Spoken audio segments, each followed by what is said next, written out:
Well, Rosanna and Kurt, most of us have seen that surveillance video of Cassie and Sean Diddy Combs that surfaced from 2016. So one could say the testimony may be very gut-wrenching and graphic.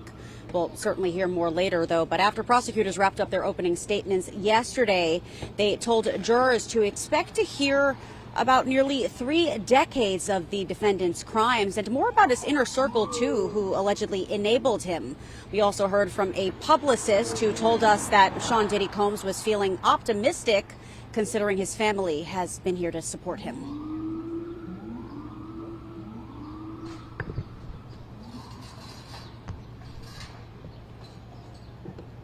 Combs' family, including his mother, Janice, plus his 3 sons and twin daughters, all arrived at the courthouse yesterday morning. His children stepped out of a black van holding hands. Prosecutors called their first witness to the stand, Israel Flores. He's now an officer for the LAPD, but in March of 2016, he was assistant director of security at a Los Angeles hotel when he got a call that a woman was in distress on the 6th floor. That woman was R&B singer and Combs' ex-girlfriend, Cassie Ventura. Prosecutors showed jurors the now infamous video of Combs kicking and dragging Ventura down the hallway. Flores testified that he recorded the hotel's video of the attack on his cell phone, and prosecutors have maintained that the video is a key piece of evidence. The second witness was a male escort named Daniel Phillip, who testified that he was paid $700 to $6,000 to have sex with Ventura while Combs watched and gave instructions, with their first encounter happening in 2012. Phillip told jurors he stopped participating after he saw Combs throw a bottle at Ventura and then drag her by her hair into a bedroom as she screamed, saying he too feared for his own life. As Phillip went into the details, Combs' daughters left the courtroom not once but twice during the most graphic moments. Singer-songwriter Jaguar Wright said she came to support the victims and briefly spoke outside the federal courthouse.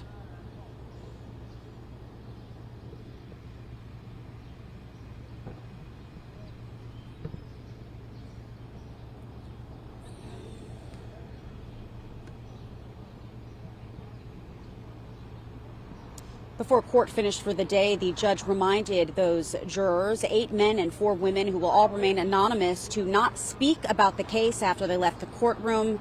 Court expected to resume at 9 o'clock this morning, first with the cross-examination of Phillip and then with Cassie Ventura testifying. For now, we're live here, though, in Lower Manhattan. Kurt and Rosanna, back to you.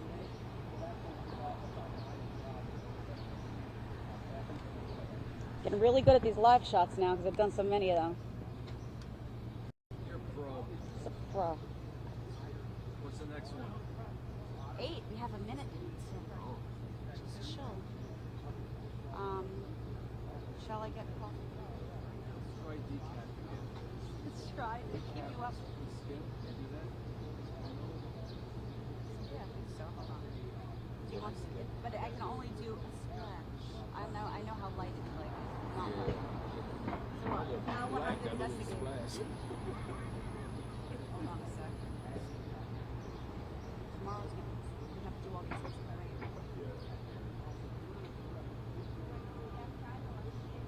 I can't find my dustbuster that my mom bought me for Christmas. I gotta find it. It's gotta be in the closet somewhere. I have that little umbrella, but in any wind, it starts to like turn upside down. Somebody bring a strong one for me. You got one? Okay. Let me.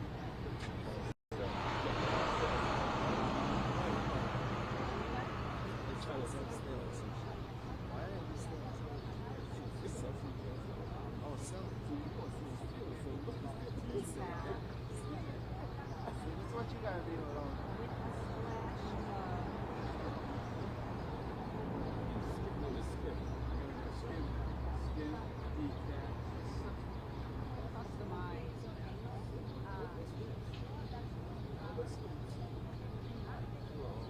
Splash of non-fat milk. Add a quarter. Should I get? Let me get caramel macchiato.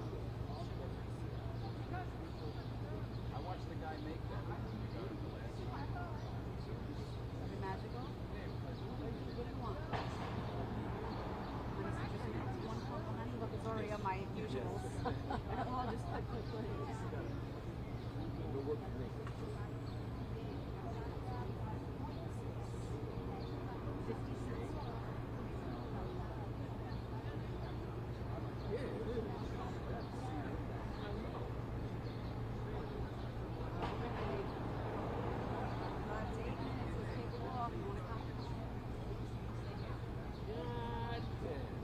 wonder it's gonna rain. My man.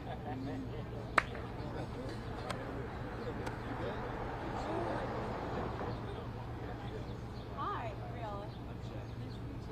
Sorry, I didn't realize those guys are cleaning the windows up there. Oh my God, I'd be so scared. It's gonna rain. Yeah, it's gonna rain. How are you? I'm good, man. What's going on?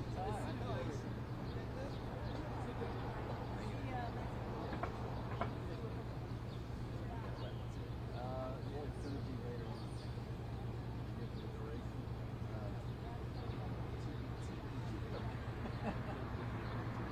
All right, good luck.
pequeñito. Ahí creciendo. ¿Ves? Que bueno, ya tiene un año, ¿no? Ya el otro no tiene un año. No, bueno, pero ya le toca, después del año ya comienzan a... Ya quiere caminar.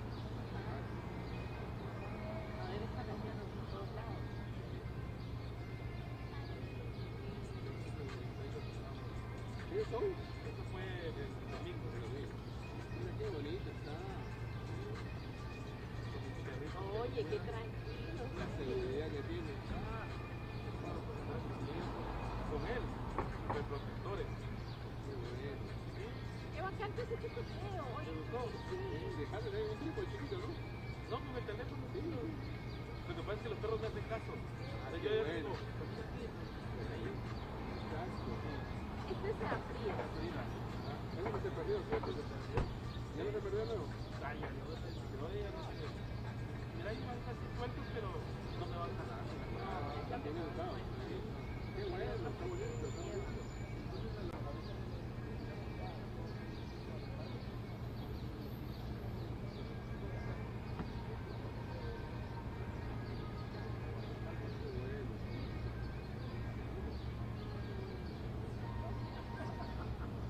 Ya se mudaron.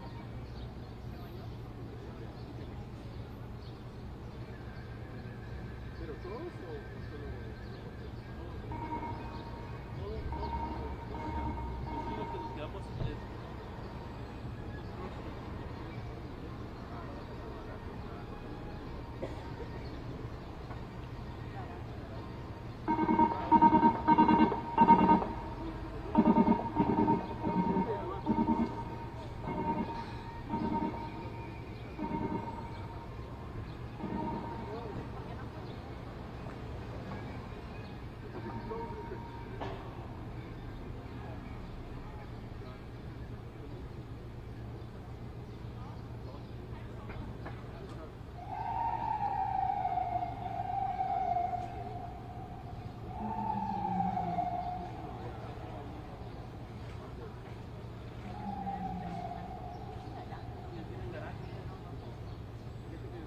El garaje que está a la vuelta, frente a los ventas, hay un garaje abajo. Cuando yo saco telemundo lo metían ahí. Pero no, pero para esto no van a entrar, porque el garaje no entra por la tela.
oye.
see if we need to do anything on our ends, but Orlando's rolling. I can call.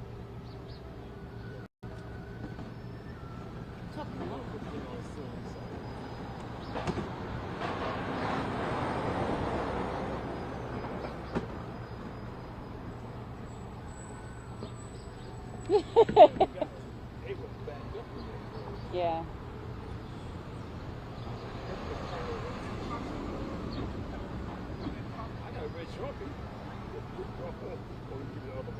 Star witness Cassie Ventura expected to take the stand today. Is this the right side for the straight guy? Oh, for like one of those ear piercing things? It's a piercing. You can put a coin inside the earlobe. Morning Star witness Cassie Ventura expected to take the stand today. He is suspected. Oh, hello. Thank you. No problem.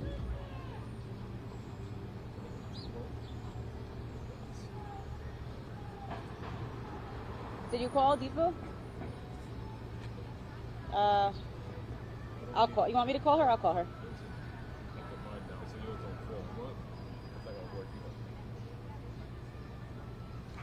I shall call.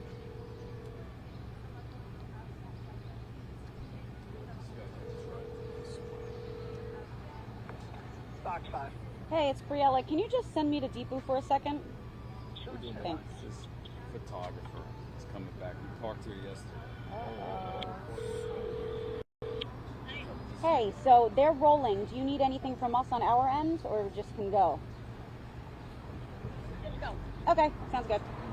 Thank you. All right, bye. Okay, 7:33. We're seated on a panel. After that, prosecutors and defense attorneys completed their opening statements, all before orders on House Sean Diddy Combs. All right. We'll do the intro first. Okay, ready? 3, 2, 1. Good morning. Star witness Cassie Ventura is expected to take the stand today, but a lot happened yesterday. To backtrack for a moment, first, a jury of 8 men and 4 women were seated on a panel. Then, after that, prosecutors and defense attorneys finished their opening statements all before the noon lunch break. And a publicist also updated reporters on how Sean Diddy Combs is feeling about the trial. All right, now we're going to leave space for Assad there, and then VO. 3, 2, 1. Combs' family, including his mother, Janice, plus his 3 sons and twin daughters, all arrived at the courthouse yesterday morning. His children stepped out of a black van holding hands. Prosecutors called their first witness to the stand, Israel Flores. He's now an officer for the LAPD, but in March of 2016, he was assistant director of security at a Los Angeles hotel when he got a call that a woman was in distress on the 6th floor. That woman was R&B singer and Combs' ex-girlfriend, Cassie Ventura. Prosecutors showed jurors the now infamous video of Combs kicking and dragging Ventura down the hallway. Flores testified that he recorded the hotel's video of the attack on his cell phone, and prosecutors have maintained that the video is a key piece of evidence. The second witness was a male escort named Daniel Phillip, who testified that he was paid $700 to $6,000 to have sex with Ventura, while Combs watched and gave instructions, with their first encounter happening back in 2012. Phillip told jurors he stopped participating after he saw Combs throw a bottle at Ventura and then drag her by her hair into a bedroom as she screamed, saying he too feared for his life. As Phillip went into the details, Combs' daughters left the courtroom twice during the most graphic moments. Singer-songwriter Jaguar Wright said she came to support the victims and briefly spoke outside the federal courthouse. Okay. I'm going to use the first tag because I don't know what the line is going to look like later.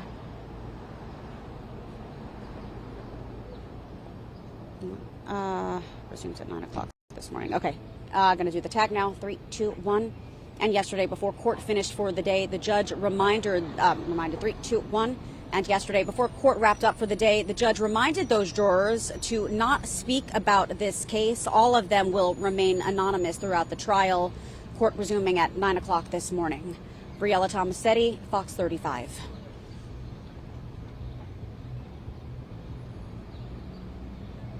Okay.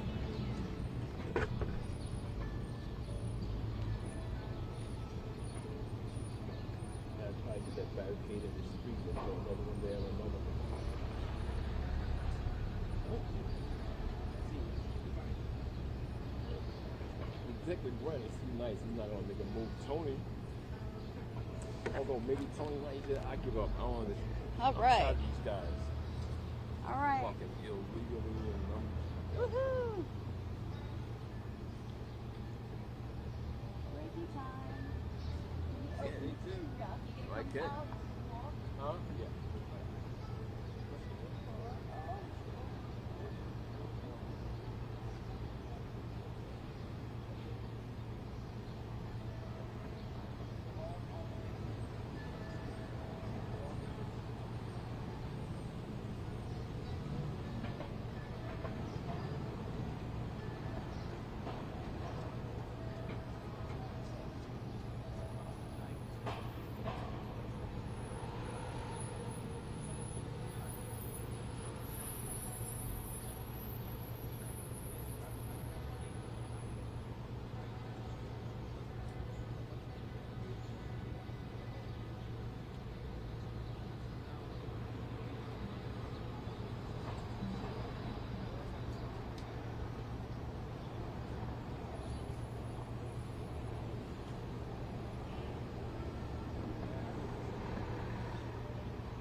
I feel like the only issue is the city, really, to be honest.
Here we go.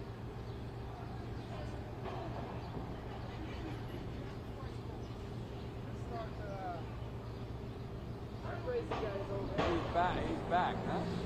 He's over there. He was online. Oh, he's just licensed. He was, I don't know what he is, but he's something. Professional nut job. And I heard he had like some balls, some kind of like marbles in a like a sack. So the securities were like, yeah. So they were like, yo. So the question is, what time they start? What time do you think the lawyers show up now? Because sport's 9:30 today. 9:30, then probably. 8:30. I know Roy's off today, so I don't know what's gonna happen. Who is off? Roy.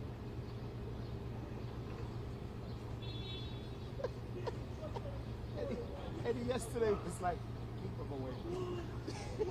Eddie was like, I'm telling you, if I did not know this boss, if his boss wasn't my, if his wife wasn't my boss, he would have told him to go himself a long time ago.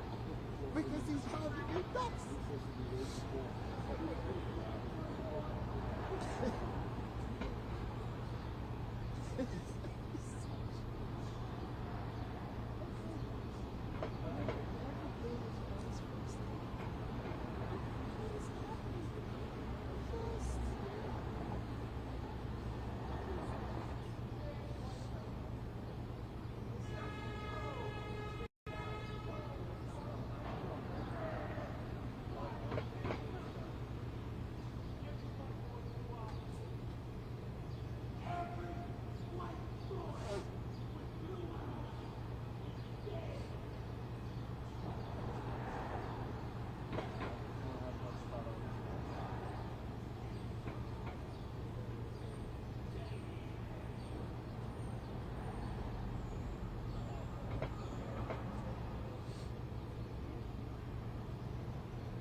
you know, somehow when I was going through all the old shit at the job, I didn't see my box, but it was at the point.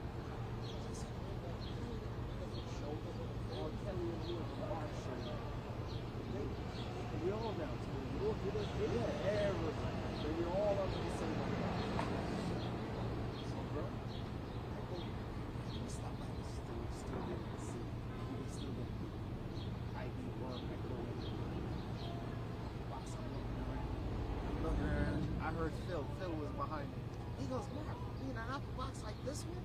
The shit is in the wall, holding up a shelf. Oh, no. Brand spanking new. And I mean, I guess because they took the panel off, because they gotten all the place out.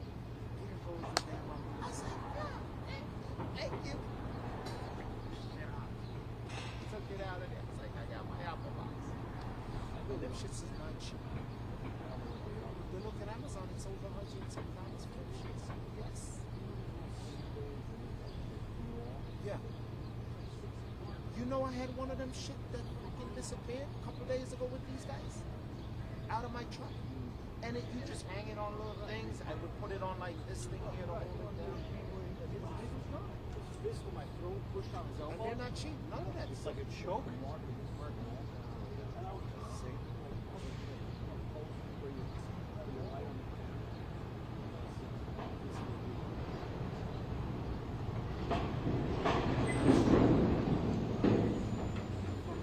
know how he is. I hit him so hard yesterday. You saw when I was leaving? I'll pull it out and I went bang. You knocked it so back. I mean, I get, because he was so tight on me, bro. I hit it fire. Huh? Yeah, oh, you took it up. Yeah, yes. We're just here to make sure your life like goes off without a fight. Just to let you know. Well, let me tell you something. I hit him so hard yesterday. He comes down and I said, you're all right. Just remember that. He's like, come on. Hey, what's I said, you're like, you partner vehicle. You don't pull up this shit a little jack. So what do you want in the vehicle? And now you're gone upstairs and I got a break out. I'm gonna bag your shit somewhere. I'm gonna inch it up. I sure inched him up yesterday. You guys do not so far.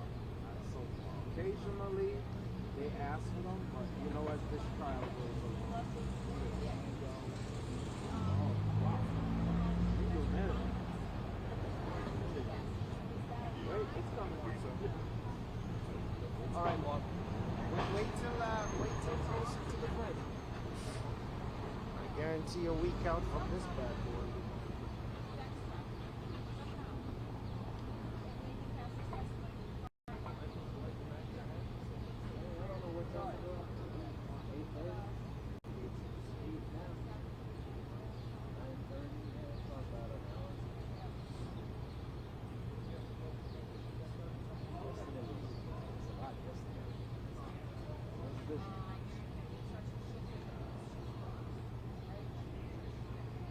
Freddie set up?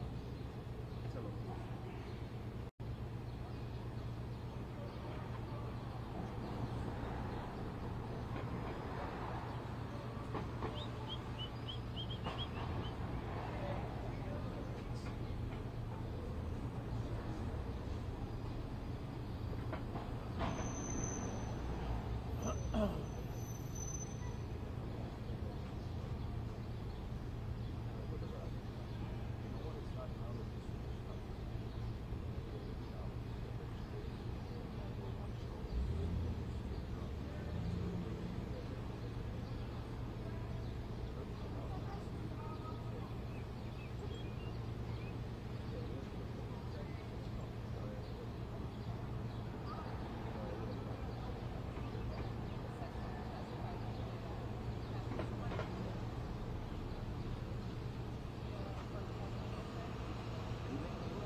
Cassie, she's smart.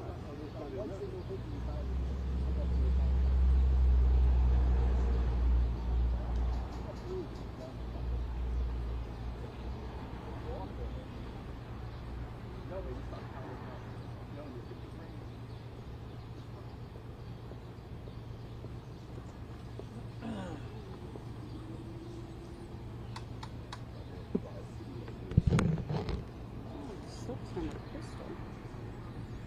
Nice. So sad.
The 8 men and 4 women were seated on panel. After that, prosecutors and defense attorneys completed their opening statements.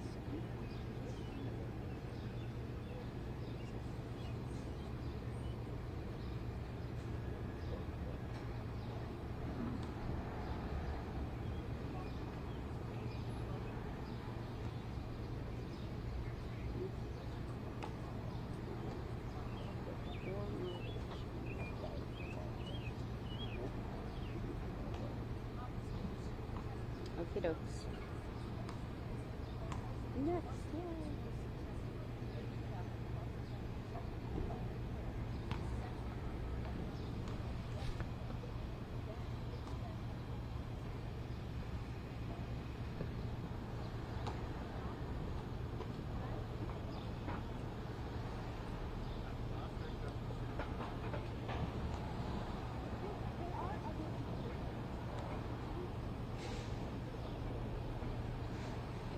Kurt and Rosanna, good morning to both of you. And that testimony from Cassie Ventura could be a gut-wrenching and graphic one, considering she is pregnant right now. And again, that disturbing video replaying in our minds from 2016 that has been aired on so many news outlets and in the media. But for a moment, we can backtrack to yesterday because it was a pretty big day here at court. Things moved rather quickly in the courtroom. First, a jury was seated, 8 men and 4 women. After that, prosecutors and defense attorneys delivered their opening statements.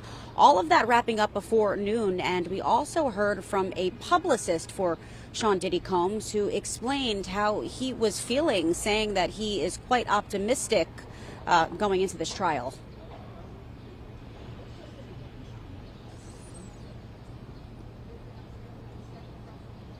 Combs' family, including his mother, Janice, plus his 3 sons and twin daughters, they all arrived at the courthouse yesterday morning. His children stepped out of a black van holding hands. Prosecutors called their first witness to the stand, Israel Flores. He's now an officer for the LAPD, but in March of 2016, he was assistant director of security at a Los Angeles hotel when he got a call that a woman was in distress on the 6th floor. That woman was R&B singer and Combs' ex-girlfriend, Cassie Ventura. Prosecutors showed jurors the now infamous video of Combs kicking and dragging her down the hallway. Flores testified that he recorded the hotel's video of the attack on his cell phone. Prosecutors have maintained that the video is a key piece of evidence. The second witness was a male escort named Daniel Phillip, who testified that he was paid $700 to $6,000 to have sex with Ventura while Combs watched and gave instructions, with their first encounter happening back in 2012. Phillip told jurors he stopped participating after he saw Combs throw a bottle at Ventura and then drag her by her hair into a bedroom as she screamed, saying he too feared for his life. As Phillip went into the details, Combs' daughters left the courtroom twice during the most graphic moments. Singer-songwriter Jaguar Wright said she came to support the victims and briefly spoke outside the federal courthouse.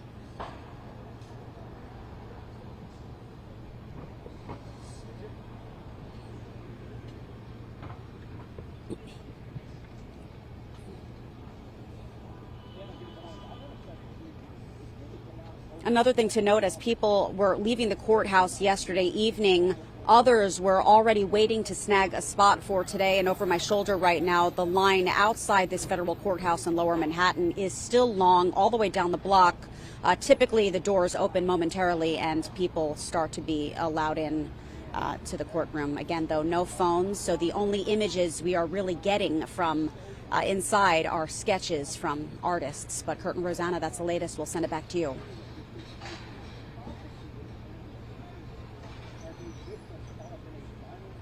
Thank you.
Are they letting people in yet? No? Oh, yeah. They are, right? It's moving. Yeah.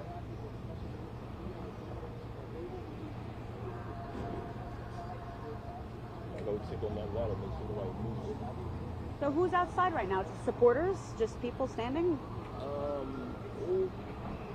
know who those people are over there. I don't know either. I'm gonna walk over after this. I'm not even, maybe I won't mention it in the next tip.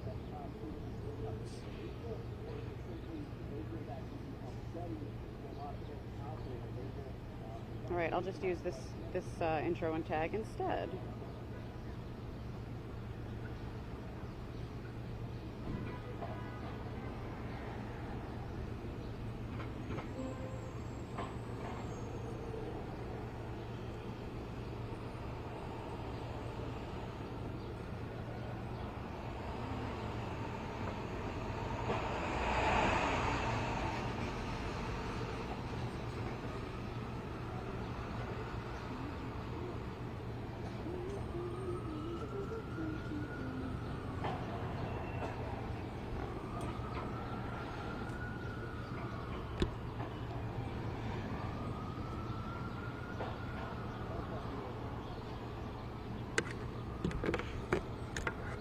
I feel like a network reporter now.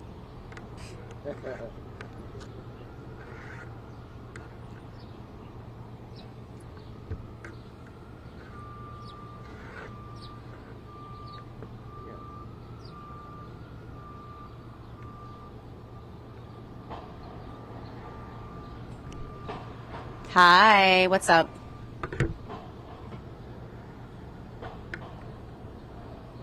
Copy. Thank you. Steve and Melissa. Fabulous. All right, we got like 3 minutes, guys. 3. 3 whole minutes.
I'll look at the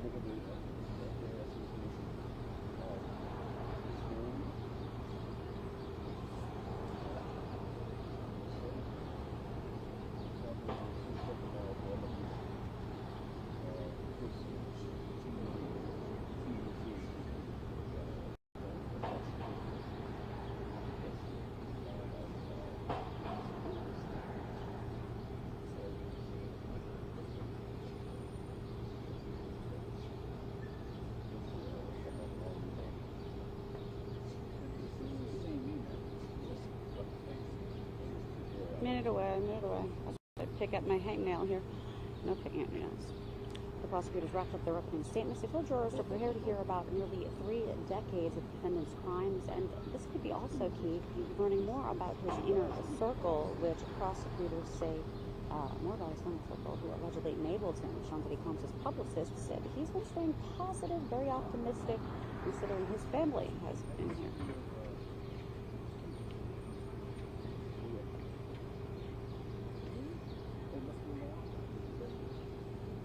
What should I eat for breakfast?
Good morning, Marissa and Steve. This testimony today from Cassie Ventura could be quite graphic and gut-wrenching, considering she is pregnant right now and will be making her way into the courtroom in just a few hours. Now, after prosecutors wrapped up their opening statements yesterday, they warned jurors that they would hear about nearly 3 decades of the defendant's crimes and also more about his inner circle who allegedly enabled him.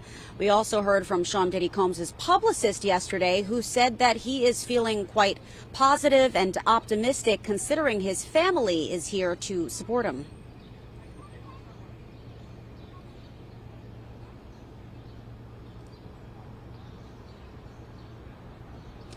Combs' family, including his mother Janice, plus his 3 sons and twin daughters, all arrived at the courthouse yesterday morning. His children stepped out of a black van holding hands. Prosecutors called their first witness to the stand, Israel Flores. He's now an officer for the LAPD, but in March of 2016, he was assistant director of security at a Los Angeles hotel when he got a call that a woman was in distress on the 6th floor. That woman was R&B singer and Combs' ex-girlfriend, Cassie Ventura. Prosecutors showed jurors the now infamous video of Combs kicking and dragging her down the hallway. Flores testified that he recorded the hotel's video of the attack on his cell phone, and prosecutors have maintained that the video is a key piece of evidence. The second witness was a male escort named Daniel Phillip, who testified that he was paid $700 to $6,000 to have sex with Ventura while Combs watched and gave instructions, with the first encounter happening back in 2012. Phillip told jurors he stopped participating after he saw Combs throw a bottle at Ventura and then drag her by her hair into a bedroom as she screamed, saying he too feared for his life. As Phillip went into the details, Combs' daughters left the courtroom not once but twice during the most graphic moments. Singer-songwriter Jaguar Wright said she came here to support the victims and briefly spoke outside the federal courthouse.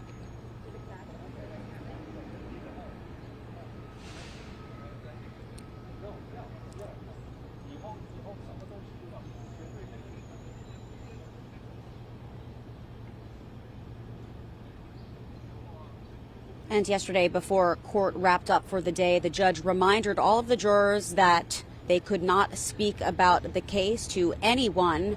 Court resumes at about 9 o'clock this morning, just a little while away from now, with cross-examination of Philip expected to take place at around 9:30, and then afterwards with Ventura being questioned, testifying, which everybody in the nation is going to be watching. For now, we're live here, though, in Lower Manhattan. Steve and Marissa, back to you.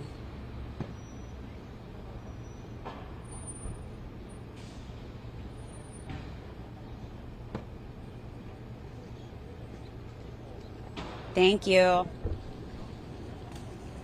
right, one more. You guys have a good shot of the courthouse because they're rolling on this. They're streaming on YouTube.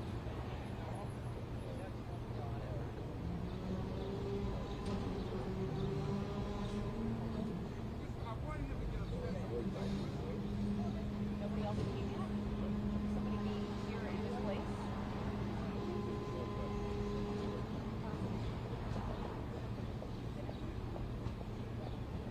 When do they usually get here? After 9, right? You said? I'm sure other people will arrive, like lawyers and family members.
gotta get back in anyway.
Who knows?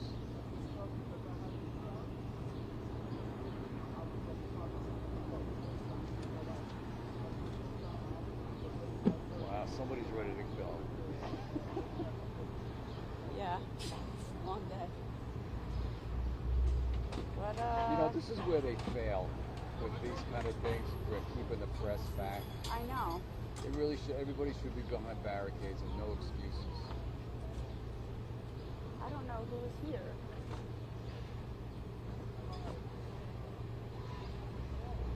He's not going to answer because he's shooting. I mean, they didn't change Christians in time. There's nowhere around. So Your call has been forwarded.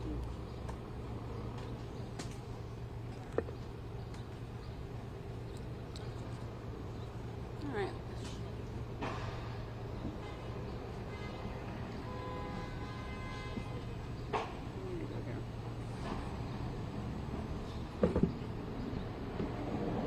There we go.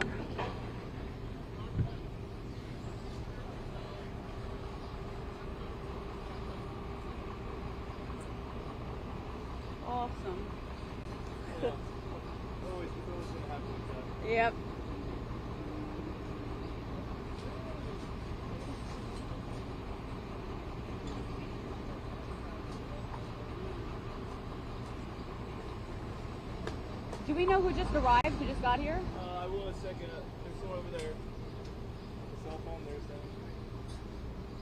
I can tell you who arrived already. Oh, that would be awesome. I can tell you who's here. Oh, you're the best. Thank you.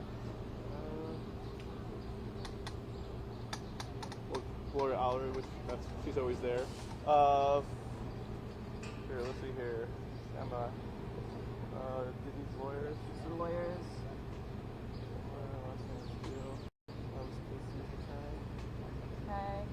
Got it. And then I don't know. Some family members and lawyers, basically. And then the rest again. Got it. Thank you.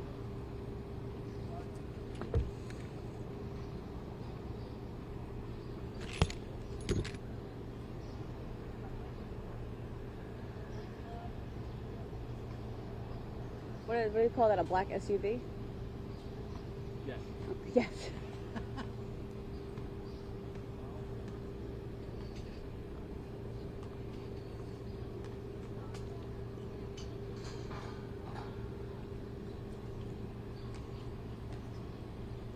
Oh, Chris. You want me to push into the crowd? Sure. Yeah, if you can get them. It'll be so nice, and I don't have to just blah.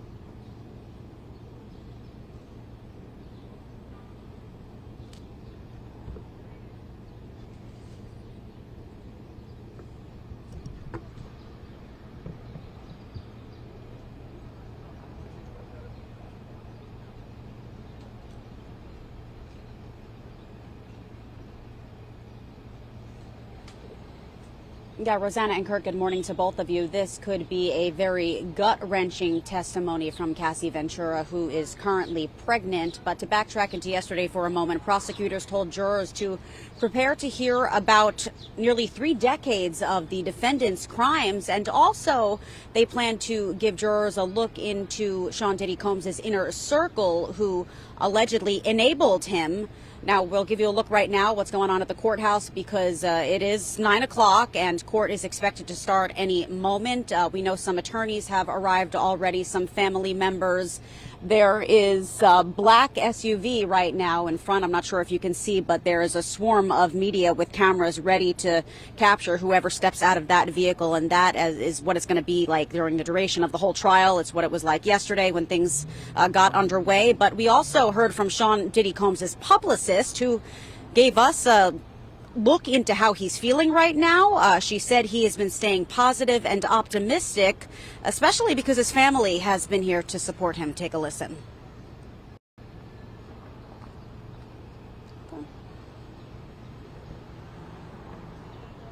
Combs' family, including his mother Janice, plus his 3 sons and twin daughters, all arrived at the courthouse yesterday morning. They will be back today. His children stepped out of a black van holding hands.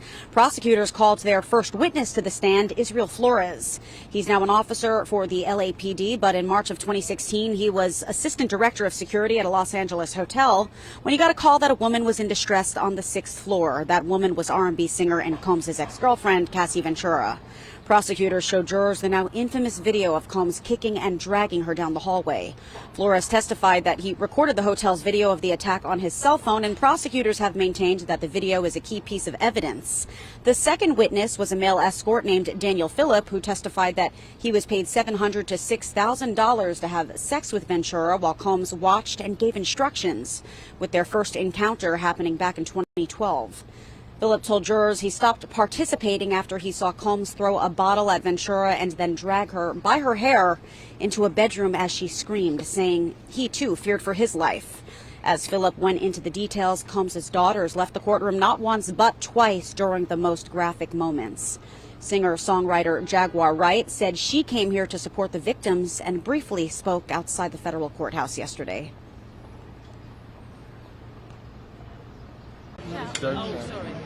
Clear things up here, fellas. It's a fool.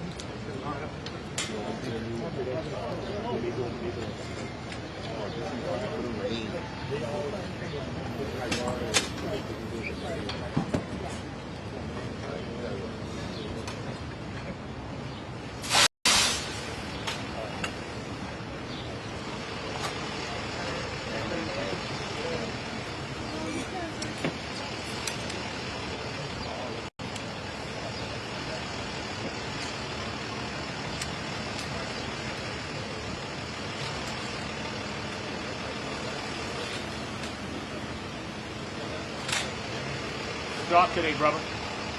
Sharp, man. I see you, man. I'm gonna get like you, man. Sharp. You got a suit on today, looking sharp. Old side?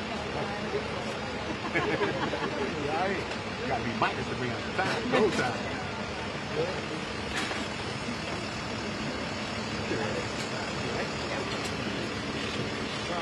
That's all right, but y'all gotta do as long as I ain't in y'all shot. Okay.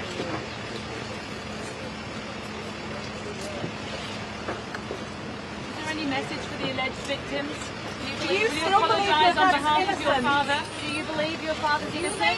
Do you still How convinced did your you father's feel hearing that innocent? Do you testimony apologize on yesterday? behalf of your father? Any message to the alleged victims? Any message to the alleged victims? How are you guys feeling this morning?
knuckle. Just need a knuckle. Understand that.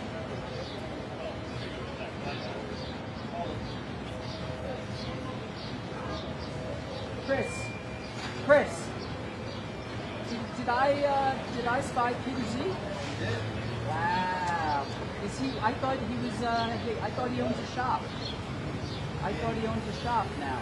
No, he got rid of it. So he's back doing it. He's shooting now. Instead of shooting, he's shooting.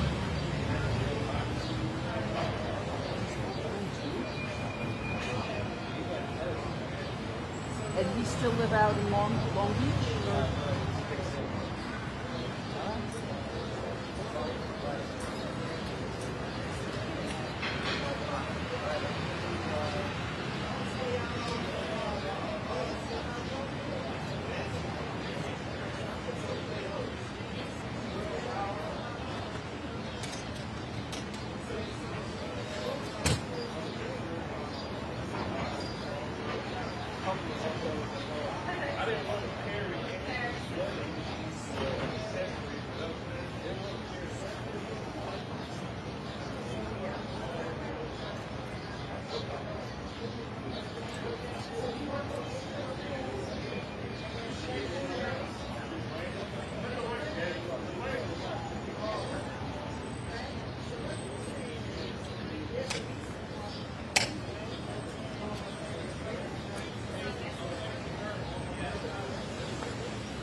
Oh, of course. But not in front of me. Not in front of me. Yeah. Okay. Yes, of course.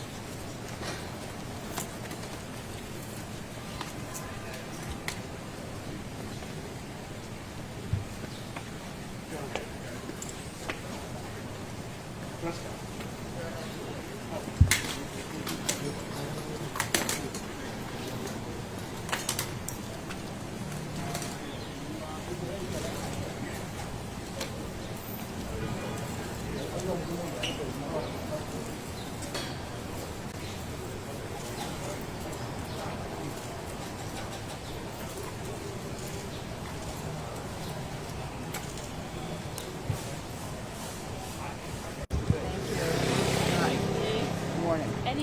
How are you feeling today? How did you think yesterday went? I thought it went very well for the prosecution. The defense had a good opening statement. And Cassie today, what are you But expecting? it's all about the evidence. The area clear. I think it'll do well. I think it'll do well. Area clear. Morning, Gloria. How you feel? I'm back.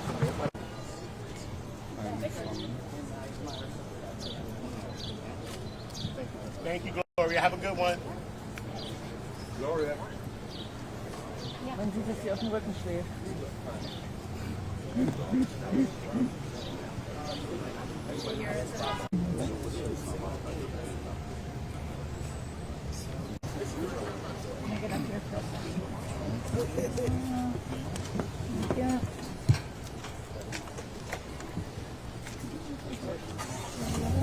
folks. Some room. Some room.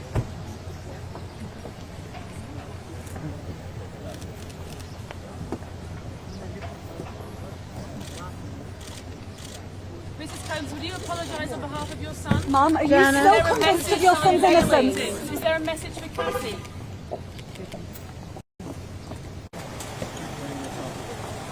This is it. This is it, y'all. This is it.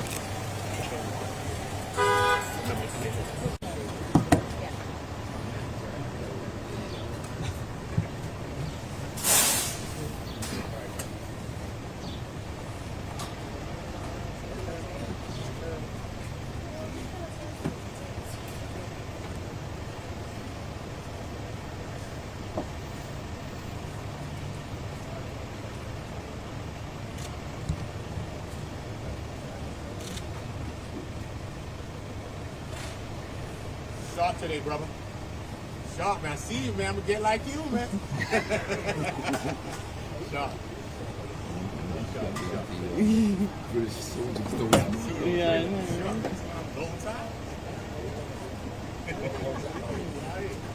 Mike is gonna be on time. No time. Good.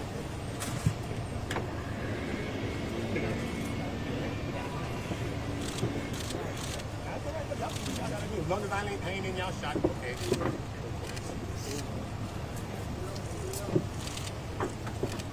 there any message for the alleged victims? Do you Will you still believe apologise your on dad's behalf of your innocent? father? Do you believe your father's innocent? Do you still How did you feel hearing that testimony apologise on yesterday? behalf of your father? Anything to say? Do you still believe that your dad's innocent? Any message to the alleged victims?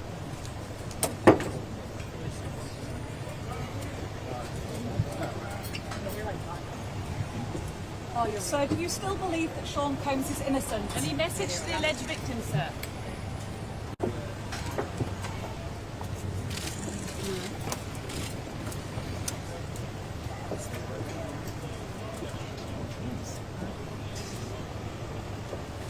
Mom, do you still believe that Sean Combs is Sean innocent? Combs is innocent.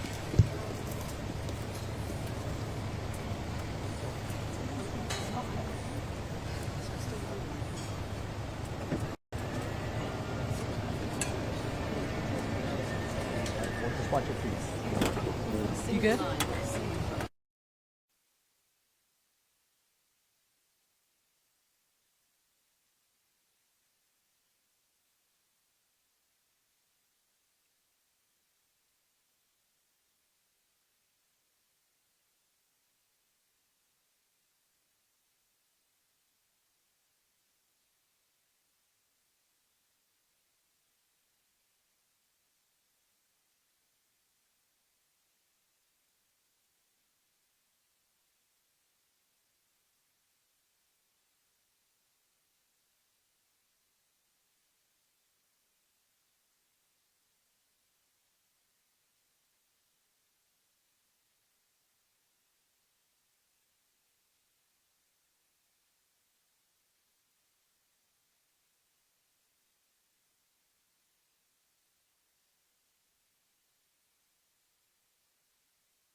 There we go. And what are they doing with it? They're streaming this on the web? Oh, online. I got you. Okay, thanks. All right. Ay, Dios mío, mi tía, más servicio para usted.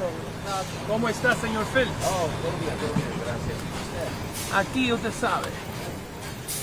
Sí, subí ahora. No sé bien.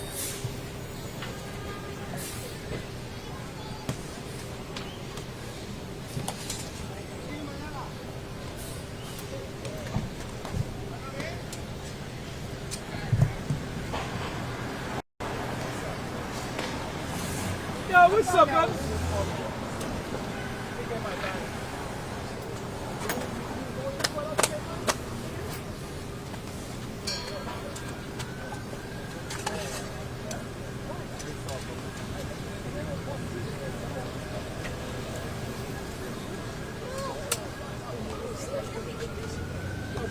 Yep. Yeah, Mom, you can.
I'll grab the bag, so I gotta grab it. I'll open it. Throw him up there. Is he all day?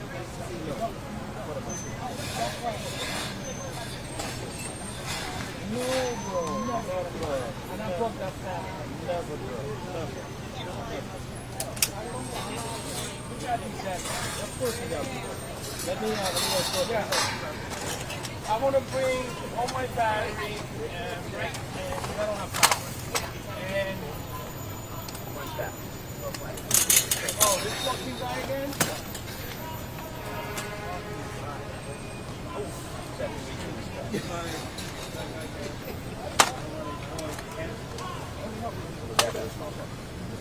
Standing out there.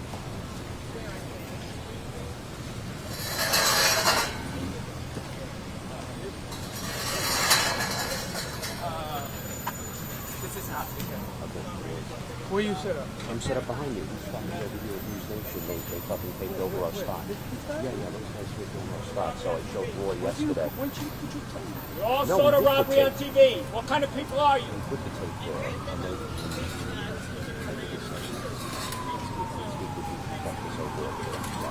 I showed Roy. What kind of people are you? We all saw the robbery on TV. So Roy helped me out. And then I showed him. The cash.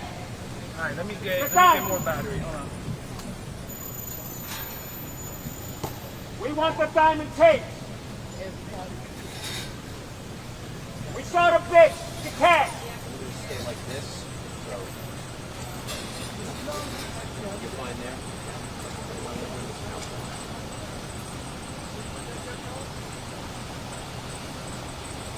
We saw the bitch through the robbery.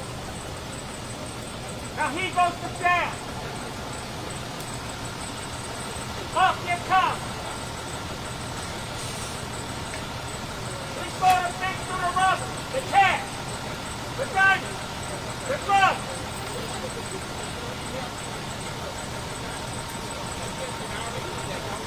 Fuck him up. Fuck him up.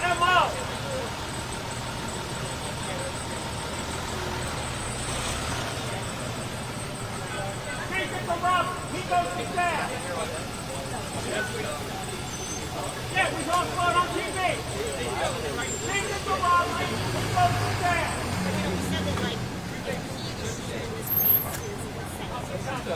It's a robbery. He goes to jail. say something. These girls were begging, please take me. Please take me to Puff Daddy. Sir, please take me. Please take me to Puff Daddy. They're fighting over it. They're fighting over it. Please take me. You all sort of robbery. You all sort of robbery. You all sort of taking the cash. Diamonds. Upset about something.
I'm good. We're good. Nope, now we lost it. Now we lost it. Oh, okay. Yeah. Water sample.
Yeah, we're good, man. Thank you.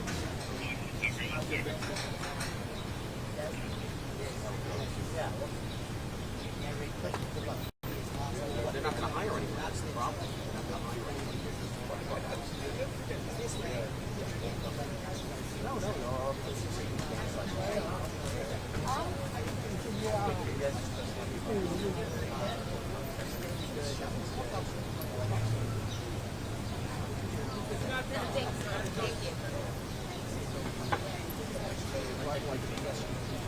Watch this. What is the right in front of you?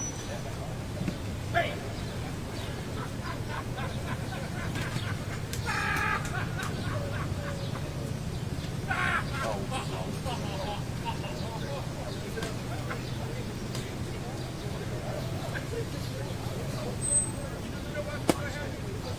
Yes, I just got an email. I can get my reparations.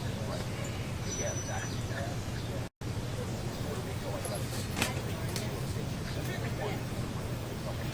You guys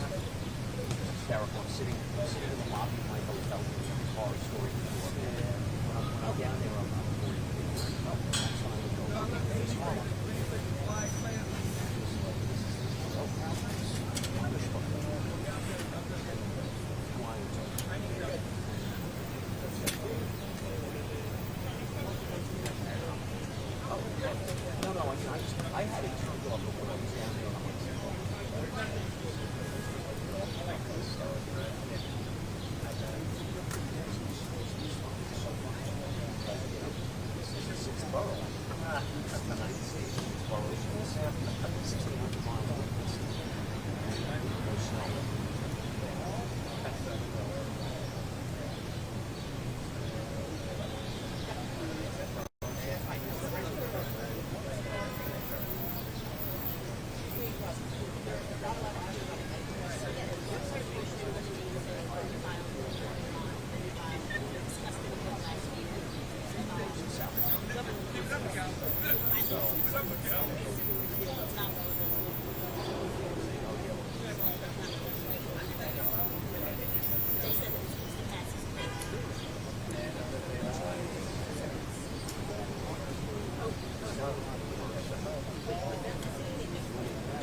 I was only thinking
No, they didn't, because they couldn't see the hair, and they, I guess, didn't, you know, with the shades on, didn't get a good sense of shine.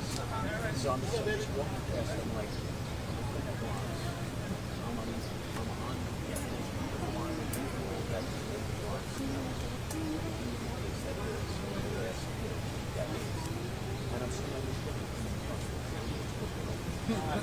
I like wanted to laugh out loud behind hell. And then there was this one lady in the hotel. Later that day, was asking her how much it was. You know, we'd spoken language before, and she was from Staten Island. And like, hey, I walked away, you know, understand? She was like, you're from Flabbergasted. From New York. I took a video of him. Got him good. He does me. I want to use it. I did go home. You know, the thing is, it's like, although I do walk around by your home, like I want to. That's the way it's doing. Which is right. That's like going into a house phone and a gunfight. right. Without a bulletproof. This is me taking a walk. You know, it's a little ways away.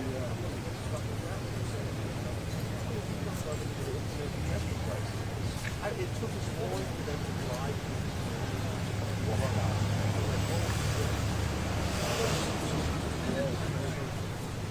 There's the airport tower.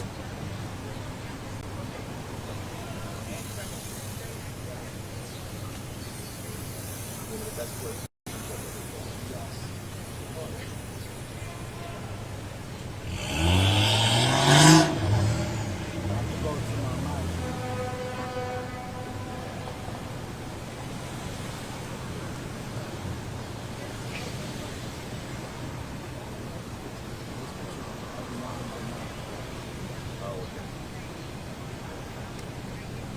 Back now, 5 years. Next time I go, I want to go UK and I want to go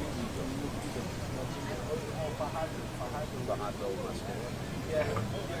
Fajardo, you do like kayaking and bar-raining. Okay. And you like Fajardo, the video Okay.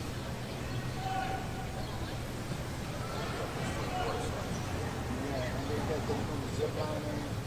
All of that. One thing, the two things I didn't do that I wanted to do next year, the UK and I want to snorkel with the trailer. Overrated? I don't know. I don't fuck with it. I think that's beautiful, but like I don't. It's dominant, right? Oh yeah. No. We had a pond turtle. Oh yeah. No, I love being in the water. I like being in the water, but I like being in the water, but I'm not the best swimmer. I can open the lid. Right, no, that's it. So, like, being fresh, all that shit, like, I guess Sharks are one thing. I don't want to fuck with that. But the turtles, like, we had a pond turtle. That's a motor. I also went to the Croco Bar. That's a few.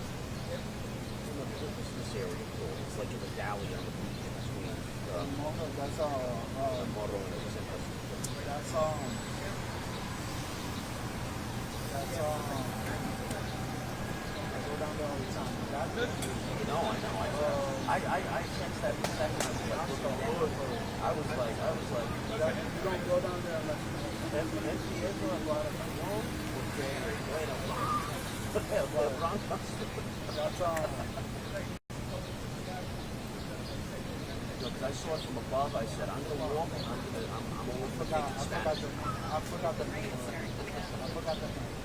Down there, you don't go down. Oh, no. I knew that instantly. The Bronx was like, was like coming out of me in all directions when I saw that. Because I kept walking and I walked into Cassie. Why am I doing this? I always it's not even come up on the mind.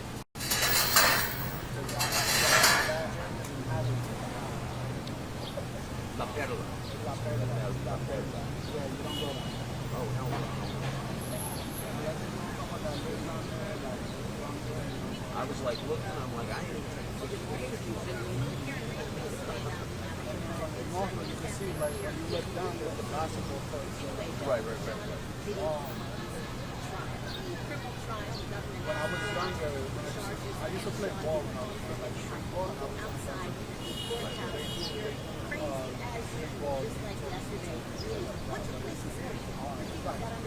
It's like balling in the park. Oh, yeah. One of those continued the defense was now Like West Four. Yeah, no, I know what you're West Four, Rocker Park, like that type of Well, that's like a gap.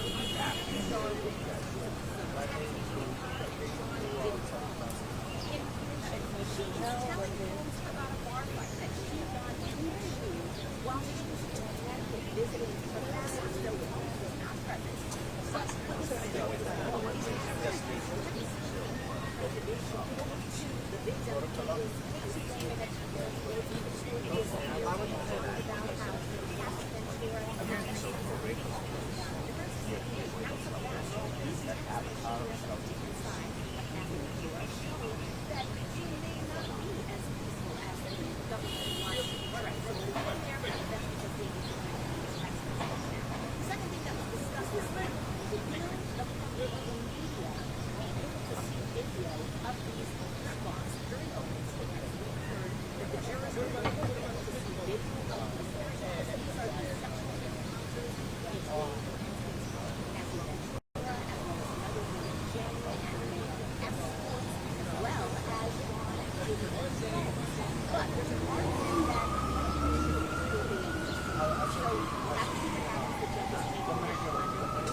No, yeah, but yeah, let's just switch everything. That way we all comfortable. So keep this here, or yeah. Yeah, So that way. so-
I guess we should try for every 5 minutes. We're rotating. I keep seeing you doing that. Because you got the morning crew, the daytime, so Yeah. But I'm the most handsome out of all of them, okay? So We'll make sure we'll tell the next guy that. this guy's the most handsome right here. Here goes that, right here. They complain that we switching type of recruitment. Oh, it's what comes with the number. Okay, I get it. Amazing. So you're gonna get me covered, okay? We're gonna get cozy over here. Yeah, that's it.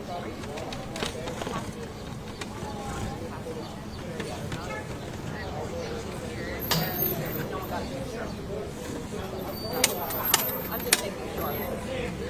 All right.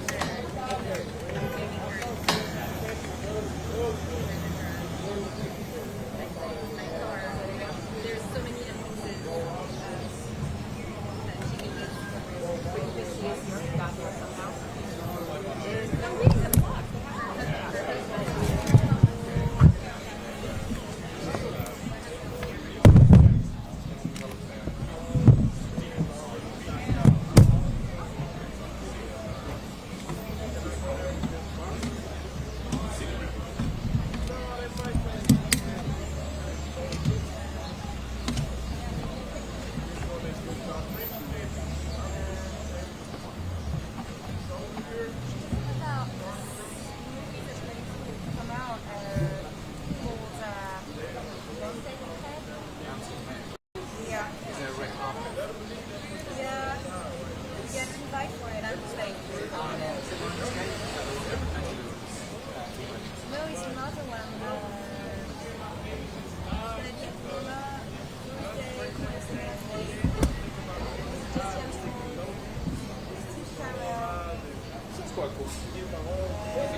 No, I know. I spoke to her. Thank you.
They acknowledged Combs may have acted violently or recklessly at times, but argued none of it rose to the level of a federal crime, asserting that the women involved were adults who made personal choices. So we have the prosecution laying out their case, and then we have the defense sort of moving forward with what they're going to try to do, how they're going to try to pick apart this particular case.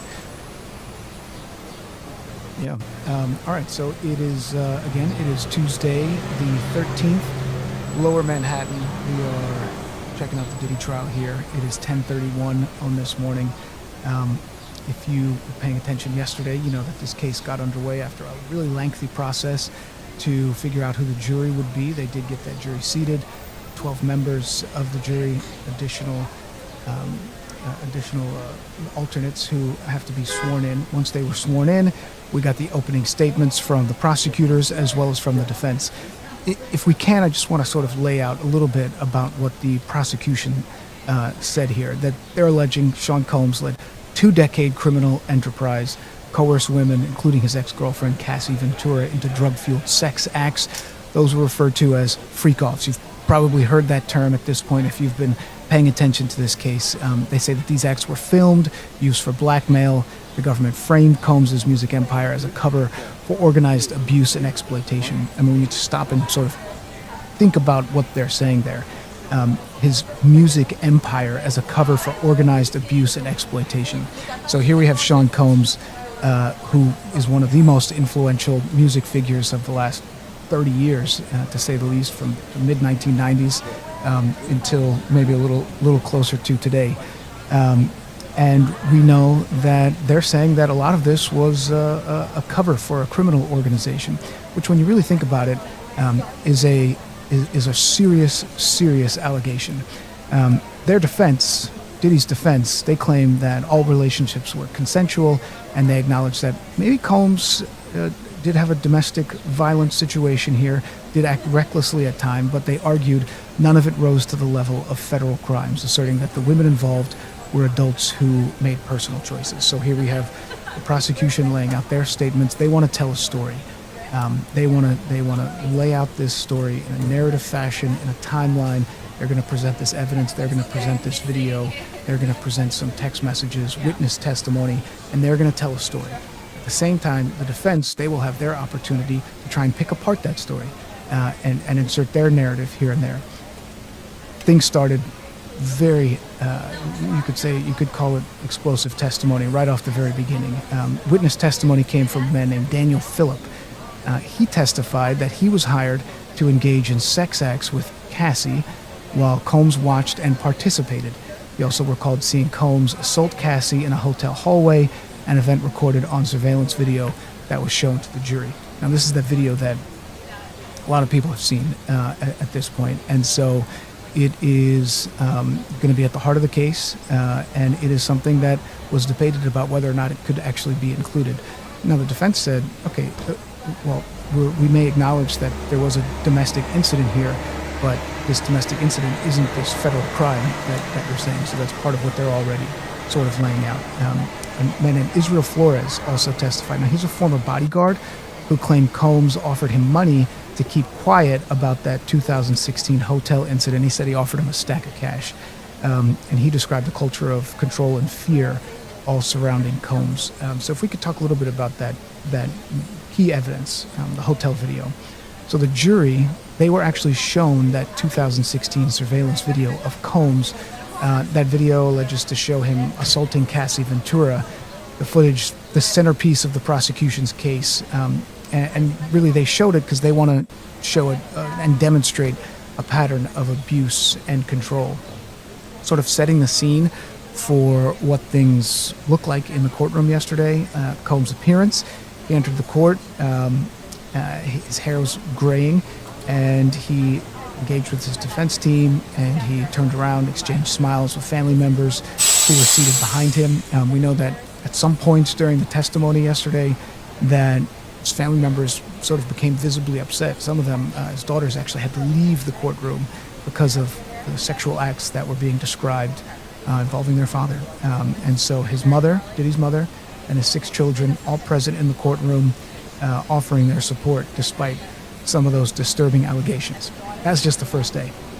So again, jury seated, sworn in the morning, opening statements, defense arguments already. Then we heard from these two key witnesses. Daniel Phillip, he's the one who testified that he was basically an escort who was hired to perform these lewd sexual acts with Cassie, and Diddy was watching. And then Israel Flores, another individual, former bodyguard, who said that Combs actually offered him money to stay quiet about that video. So those were the two initial witnesses. The witness we're expecting to testify today is going to be Cassie Ventura. Cassie is a singer in her own regard, a successful music career, and was also Diddy's girlfriend at the time, now ex-girlfriend. She is the central witness in the prosecution's case. And so what do we think she's going to testify about and testify to? Well, Ventura is expected to testify about her experiences with Combs, including those allegations of physical abuse, coercion, and participation in what the prosecution and what she will likely describe as non-consensual acts. Her testimony, they're going to try to establish a pattern of behavior central to the prosecution's argument that Combs operated this criminal enterprise involving sex trafficking and abuse. There's a lot that sort of goes in this, and I'm just trying to summarize because we're expecting that she will be testifying for not just today, not just for a couple hours, but maybe for 2 or 3, maybe even 4 or 5 days. Keep in mind that she is pregnant. There's some photos that emerged or were shown of her recently, so she's extremely pregnant. And so that will certainly play into her physical appearance in the courtroom and maybe how long she can actually sit on the stand before they have to take a break. So keep that in mind when you start to hear some of the reports coming out. Looking back on this, some of her prior legal actions and evidence, November 2023, a critical time here. That's when Ventura filed a lawsuit against Combs alleging rape, sex trafficking, and physical abuse.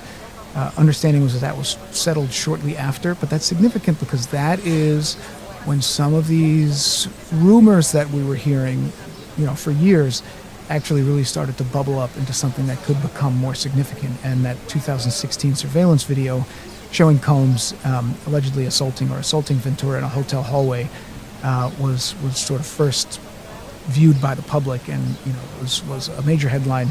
At some point, Diddy had to come out and apologize for what happened there. All of that leading up to his eventual arrest. So I'm just sort of checking through a lot of stuff. I know some people have some questions. So if we had anything, it's interesting. The question is how is the video not a crime? And Diddy's team is essentially saying here, we're not saying it's not a crime. We're not saying that that's not domestic violence. We're not saying that that's not, an assault on this individual. But his defense sort of strategy has been that that's not the crime that he's facing. The crime that he's facing is a racketeering charge, a RICO allegation. The crime he's facing has to do with kidnapping, and so that's part of what they're going to be talking about. And so when she testifies, they're not going to shy away from showing that video. They already have. And so what we think is going to happen here, when you're the prosecutor and you're the prosecution, you want the jury to be able to sympathize with your side of the story. Obviously, you're trying to convince them of your case. So what they want is to establish an emotional connection with the jury. And they think Cassie Ventura will be able to do that because her story is so powerful. So prosecutors are going to begin with some foundational questions with her about how Ventura met Combs, the timeline of their relationship, what initially drew her in. They'll likely use kind of like open-ended conversational questions to try and humanize her, making it easier for the jury to kind of identify with her. So that's going to be sort of one of the first steps that we have here. And then one other thing before we maybe get to another question, if there is, we know that they're going to build a chronological narrative. They're going to be looking at a timeline.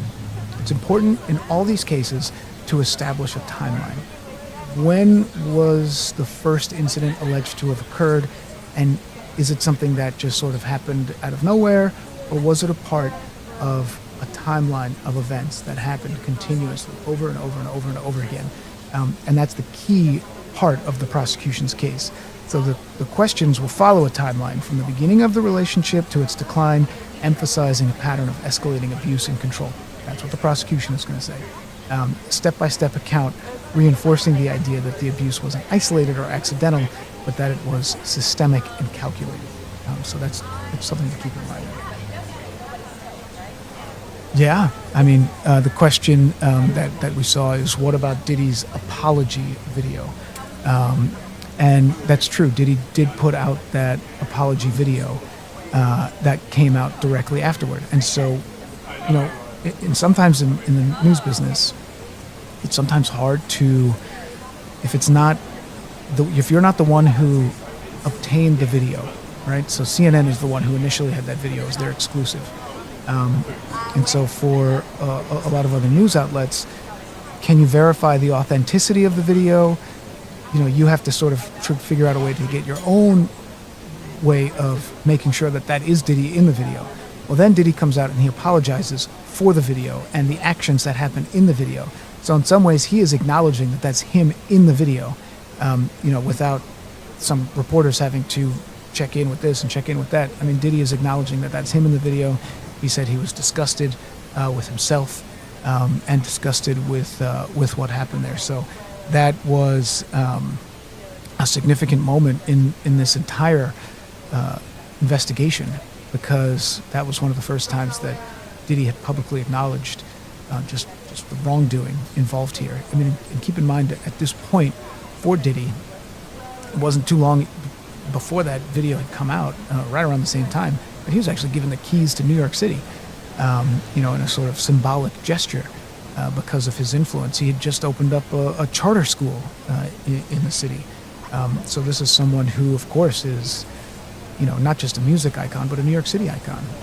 You know, him in the East Coast rap music of the time in the early days, and of course his spin-offs for some of the different projects that he did, incredibly influential over the course of time. And so when he comes out and puts that video to apologize for what happened, maybe he was hoping he could get ahead of it, put a lid on it, and it would end there.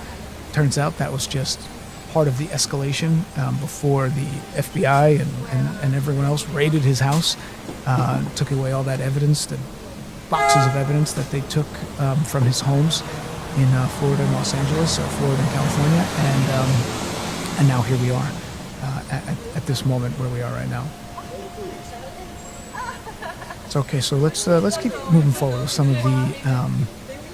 of what else we expect will be happening today. Big moment will be Cassie Ventura testifying. So in addition to establishing an emotional connection with the jury, trying to build this chronological narrative of when things happened, how they happened, who was there, we also may see the introduction of certain kind of language in a way. Maybe they're going to ask her to describe situations where the words, the key words that you want to listen for in the reporting are words like forced, afraid, no choice, controlled, manipulated. Manipulated, controlled, no choice, afraid, forced. Keep in mind those words when you start to hear some of the reporting coming out, because those are keywords to establish kidnapping in some of the different sex acts that are accused here, and they'll likely avoid sort of like the legalistic phrasing of it. You know, the way that it may be noted in the actual indictment itself, but just sort of the everyday way you might describe it. Were you afraid? Did you feel like you could leave? Did you feel like you were allowed to do certain things? No, you were being controlled. Okay, that's manipulated. Okay, so that's kind of where we're going to see it there. And then, of course, they're going to want her to detail specific incidents with supporting evidence. So they're going to really anchor her testimony to key events already introduced in court. That video, 2016, the freak-offs, orchestrated sexual encounters, bolstered by some other witness testimony. So we heard on that first day, the individual Daniel Phillip, who testified about those sex acts. Yes, here we go.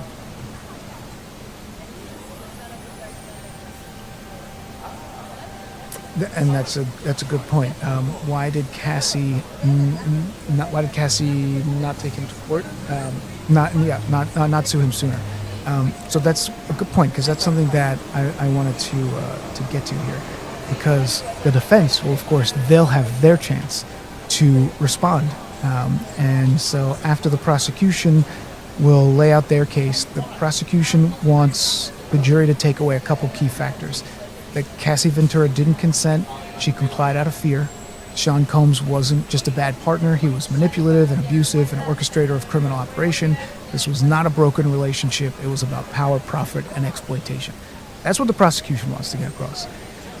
So what does the defense want to get across on their side? Well, they want to undermine her credibility. So likely they'll highlight the settlement in 2023, the civil suit. And they'll imply that there was financial motive involved there. No doubt about it. They're going to bring that up. They're going to talk about that. They're going to ask how much was involved. Probably along the way, there's going to be a lot of objections from the prosecution, but the defense is really going to press forward with that case. They're going to suggest inconsistencies between her lawsuit, interviews, and her current testimony. So, when you have those lawsuits, depending on how far it got, you'll have a deposition, and a deposition is where you'll have sworn or said something under oath, and so you have that record. That record will be there. The attorneys for the defense will have that there, and they will likely introduce that into evidence, so that when she testifies in court today, tomorrow, the next day, if there's an inconsistency between what she testified to during the deposition of her civil suit, between what she's talking about today in her criminal suit, they're going to point out those discrepancies. And maybe it was a mistake, maybe it's something else, but if they can make enough of that, maybe it sways a juror, maybe it influences a juror to think, well, what's really going on here? They're also likely the defense will likely, I hope that kind of answers the question, a little bit there.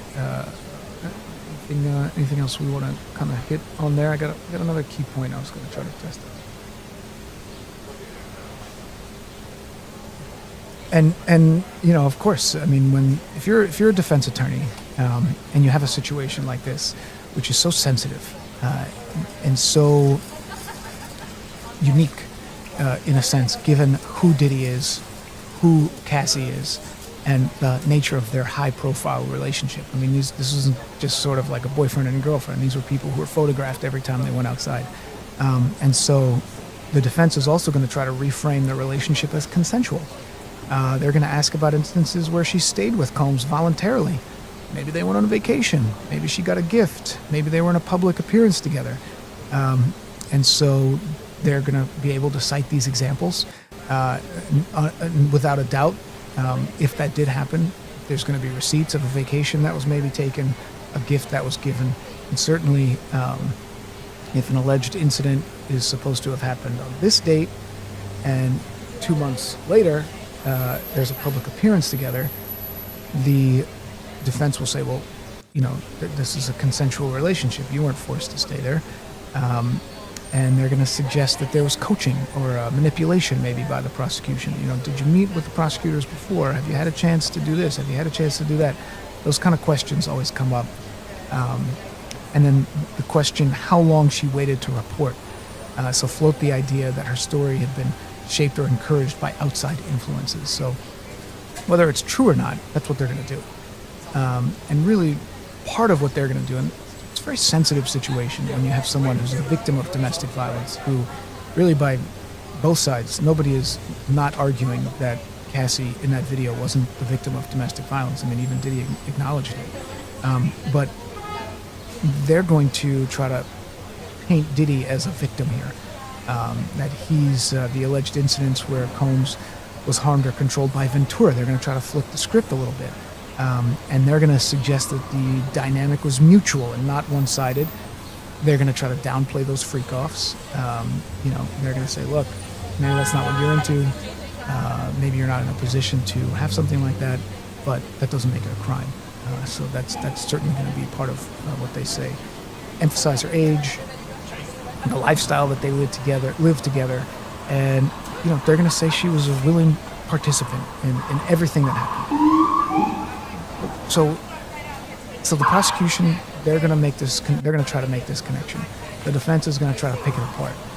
The prosecution's goal is to show that she complied out of fear, and that this was power, this was profit, this was exploitation. At the same time, the defense is going to try to plant reasonable doubt about the non-consensual nature of the relationship without appearing to attack her character too aggressively, which could alienate the jury. Very fine line between attacking the character of a potential domestic violence victim and trying to point out inconsistencies in her stories, where maybe what she said in the deposition is different than what she is now testifying to in court.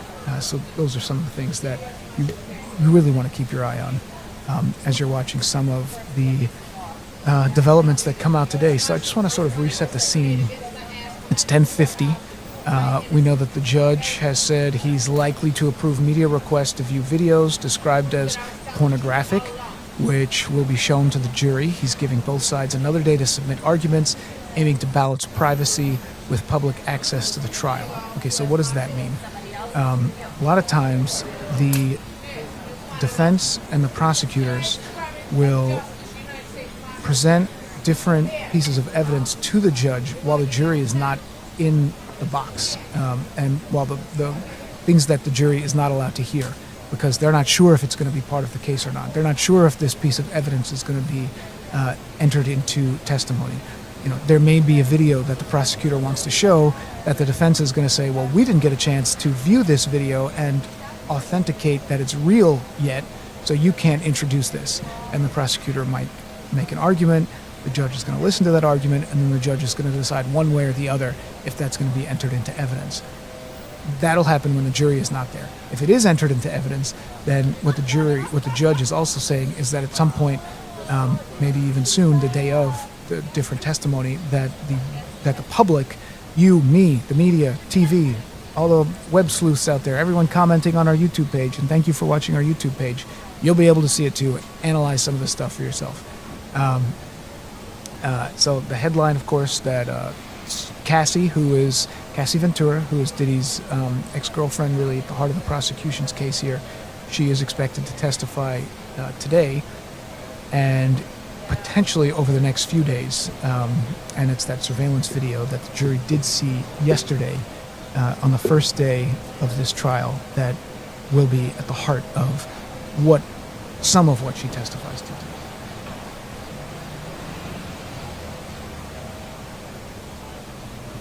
That's a good question. Will they end early? Have you ever had a good government job? I'm not saying that they end early, but a lot of times they do stick to a very strict schedule. Usually there's a break in the morning. They're not going to work. They usually don't work from 8:30 to noon. There's usually like a 15 to 20 minute break that's worked in there. And in this case, this is a lot of heavy information. There might be 2 breaks. So sometimes they need to take these breaks because like you were discussing there, they do need to talk about what will or will not be entered into evidence. So a lot of it really depends on when they can get Cassie on the stand. I don't believe that she started testifying at this point. I'm not sure if she's even in the building yet. I haven't seen those photos. But if she's able to take the stand after lunch, maybe in the 1 o'clock, 1:30 range, then yes, they probably will go until about 4 o'clock, maybe 4:30. Usually that's when court lets out. But if it's like 3:30 and she hasn't taken the stand yet, it's possible it might not happen today. They're saying that this case could take 6 to 8 weeks. And it's because a lot of this is there's so many details involved. There's so many text messages. There's so many little pieces of video, little evidence here, evidence there, and some of the things that they don't always agree on, that before they can move forward, the judge has to make a decision. So there haven't been any huge decisions yet from the judge. Biggest one that's come so far is who's going to be on the jury. And after they got that all sorted out yesterday, we've got things rolling today. Yeah. Okay.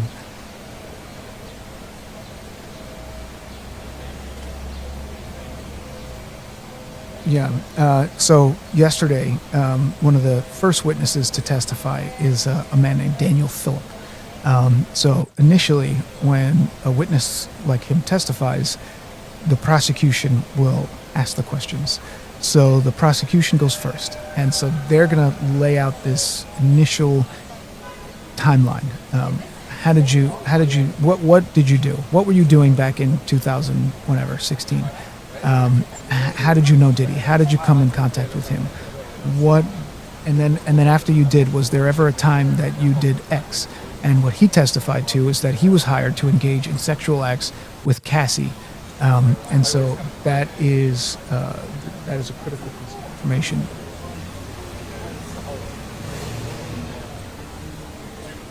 Okay, good. So 10:56. It is May 13th, and we're on the second day of the Diddy trial. And so the update that we just got here, like literally just into the newsroom, is that the judge has called for a 10-minute break, and that will be prior to Cassie's testimony. So in open court, a lawyer for Combs asked that Cassie's husband not be allowed in the courtroom while she testifies because he might be called as a witness. So in other words, they're going to ask her current husband not to sit in the courtroom while she testifies, which is difficult, because they want to be able to ask them individually. So he doesn't hear what she says. She is not going to hear what he says. Of course, she's going to go first. All right, so that was the update that we just got a few minutes ago, that it looks like Cassie will be testifying probably in the next 10 minutes. And you might be saying, well, where can I watch it? Why can't I watch it? Federal court, no cameras are allowed inside. That's why we get those sketches. So there are reporters who are inside. There is an overflow room, which does have members of the public. So believe it or not, if you did want to go to the trial, you essentially have to get there today to try and get in for tomorrow. But there is an overflow room. There are media members there, and some of the pool updates are coming from out of there. So here's what's going to happen.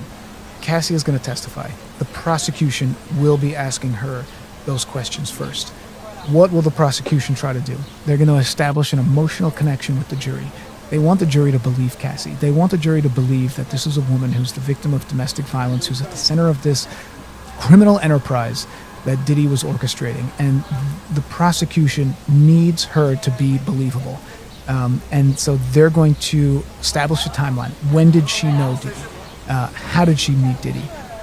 What was the status of their relationship? What initially drew her to Diddy? She might say, she might say that she was attracted to him, that she enjoyed his presence. She thought, maybe try to humanize him in some ways, or at least make their relationship seem believable. And they're probably going to use open-ended questions to try to humanize her, making it like easier for jurors to empathize with her. This is a jury, 12 men, 12 women. They've never met Cassie before. Likely have maybe not familiar with her music, or even the sort of history of this case. That's why they're on the jury here. But the prosecution also wants to build this chronological narrative. So they're going to question from the beginning of the relationship to its decline. And what they want to establish is that there was a pattern of escalating abuse and control. So really a step-by-step account reinforcing the idea that this was not an isolated incident, this was not an accident, this was systemic, and this was calculated. That's what the prosecution really needs to lay out here. And I talked about it before, so I apologize if you were listening before and I'm repeating myself, but I think that maybe not early on here, but certainly toward the end of her testimony today, it's going to be words, some of the key words that you're going to want to listen to. Forced, afraid, no choice, controlled, manipulated. Manipulated, controlled, no choice, afraid, and forced. They're going to want to show that there was a power imbalance, that there was no consent, And so they're going to use those words will be the ones that will sort of anchor her testimony, and they want to link it to key events. There's going to be the video, the 2016 video footage of her being the victim of domestic violence in that hotel. Pretty much nobody disagrees that incident wasn't a domestic violent incident. Diddy's attorneys will say, well, that's not the crime that, if you want to charge him with that crime, go ahead and charge him with that crime, but that's not what this is. This is a federal case. You guys are saying he's like a mob boss. And they're saying you guys are overreaching here. But anyway, so Cassie's testimony is going to be directly linked to really the key elements in this case. The hotel incident, the freak-offs, where these orchestrated encounters that are also bolstered by some of the other witness testimonies. There's going to be allegations of drugging and allegations of threats.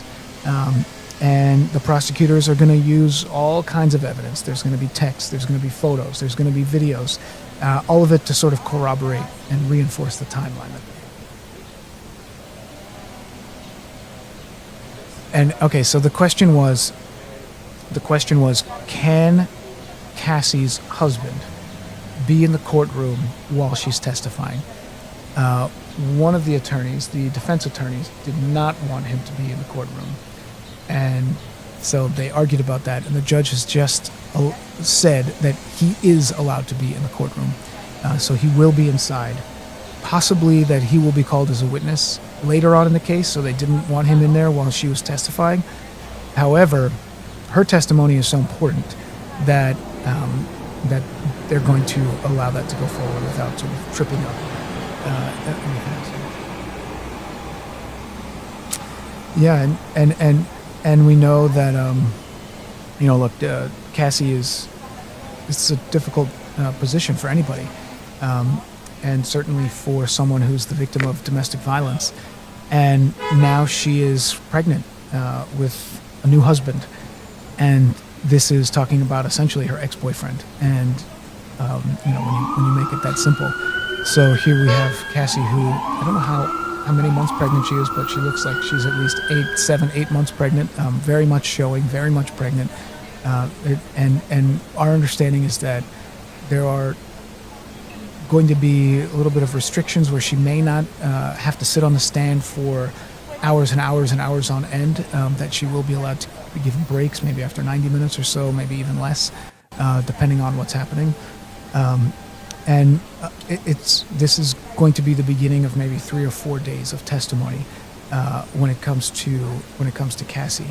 And so one of the things that we also expect to come up will be the 2023 civil lawsuit that she settled. Prosecutors are going to try to carefully frame it as a first step in coming forward, not a cash grab. The defense will almost certainly argue the opposite, that it was an attempt to get money, it was an attempt to do this, and that here we are today. They may ask Ventura, prosecutors will, because they know the defense is going to make a big deal out of this. They're probably going to ask why she initially filed that case and what made her participate in the criminal investigation. So right now, we know that Cassie has taken the stand, and it's likely to be the beginning of maybe 2 or 3 or even 4 days of testimony for Cassie. And prosecutors are going to try to get ahead of the defense's claims of consent, financial motive, because they need the jury to believe Cassie. They need Cassie to really spell out and be the heart of this case. They're going to ask her if she feared coming forward before now, before that civil lawsuit in 2023. They're going to ask her if she was afraid for her life. And they're going to highlight the power differential and potentially the isolation during the relationship. That's what they're going to say. And they're going to emphasize her reluctance and emotional toll rather than anger or revenge. Now, that'll all happen through the course of it, maybe not right at first. At first, they're really going to just basically ask some foundational questions, how she knew Diddy, where they met, so on and so forth. It's going to be emotional. By the end of today, without a doubt, we're going to have several new headlines, things maybe we didn't know. we have sort of a broad scope, a broad painting of what the allegations are in the indictment. But really, once somebody starts testifying, you're going to get more the details, right down to the very specific allegations, very specific incidents. And if it's emotional, she may be holding back tears. She may not. The prosecution sort of may break it into parts too, giving her moments to pause, to regain her composure, and really they need to keep a compassionate tone. They might repeat or rephrase questions, object quickly if the defense gets too aggressive in cross-examination. The way it works, the prosecution will go first, and it's going to take a while. So the prosecution is going to be talking to her for a while, maybe several hours, maybe a day, maybe two, before the defense then has its opportunity to ask, to address some of the different issues. So you're going to hear a lot from the prosecution at first on this. And again, it's to underscore the pattern, not just the person. Ventura is not only the alleged victim, they're going to say, but that her testimony will be framed as part of a larger criminal enterprise, helping the jury see her experience as a representative example of the broader abuse the prosecution is alleging. That's why her testimony is so important. All right, so yeah, I think we brought you as close to up to date as we can. That's what I. Yeah, the question is, why didn't Cassie leave? She was a part of Diddy's life, and he was a part of her life for a long time, and that's something that the prosecution is going to have to address. And they are going to have to make it clear from the prosecution side that she felt like she couldn't leave, that she felt like if she left, she was going to be subjected to violence. And so that's going to be what they need the jury to come away with. But the defense wants to undermine that credibility. As you rightly point out, some of this stuff happened years and years ago, and the civil suit wasn't settled in 2023. So the defense is going to imply that there was a financial motive. They're going to suggest there are inconsistencies between her deposition and whatever she testifies to today. Because when you give a deposition, there's going to be hours of testimony that will already have been recorded as a part of the civil suit. And if there's anything in there that doesn't line up with the testimony that happens in criminal court, the defense is going to make a big deal out of that. So you can be sure that Diddy's defense team, they're a high-profile team. So they have scoured every detail of what she has said previously in that civil lawsuit. And if she breaks from that at all during the prosecution's testimony or when they get a chance to cross-examine her, they're going to make a big deal out of that. And so some of that may be, why didn't you leave before? If her reasons were different in the deposition than what they are today, defense is going to hark on that, and they're going to say, look, this is casting doubt on her story, and so if her story is doubtful, the whole case is going to fall apart. That's how crucial this is. So they're going to highlight that 2023 civil lawsuit. The defense will eventually, when it's their turn, suggesting those inconsistencies, and they're going to ask, why did you stay with Diddy? Did you take vacations? Did you accept gifts? Was there jewelry? Was there this? Was there that? There are public appearances. There's photos of you at this event, at that event, and you're saying that this happened. You're saying that this happened then, and yet you're still with him here. Those are easily going to be some of the highlights that the defense is going to talk about there, and maybe float the idea that her story has been shaped or encouraged by outside influences. And they're really going to question how long she waited to report. So just to update, kind of the bottom of the screen there, I think you can see it, is the courthouse in Lower Manhattan. High stakes testimony today. That is where Cassie, as we speak right now, is on the stand. I'm expecting that we will have an update about what she is saying, likely within the hour or so. So we're going to check off for now. And we're going to have an update on Good Day I should not say good day. We're going to have an update here on the YouTube live channel whenever we get it, and also the noon show, which starts about 50 minutes from now. Hope to see you then, and maybe we'll check back in with you tomorrow. Good luck, guys.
Passe là en dessous.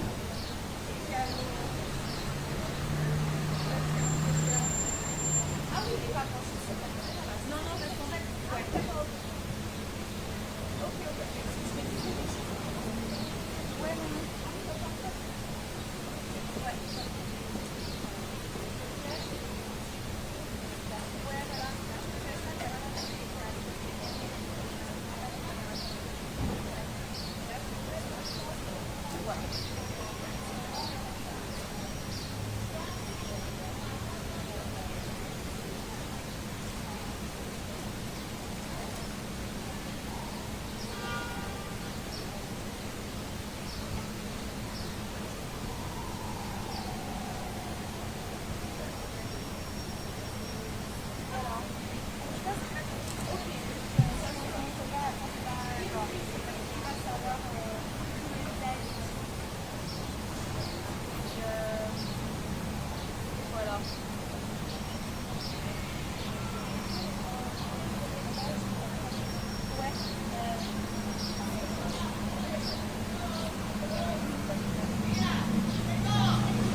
On their ass. And I'm inside like, they sit up here sad, trying to discover, trying to ask her about it, and she got mad. She said all this stuff, and she got to take 3 breaths in the first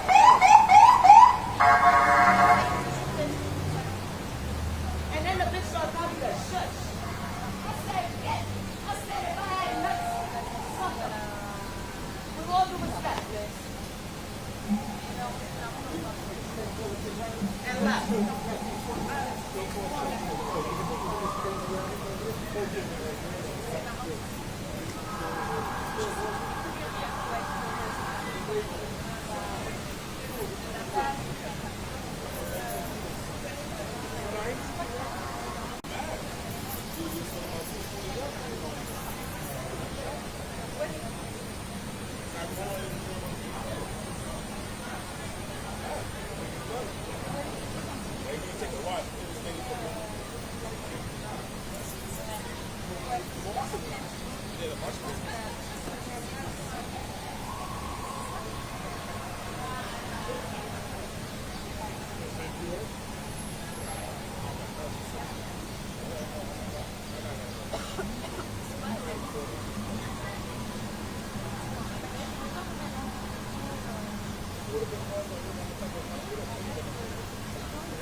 They're doing it voluntarily.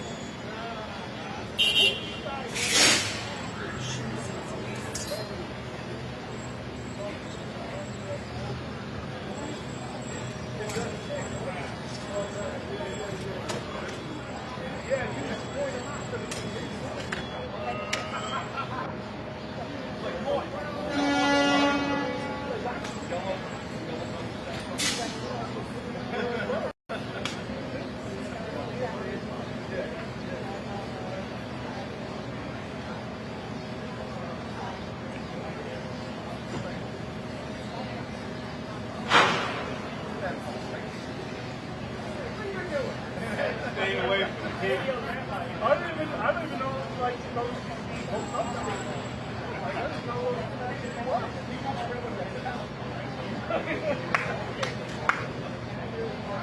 I have to give him a kind of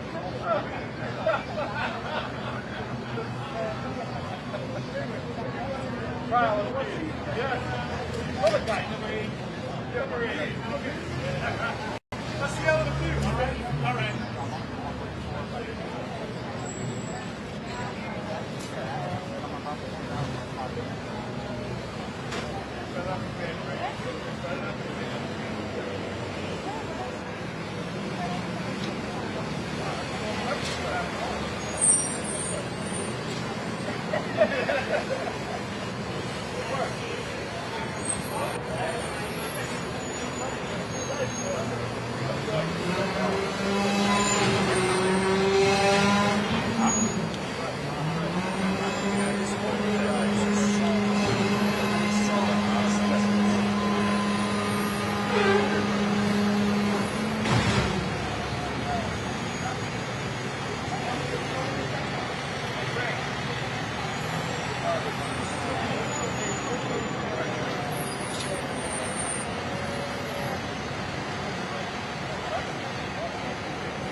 the strip, the 700, the 5-day, 6-day, but yet only sexual needs. You gotta pay.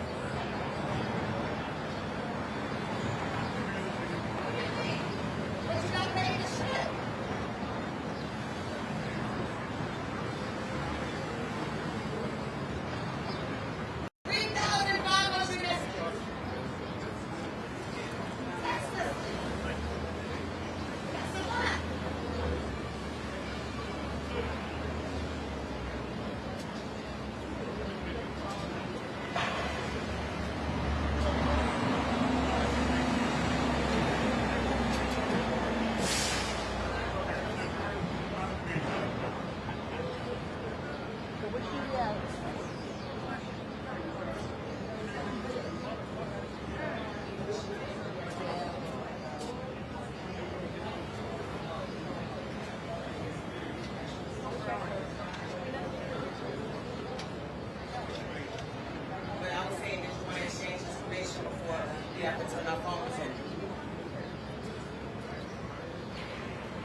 From there to there.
it used to work in the rain. It's got holes now. I have better. I didn't bring it out because I knew we were getting bring it out.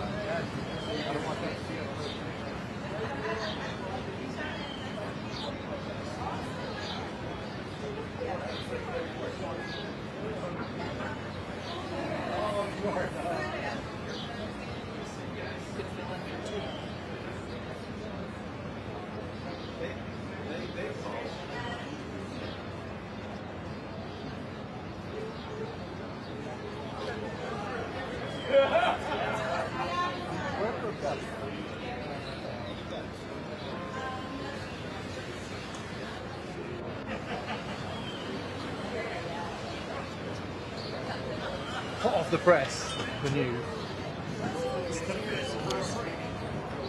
Right.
And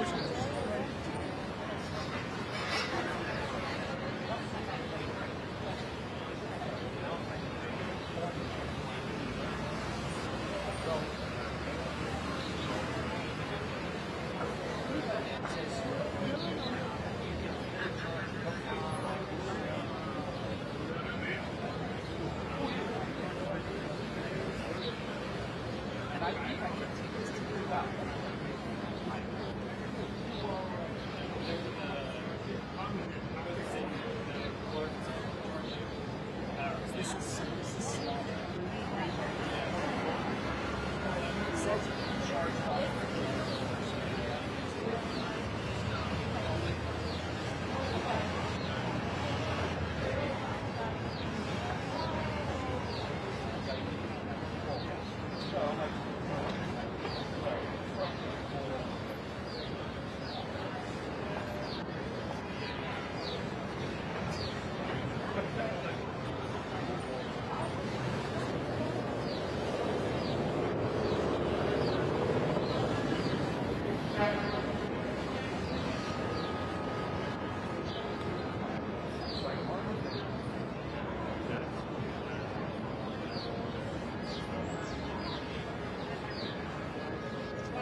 Oh, public entrance is that way.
Alright, so you're all back up and running?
Or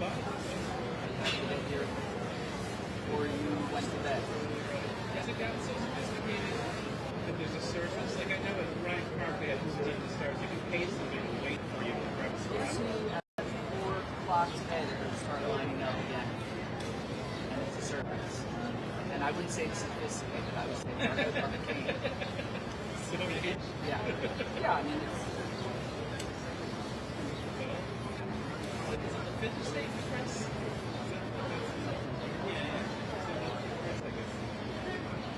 Back in the caveman days. That's the stick to the thing. Thank you very much. I got it.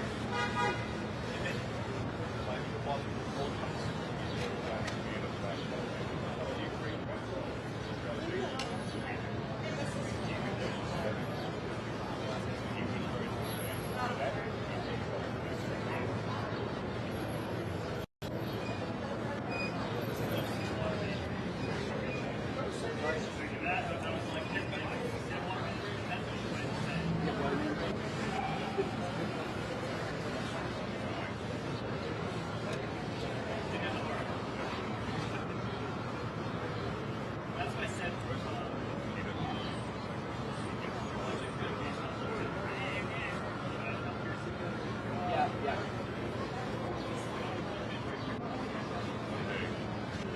Another good one. That's a good one. I like that. If they're wanting to be on camera, yeah, it's erectile. Floating on erectile. They're out of there so fast.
looks like around 1 o'clock. Yeah. Where do you see that? Yeah. Yeah. I used to use Storm Tracker, but now they want you to pay and they stop the predictability. Cut you off at now. They show you before up to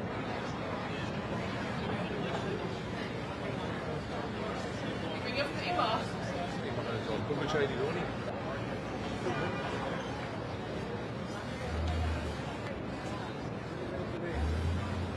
Eh? Yeah. Hey,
All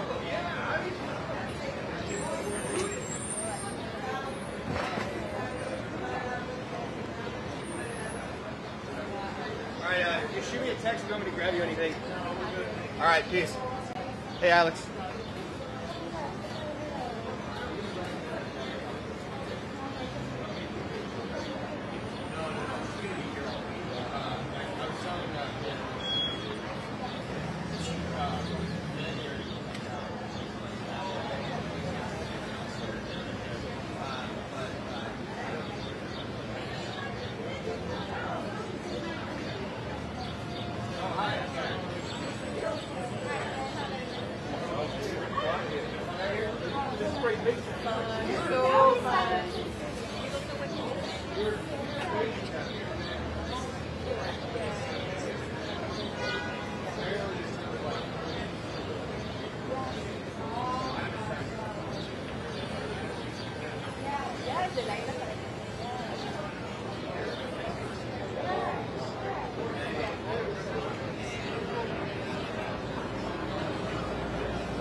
Sorry. Oh, Mel said she wants to do lunch on Thursday.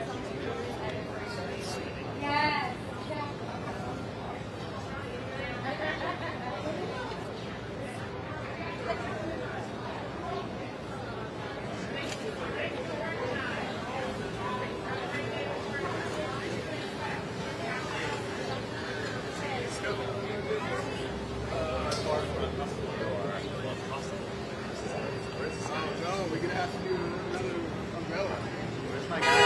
I'm grabbing an emergency sandwich. I gotta find my guy.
This is late for lunch, right? 12:30? No, I guess not. I guess we can do that. Yeah.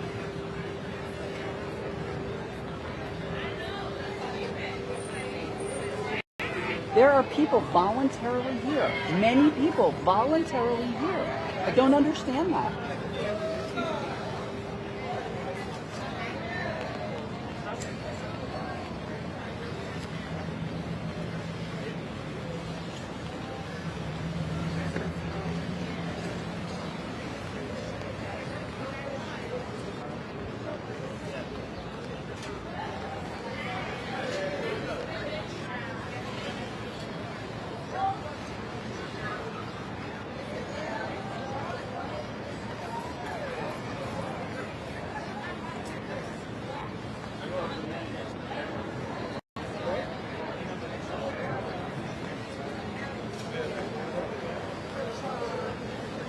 We have Newspath here, local here, national, and we're cool. How come we don't have a truck here to support that community? No? Does that make sense? No? I just happened to look in the lobby near the end.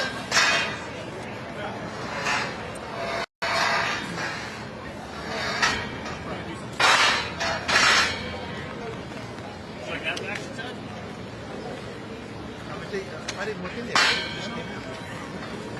I want this shit listed. The other one? Is it just one?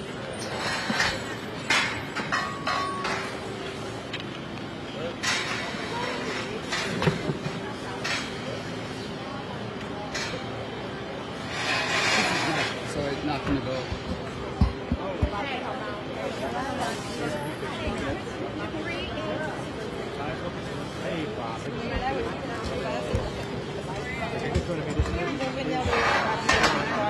We got it. Thanks very much. Yeah.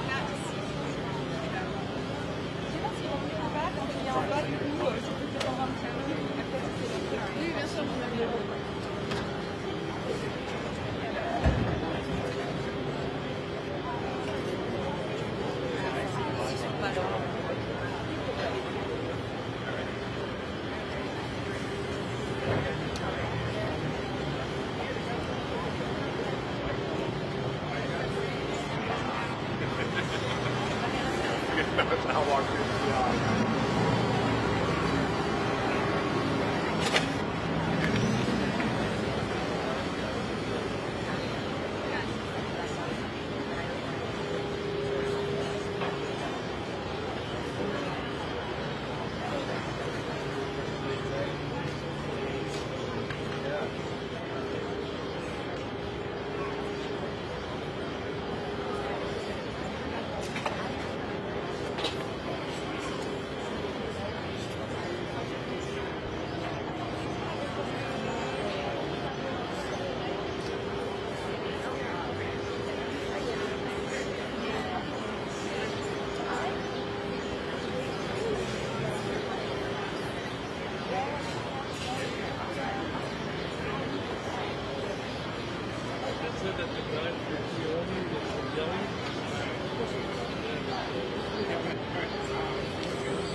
What do you understand then?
What is this like for you?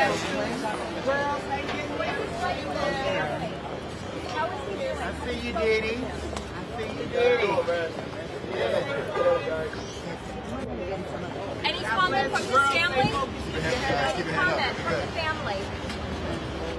This is live. What is it like to see Kids, keep your head up. Keep your head up. What is it like to see him in court? Keep your head up. Keep your head up. Keep your head up.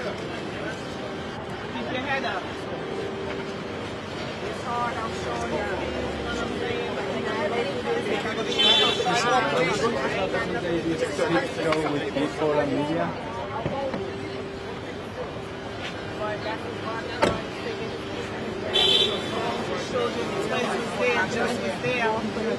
Everybody was there. This is their sprinter.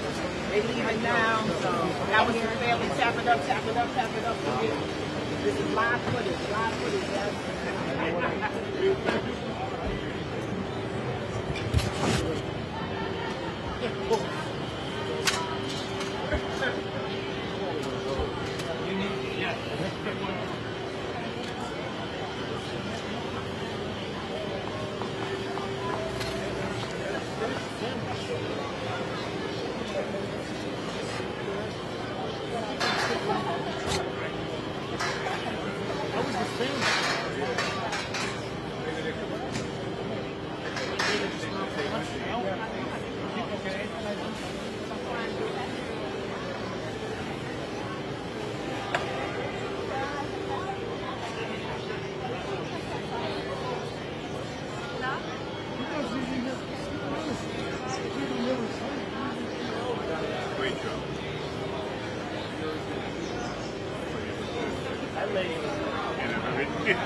I do.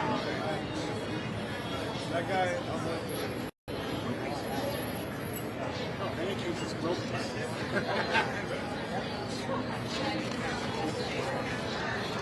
There is a picture.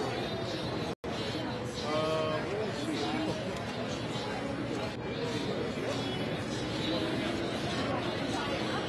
Believe me, I ain't running the streets. Because I get on the train.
Yeah, but that's not open. That's parked.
I've been in the freaking man. Really nice. Yeah? So it was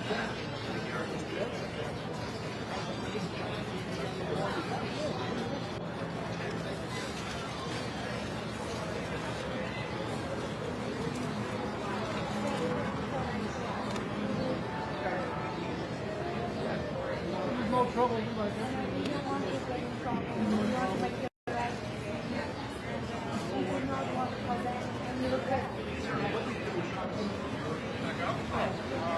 Because she's going to be here for 2 months.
Red one day.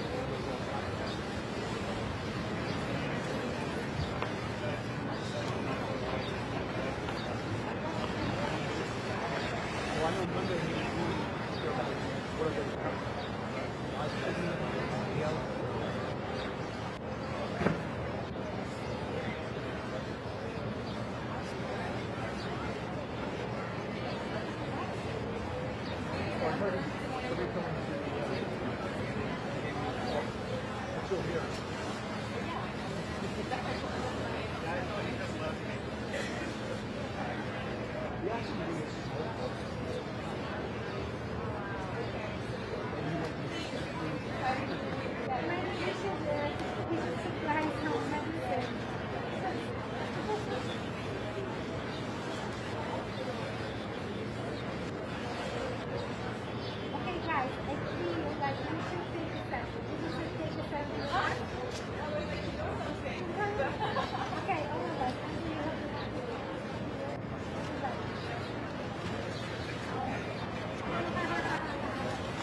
No, really?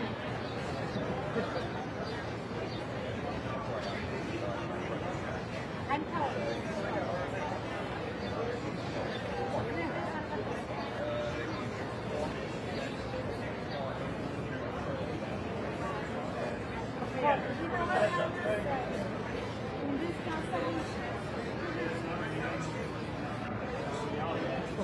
Later on. You should be over there. Richie. Rich. You got E again.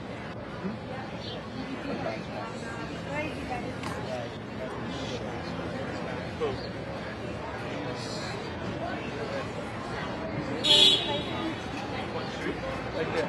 Black red headband. He's back.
Sexy Nick. Girl got cooking up the list. It's all good, man. All good, man. When you facing the case, you're gonna hope something about yours. Don't worry about it. You ain't gonna be innocent for that. Tomorrow.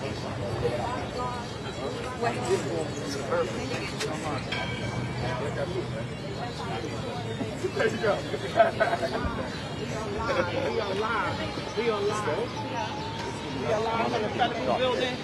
This is Sean Combs trial. We are live. The whole family is coming out. We can have the people business. Like comment, so we are not the judges. We cannot judge. Let's be clear. We cannot judge.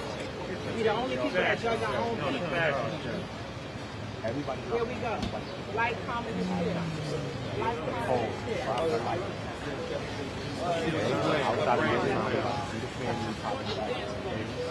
Ain't no brand behind us. Let's be very clear. I used to work there, yes, sir. I've been there too much. From the other side of the thing. I'm just saying. From the other side of the door. That side of the door, you can't tell me a motherfucking thing. I understand. No problem. We ain't got no beef. We good. We good. Keep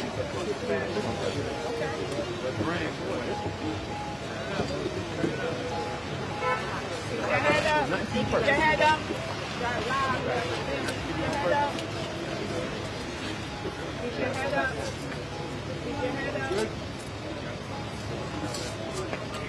Keep your head up.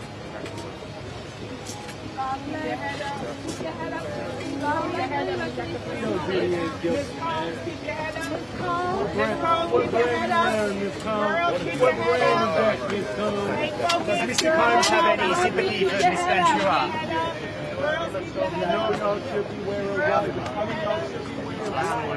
your head up. Girls, keep your head up. Live. Does Mr. Combs have any sympathy for Cassie Ventura? Diddy. Friends. Just friends. Friends. Family, keep your head up. That was loud. You had to go down.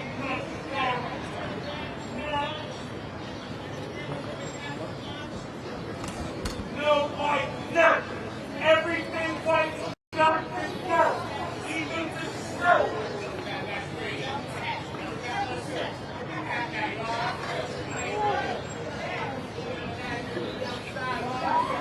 Real time, Lord.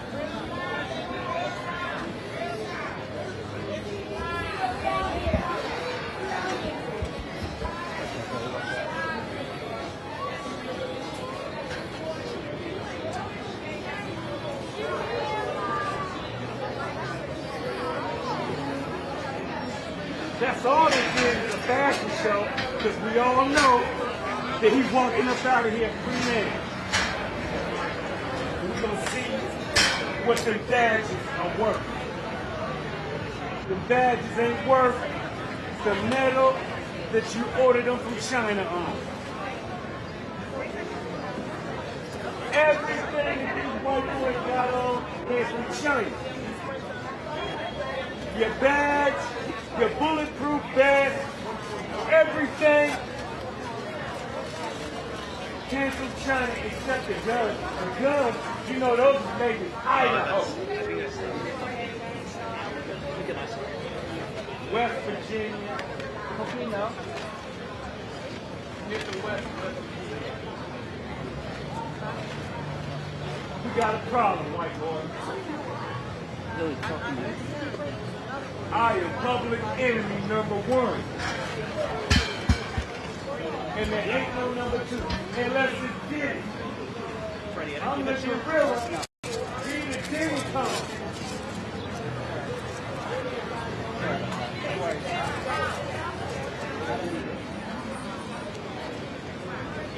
Better off without it.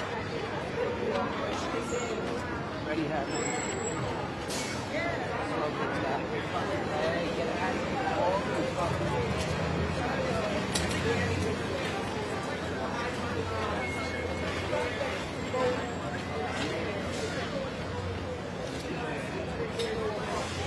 National stress.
guys build your own wall?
He's sitting on the bench.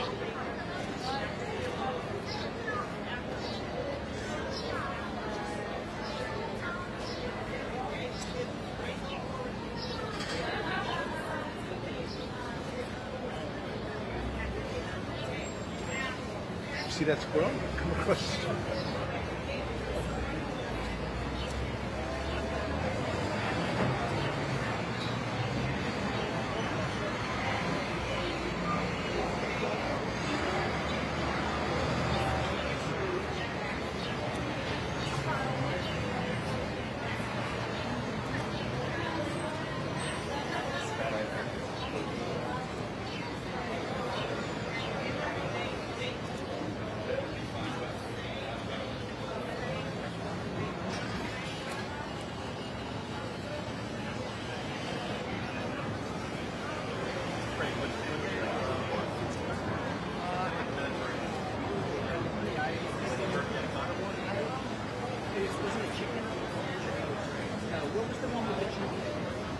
Chunks versus one with the chunks was chicken. Yeah, the other one.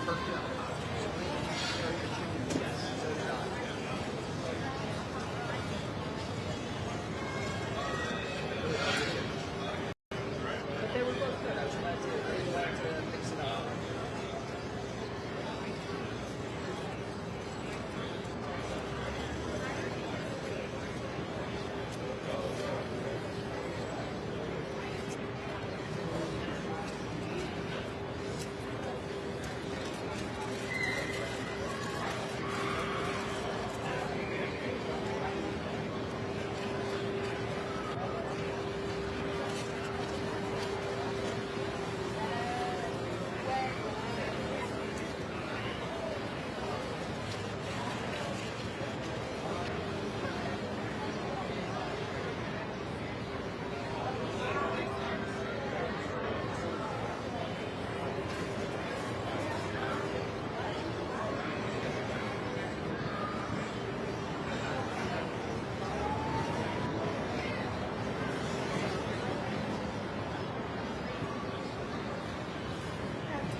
If I hook the one by on top of my camera, then I can dial in intensity and colors, all of that.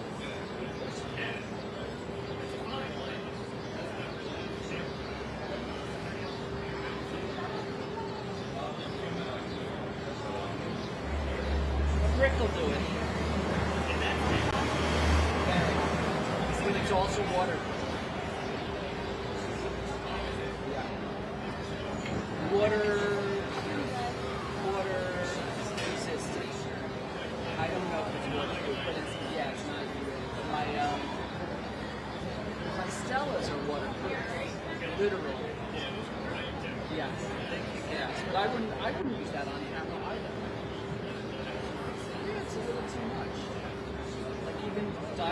its slowest, it's too much. The brick you could dial down to, just a yeah. Put a honeycomb on it, you can put a salt.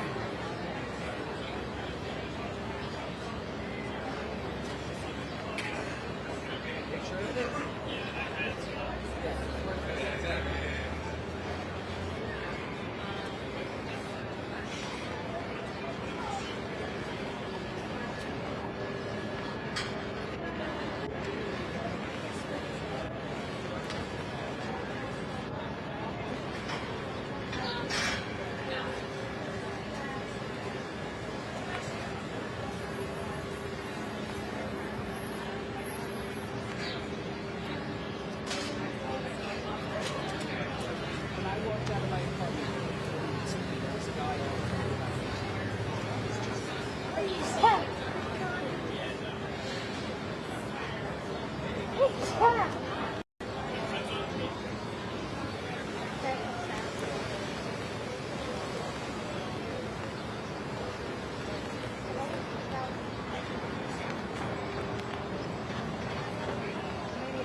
And he's got a brick. He's got a brick balcony.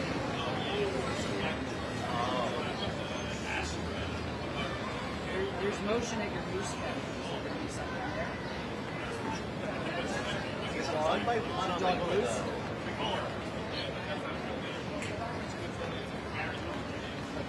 His rear light must have like broke down or something like the day of, or like it had to be so top heavy also. There's nothing heavy about that.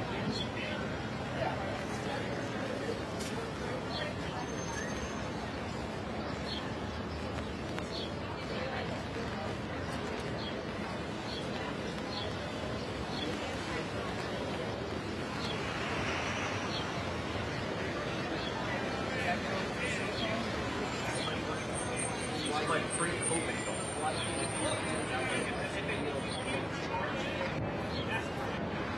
And the new one came in the mail last week, but I have to like download the piece that I think that I did it by you guys did it by yourself. tonight. Bring it tomorrow instead. Yes. I did it and I bring it with you tomorrow. This battery on my new phone all day. That's why I'm saying bring it here.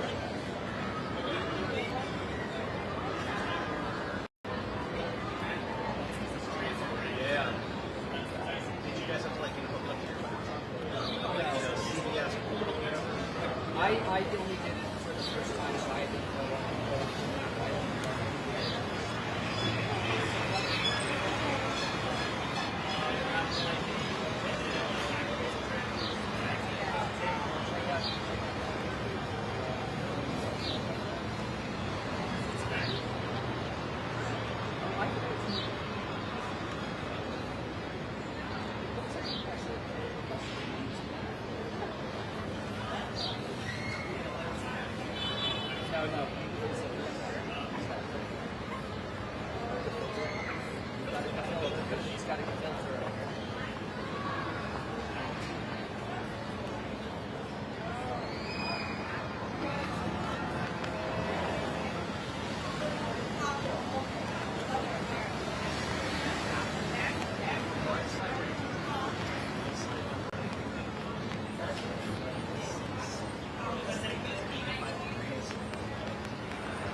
responsibilities that I'll bring like for my work. You don't have to do it.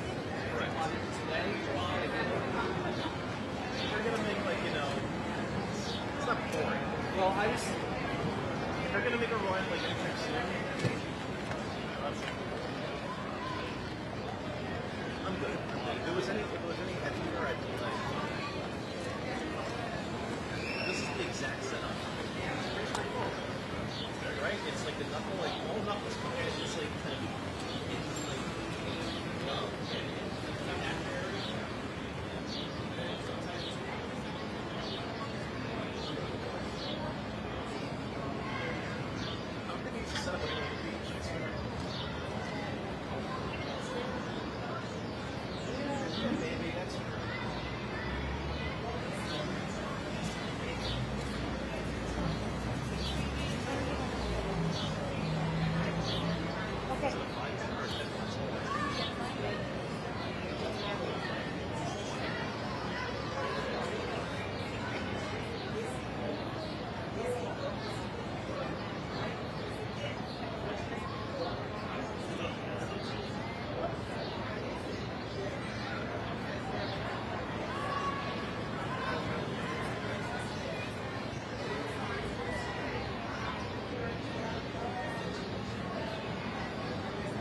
I'd rather be there than here too. There's a lot of places I'd rather be there.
Why does everybody say that? You woke me up. I didn't woke my ass up. I was asleep.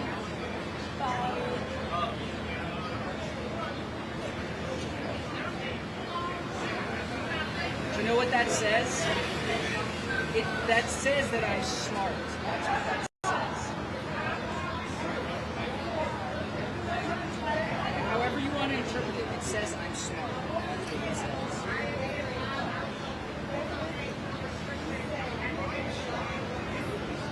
That's why I have to sleep when I get here, because in order to get this, I'm coming in the middle of the night. Good.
And then I'm going to plan to from thereafter also.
really?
Okay.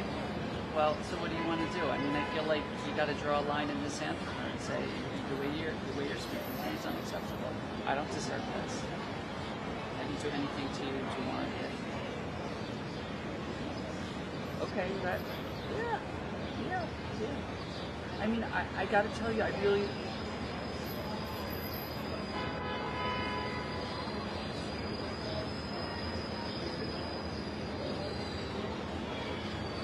Yeah.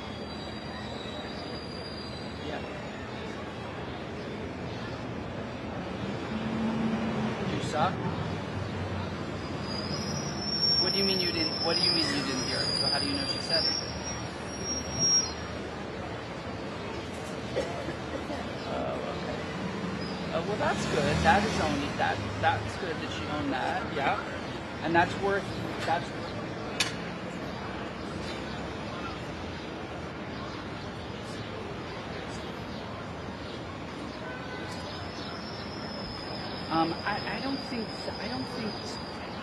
I don't think it's a threat about the horse. I mean, I think that's just a reality. Yeah, for sure. Yeah, absolutely.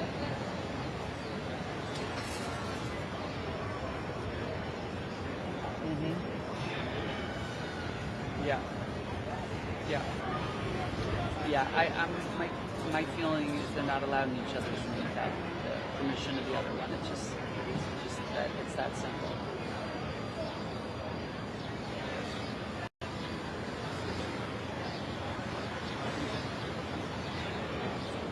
The same. Yeah. Okay.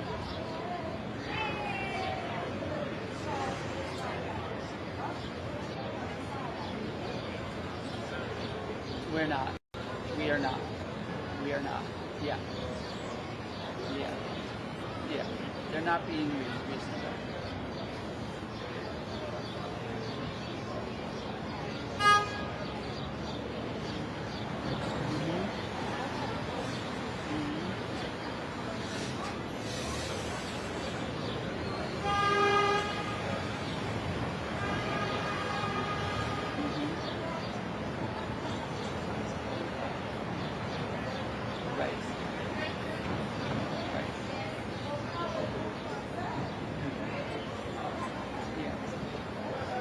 I don't know. I reached out to Sydney and had a little text conversation with her, or Sydney reached out to me when I was about to reach out to her, and then she texted something to me, and she said, "I'm not feeding her." I said, "Okay, no problem. I will feed Roxy when I get home sometime after 8 o'clock, and she can just suffer." And she wrote, "Dad, I mean, what do you want from me? Like, if you're not going to feed her?" Yeah.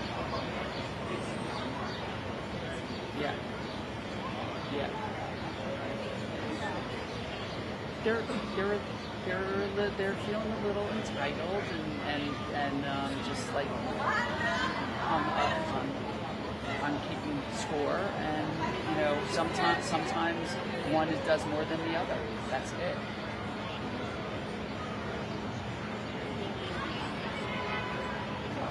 Yeah.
do it. We can do it on FaceTime if I need to. Okay.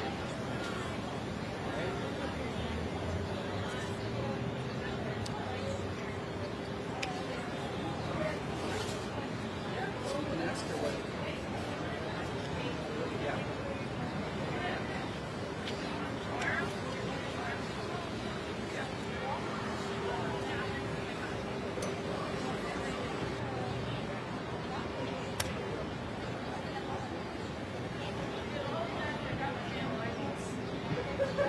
You did hear from me?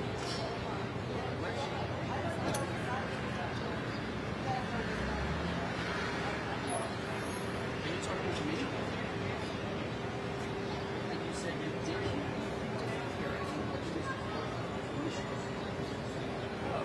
Oh, super.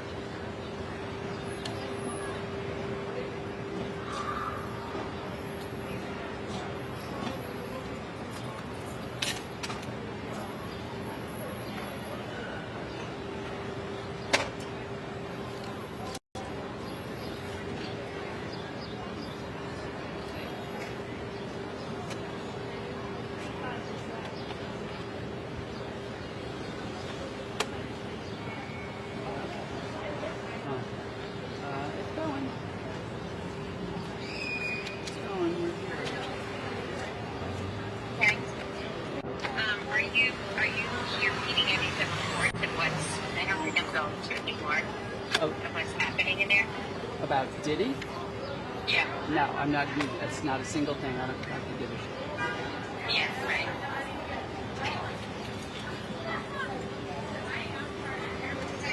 Okay?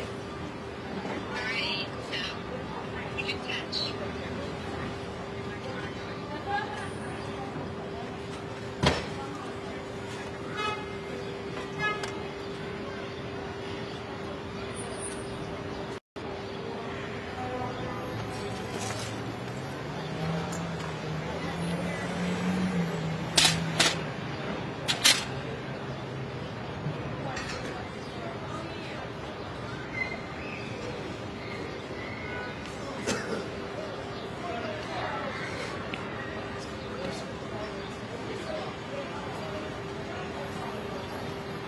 Turn the street. Why?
rumor of us them buying us entities for us?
How many work phones do you have?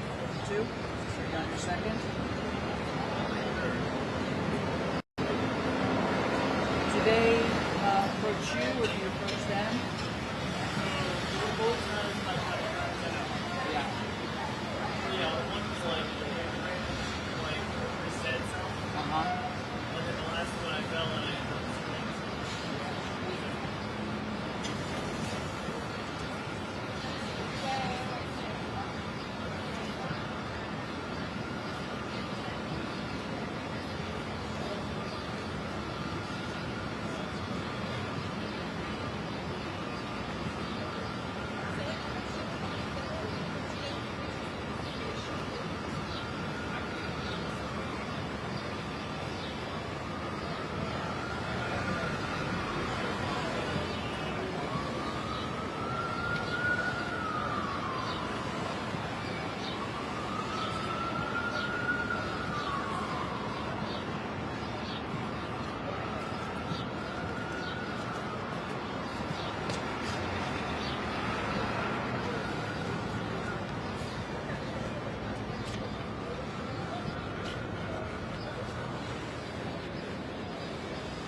All right.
Yeah, I'll let you know.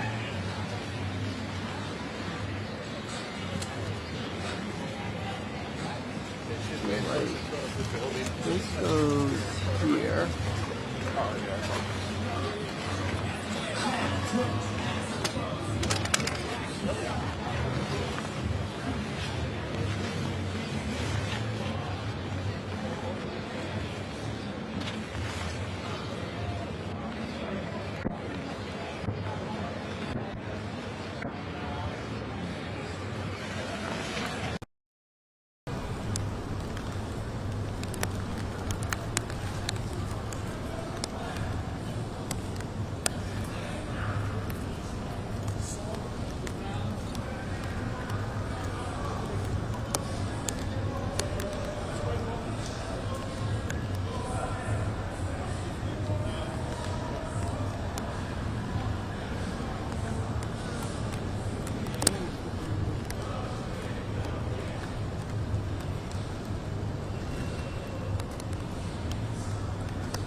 What you guys covering?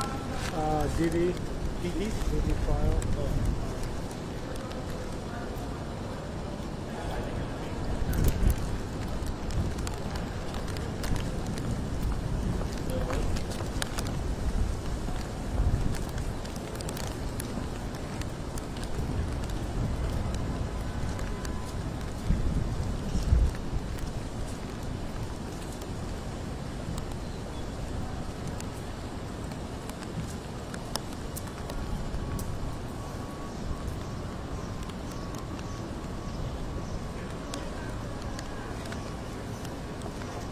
What time do you think? 5 p.m. going home? I think so, but for me, no. 6:15, 6:30. Yeah.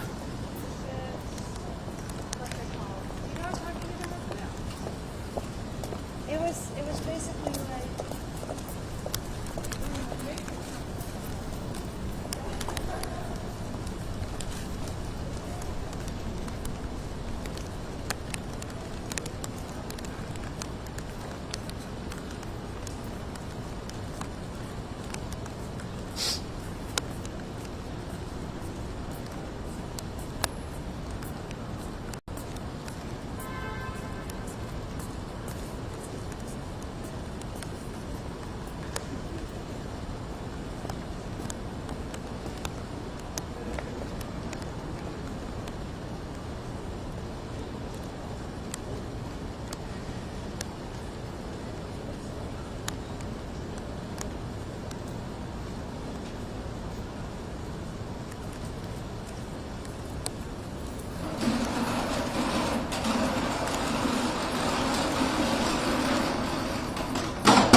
Yeah, he's top.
Any update?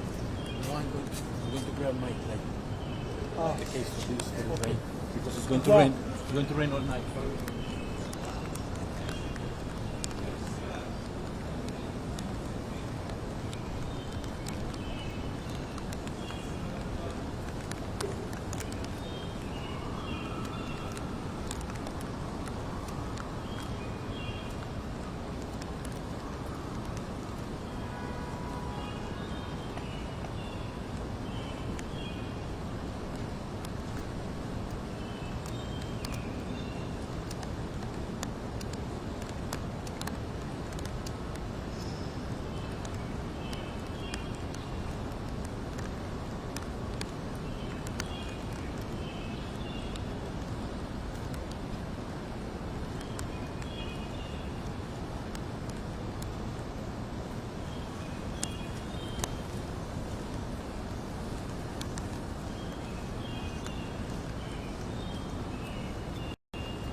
I need everything. Is it okay? Good idea. Good luck.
me, one more question. The drones which India used against Pakistan were Israeli-made drones. President Trump, one initiative that has been globally recognized and talked about is his Abraham Accord idea. Do you think this landing of Israeli drones in Pakistan would create hurdles in the president's vision, his whole thought about this Abraham Accord where he wants to bring these three religions close to each other? These Israeli drones will further complicate the relations between Pakistan and Israel or not? Well, I'll reiterate what we are focused on here and happy to see as a ceasefire. We want to see direct communication between the parties. And when it comes to, again, solving conflicts that have existed in regions around the world, the president wants to solve those conflicts when he can. He's often said that he stands ready to aid in the pursuit of peace. He stands ready to help. And the president is a deal maker. He is a peacemaker. He has shown that again and again. And we're seeing the results of that from the past 100 days and even just this last week. So the president's a deal maker. He's a peacemaker, but nothing to comment further beyond that. Thank you so much. Yeah. Yep. Thank you. I want to follow up on Syria. President Trump, in addition to lifting the sanctions, also said that he wants to create a fresh start with Syria. I wonder, what does this mean for the U.S.-Syria relations going forward?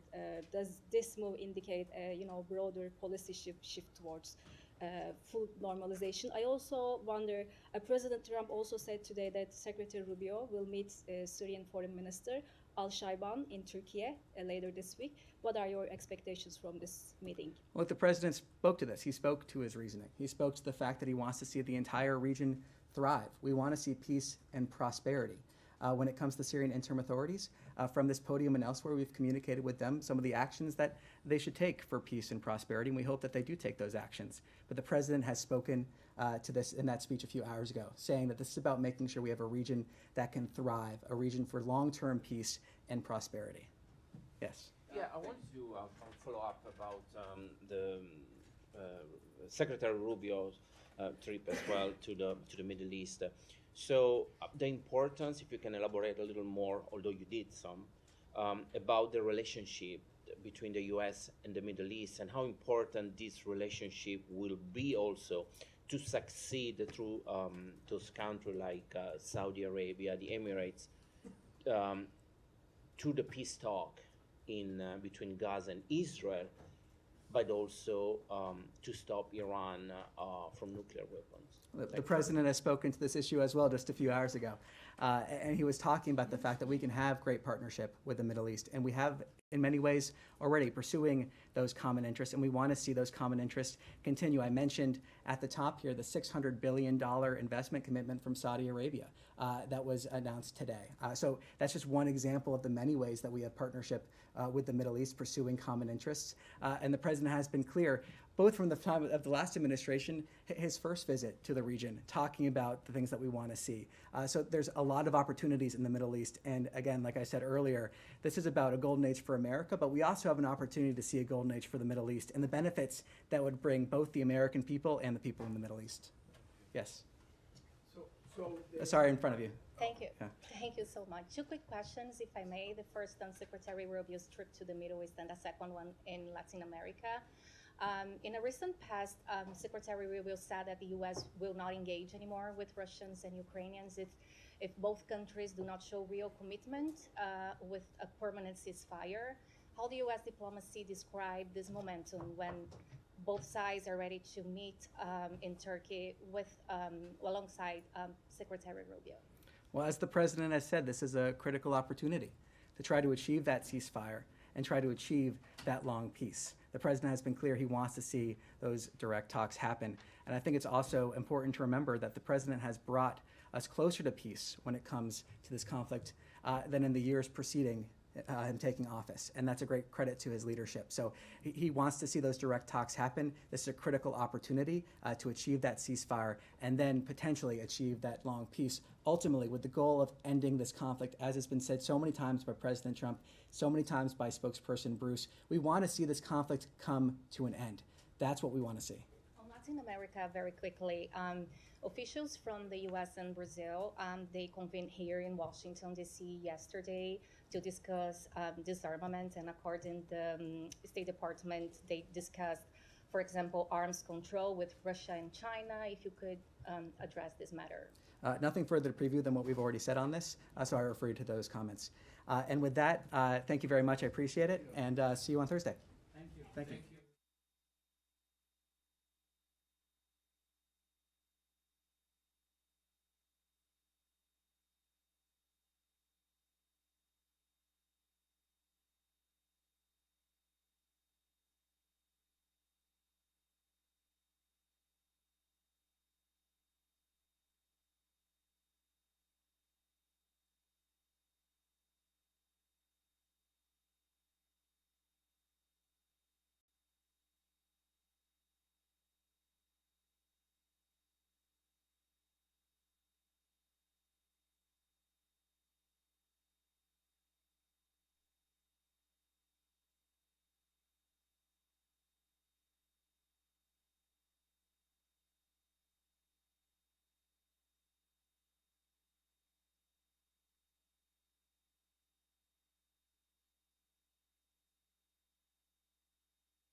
That entrance? That's right there, yeah. The courthouse, right? Yeah, totally same courthouse, right? Absolutely.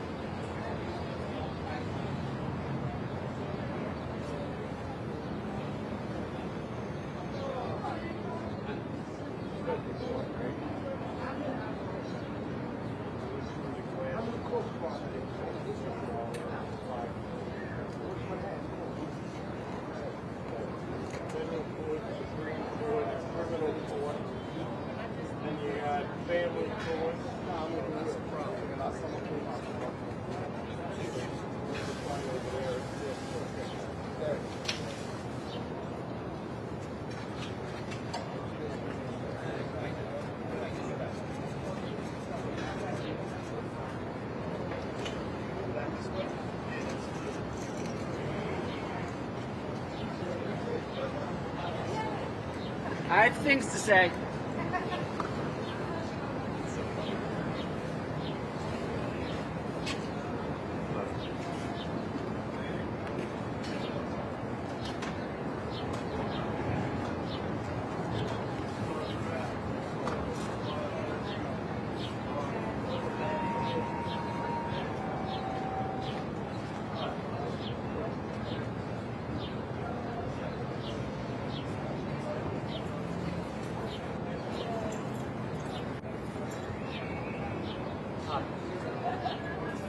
What?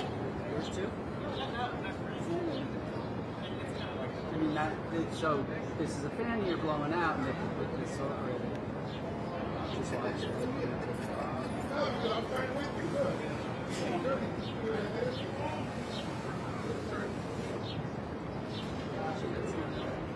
It's like.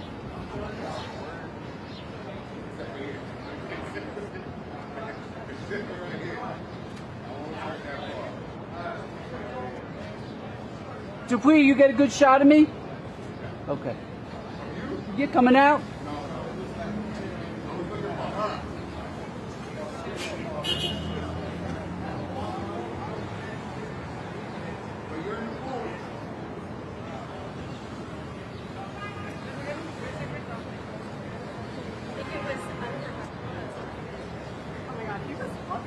That's why he was laughing. Because I didn't see you. Then I was like, wait, Sarah was like.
good. Punch. Hold it.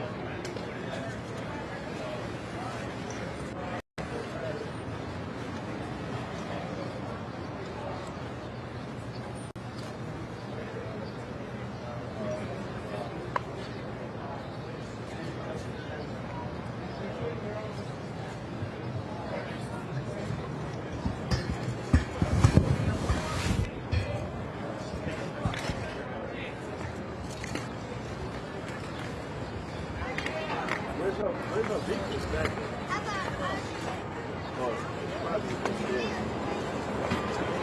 Hey, Lisa, don't worry. It's going to get better soon, okay? You all right? Be careful, Lisa. Lisa, that was upsetting testimony today. Do you have anything to say about Cassie's testimony? What was your Careful, reaction to Lisa. the report today? Hang in there, Lisa.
I'm gonna shoot with my iPad tomorrow.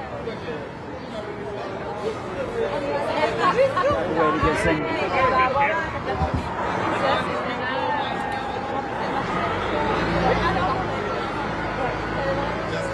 Non, j'ai souffert un peu la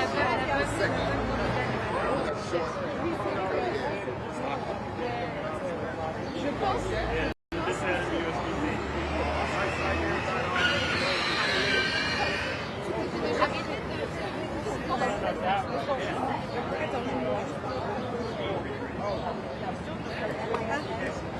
Yeah, you can look online.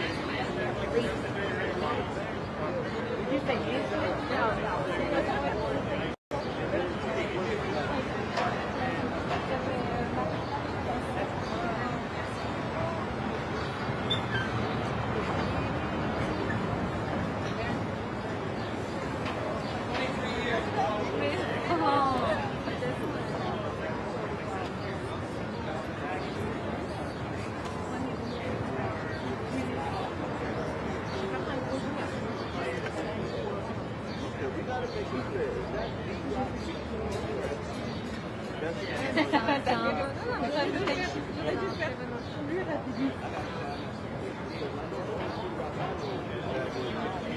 Elle faisait exprès. Elle faisait exprès. Généralement, ils mettent moins de temps.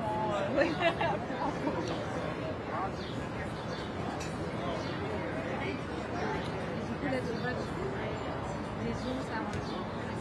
J'essaie de dézoomer les très doucement.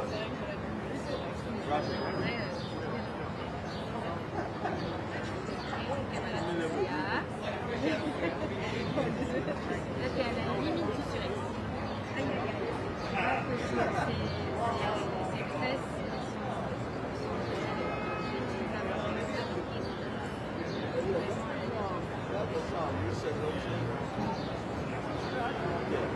Oui, parce que c'est pas Remember, the big that Quincy is not the sun.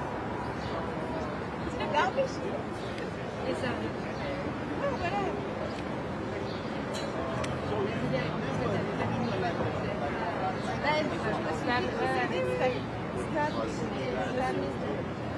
Ah mais voilà. La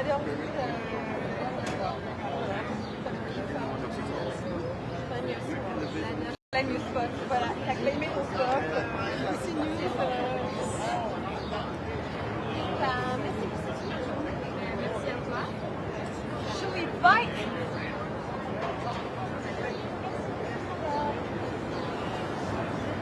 Ouais, non, j'ai vu l'heure, j'étais là, oh merde, faut que je revienne.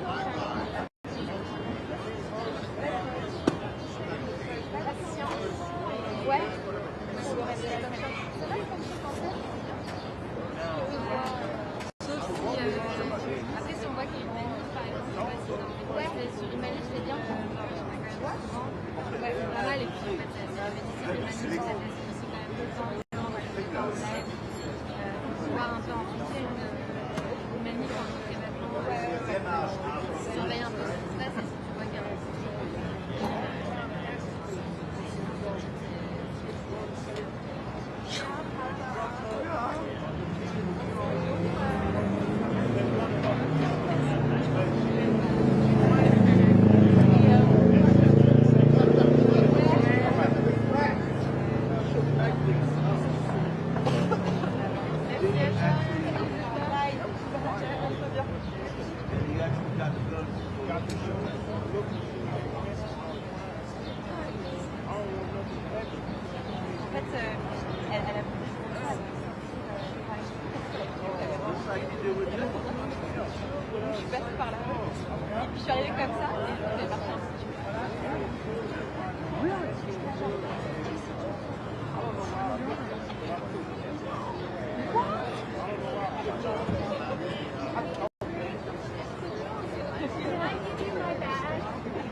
saw me on live. Are you on time?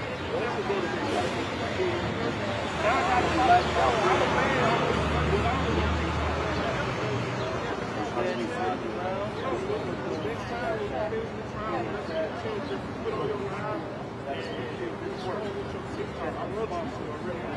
I know you. But I'm glad you're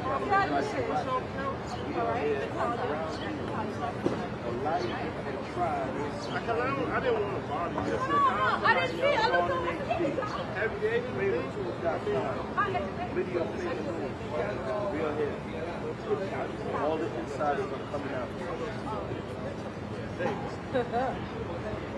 I'm about to head home now.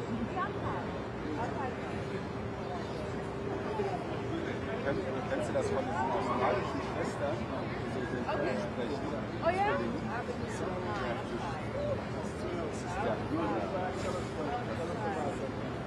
Wow.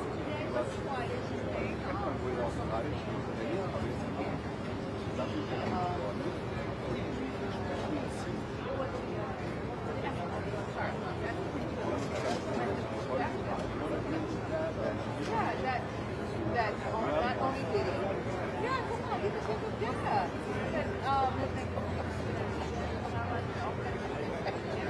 That work of that Diddy and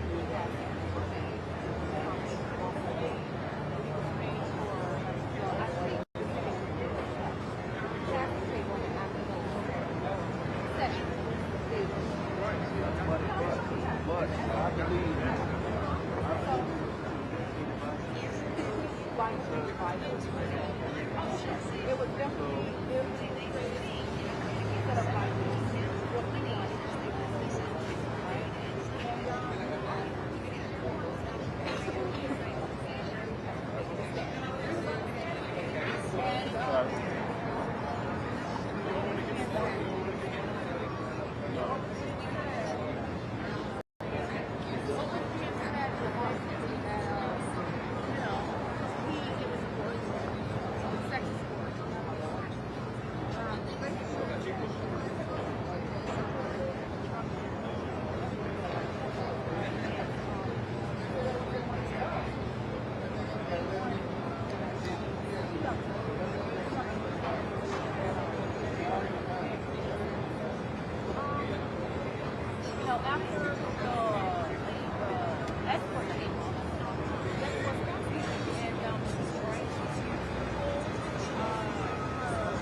know a lot, and I'm happy that you're bringing back stuff. You're bringing back stuff. As you're saying it, it's not coming back to me because I used to see it. You forgot it. You see my person. Oh my God, you just want to be my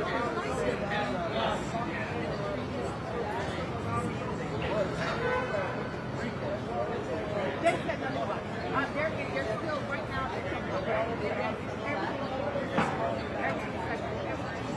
Well, I you know, tell they you were what. going to First Amendment a lot, you know, before it started.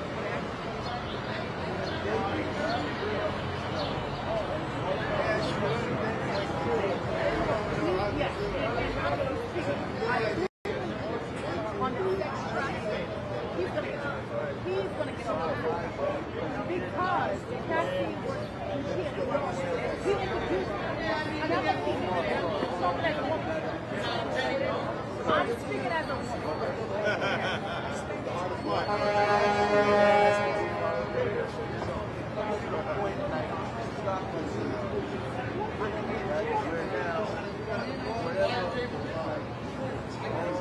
You comply.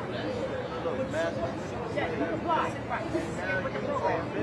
Yes, get with the program. As she said, her words were fatal.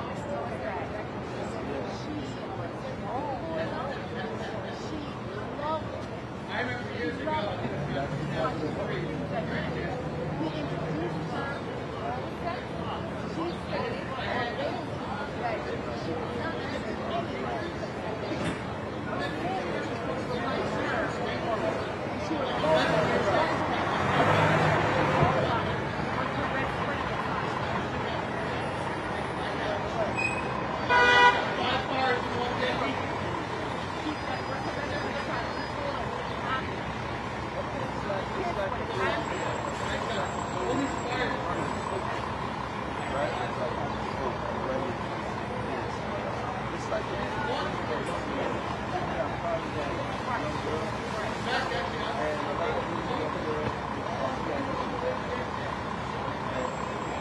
All right, man.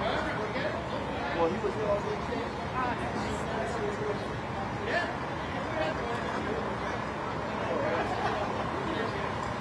Yeah, stop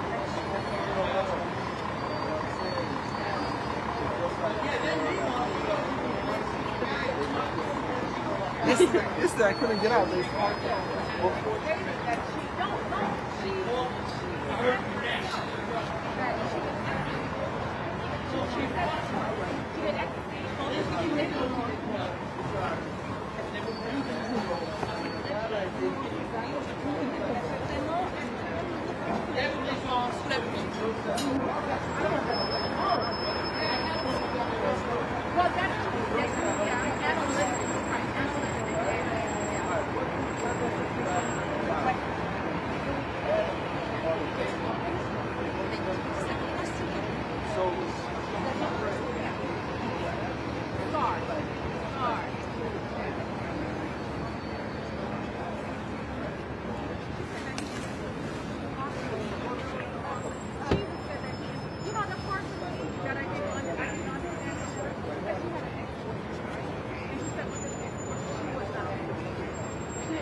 guys are enemy of the state? What's up?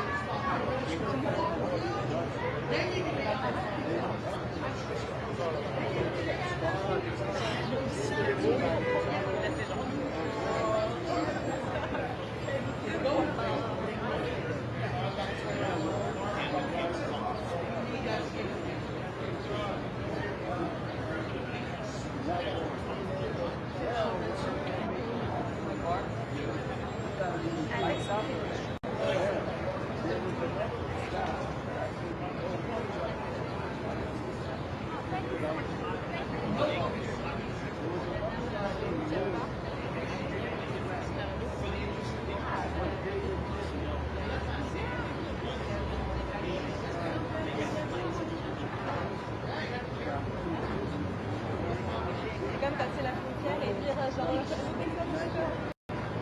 il m'a raconté que le mec en fait hier il avait des ciseaux et une lame de rasoir chez la genre mais par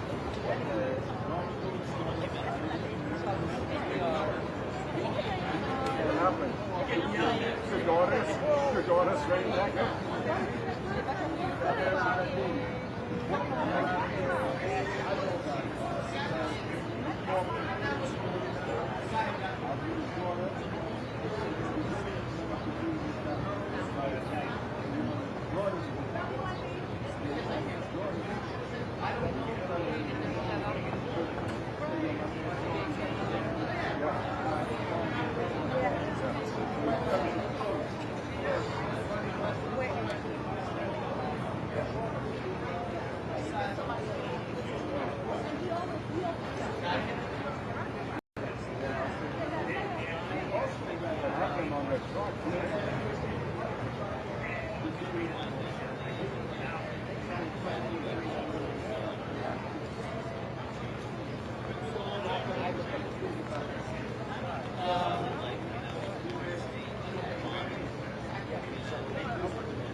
That's a huge umbrella. Yeah. The camera is too big. Kindness of Fox News today. Thank you so much. I appreciate that. So, the most important is the right.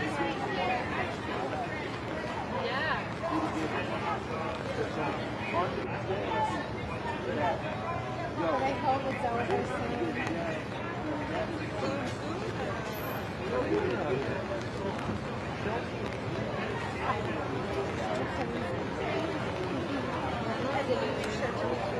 Yeah, thank you. Thank you. Darling. La pluie quoi.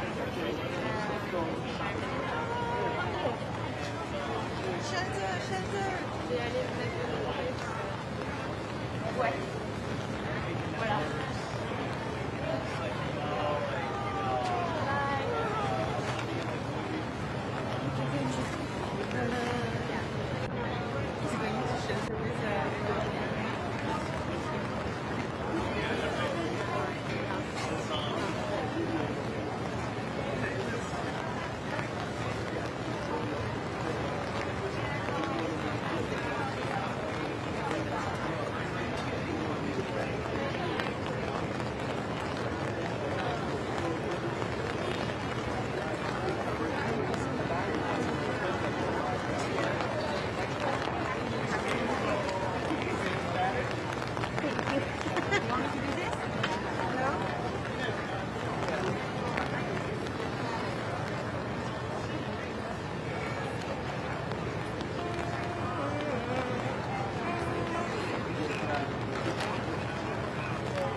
losing my shit. I'm losing it. I'm losing it. What?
Impersonating, whatever it is she's doing.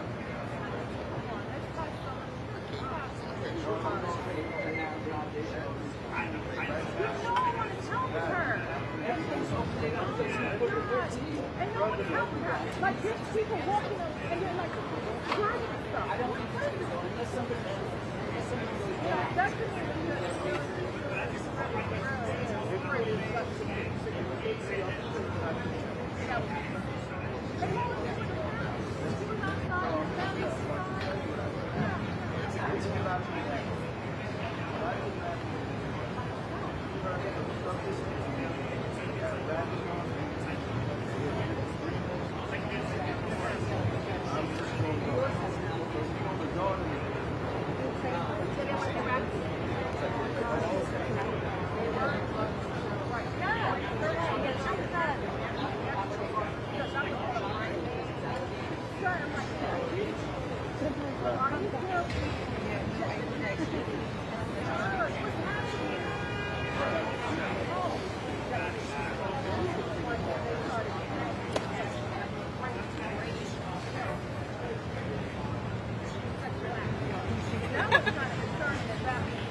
It means that you want to go for a swim.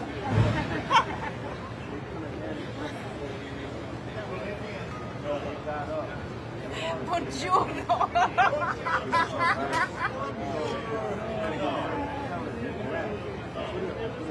Buongiorno.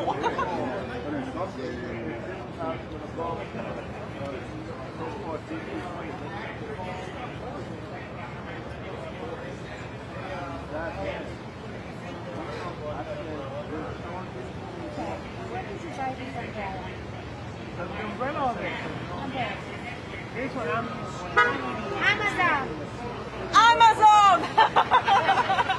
Making him rich.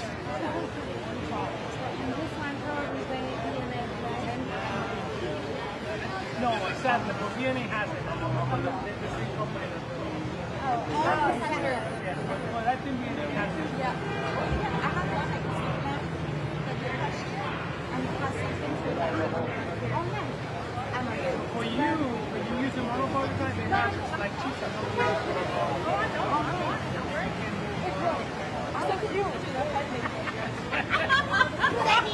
Like, that would be great if we all want to run without umbrella stick. Oh, thank you. I like to. Under one Nobody Right. Until. It's for the web. They like to have that.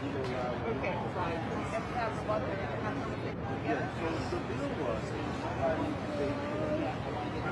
we go back and forth with this person.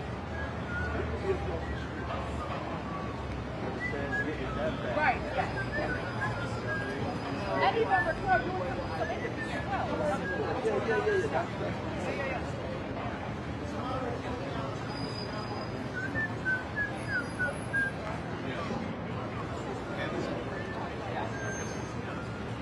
Right now,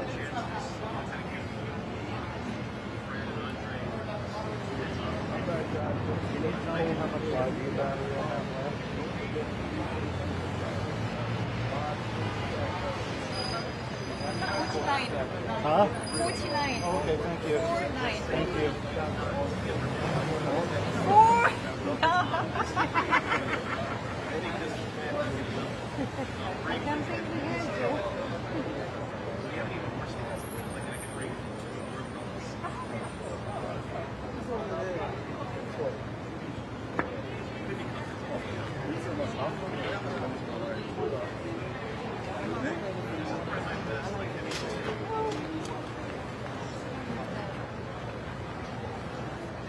one or two.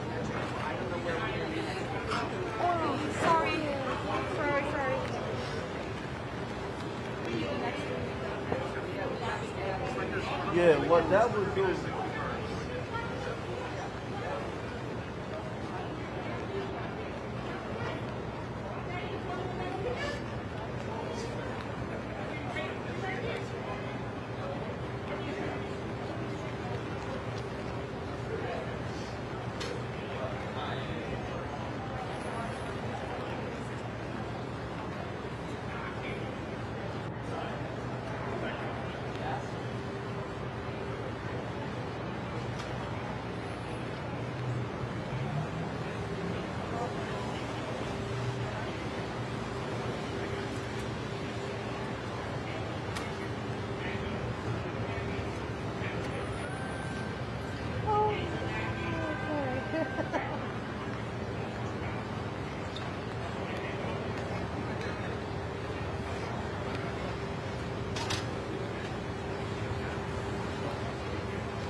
Oh, that's not even going to help me much.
What's up, brother? You good?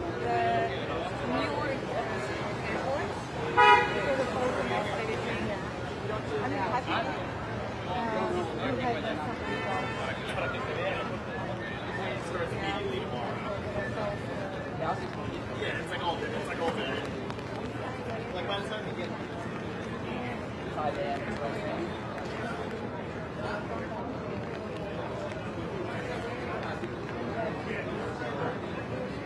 I wonder if that was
called Stargazer, Stargaze by Nemo, N-E-M-O. REI carries them. They're not cheap. $2.70. It's one of the best pieces of gear I own. I mean, I'm out here for hours and days every year. And to be comfortable and be able, you know, it's so worth it.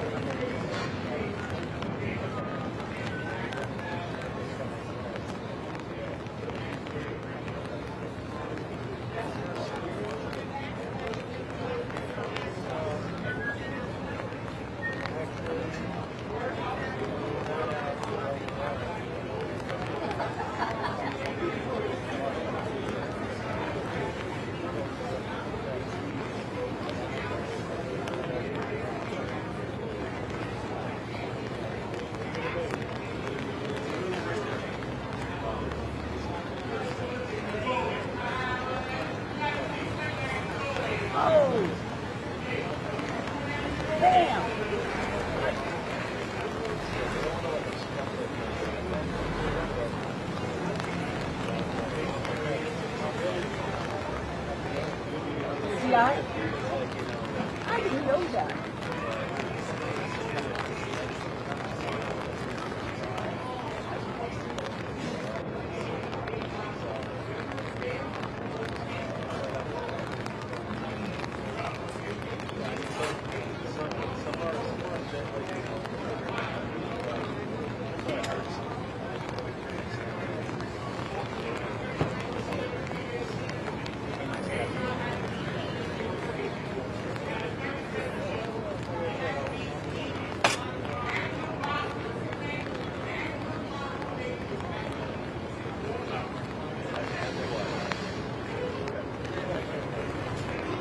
I feel myself getting stupider each day I stay here.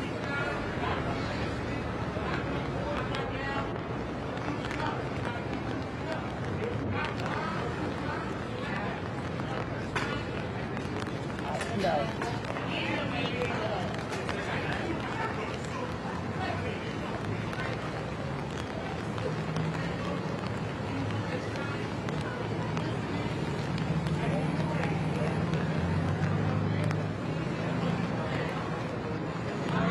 Really, your boyfriend's back. He's not going to want to be out somebody.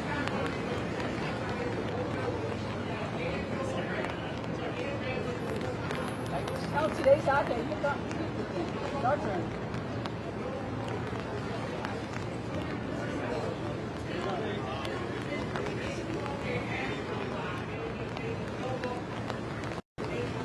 The marshal, her, so they haven't said no?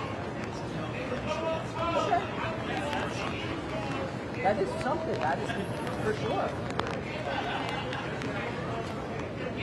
Okay. That makes me want to just put soda on my roof.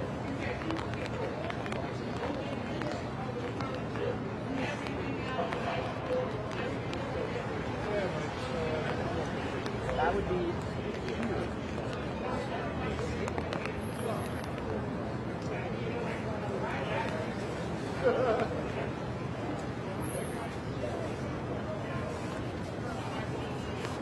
Ash.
that still charging?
That was because it flew down, right?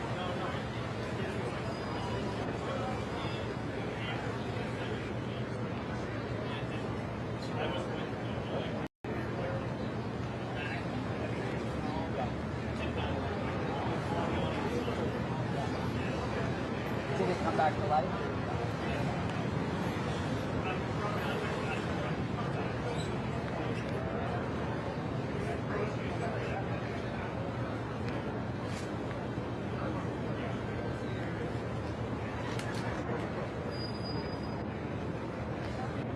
Make sure you let him know through the camera.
All done.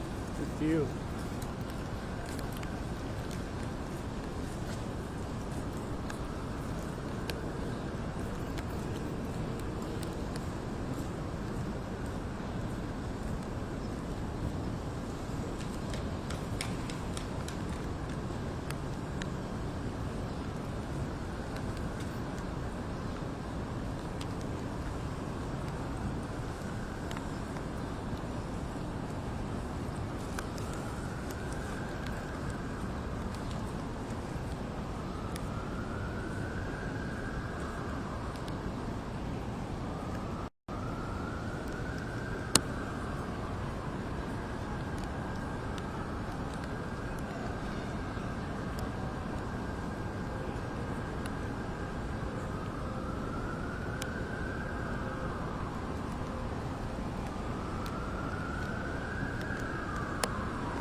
definitely against Korea, especially today. It's crazy cold, all long and stuff.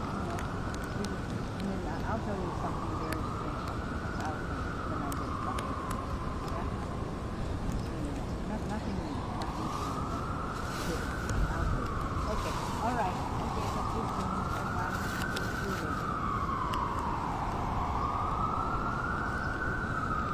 So, I have a question. Sorry. So, this one, yesterday, was pretty confused.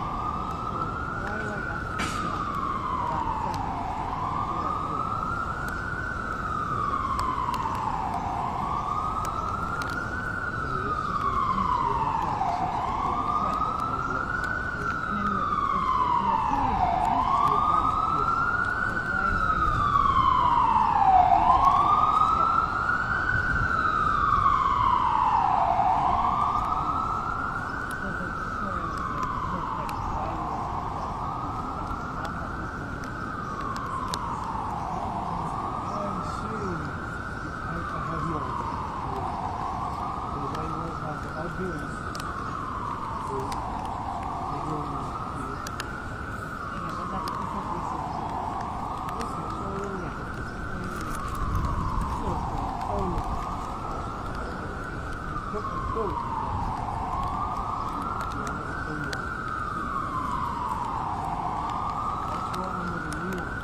start carrying a garbage bag, big black one, cut a hole in the head, and leave for the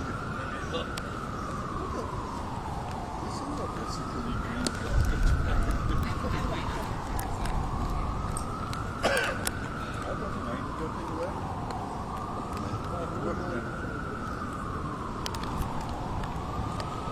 That's why.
guys.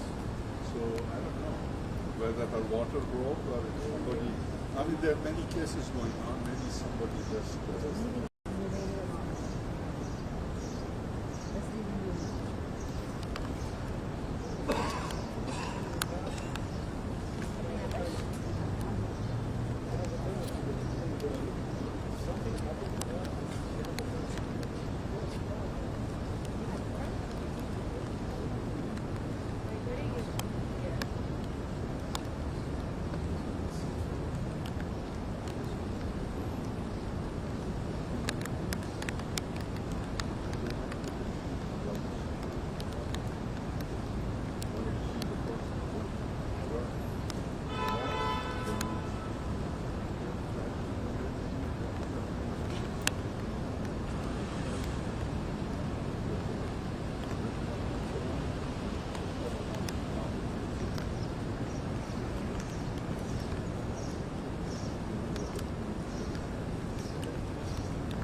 Hi, did the Sean Combs trial start? The Sean Combs trial, it started? Yesterday? It's going on now, yeah? Is it, can I go inside and watch it? Yeah, but do you have to be on a list or something? How do you go from there? You follow this row and this.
Okay, yeah.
the family name?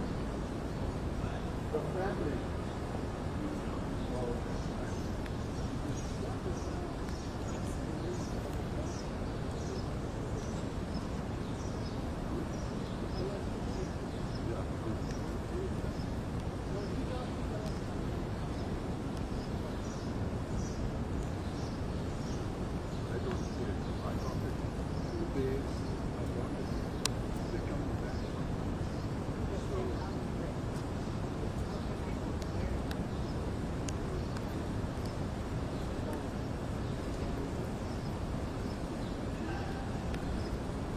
Where do you want to go to, doctor?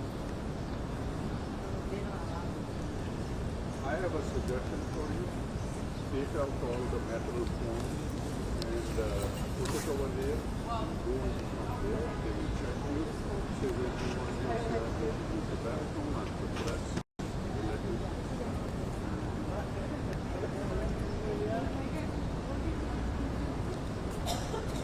Then other places go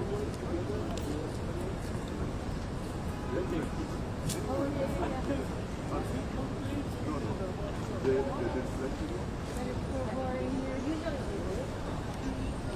Okay, go to 100 Central Street. You want to just go to them.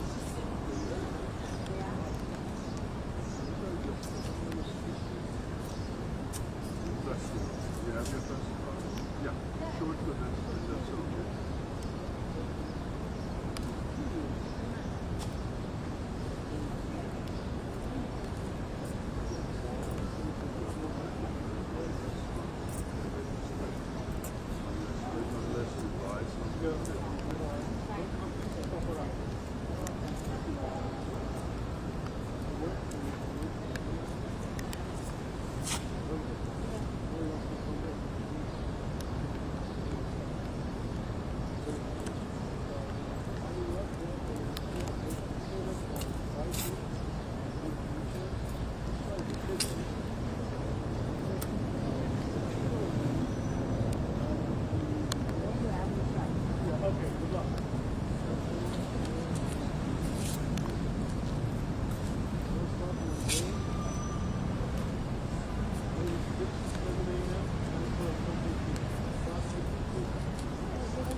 I think we know more about each other's lives than spouses do.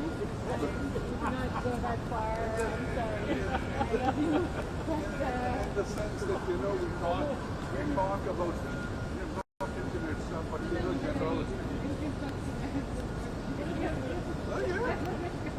I think if you are here with us for the next 8 weeks, we will know a lot more about you.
don't produce another one because you're bored.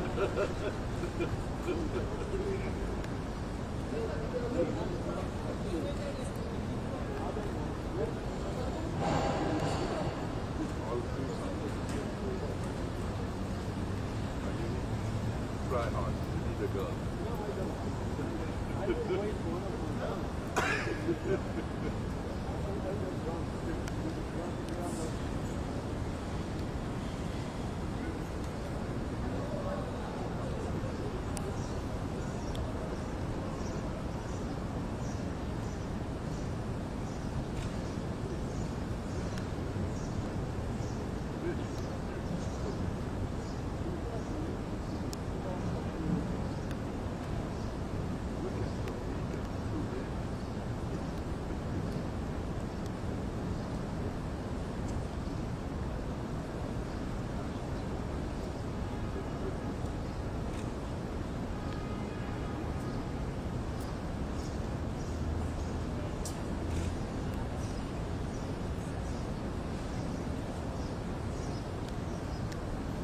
So while we were here with two weird guys, what's your husband?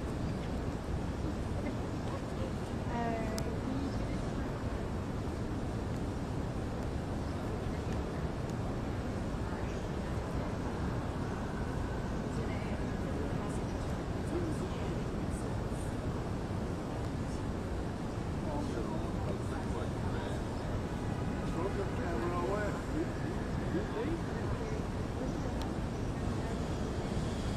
You sing or so you do all the things. You know how have you see Lady Gaga or those people playing the second, the fifth and Did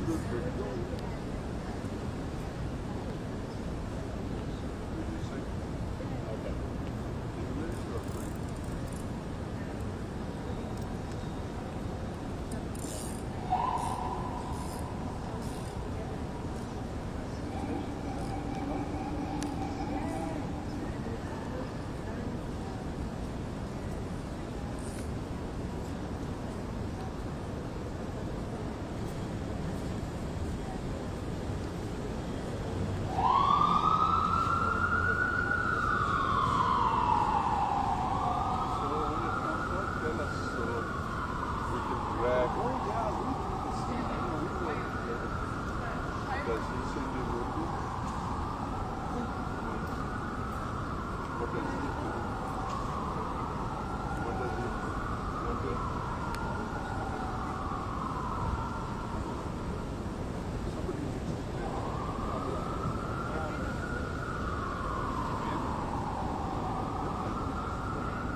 God some and said, that's a bad way.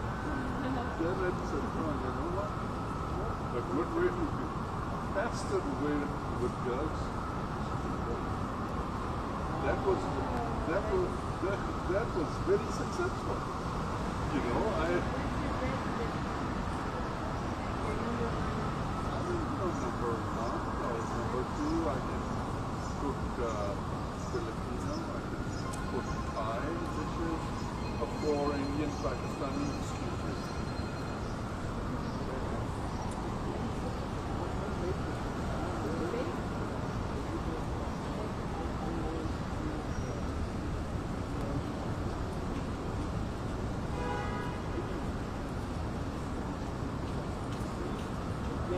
That's it. 2 hours in a day, I'm very good at it. That's it.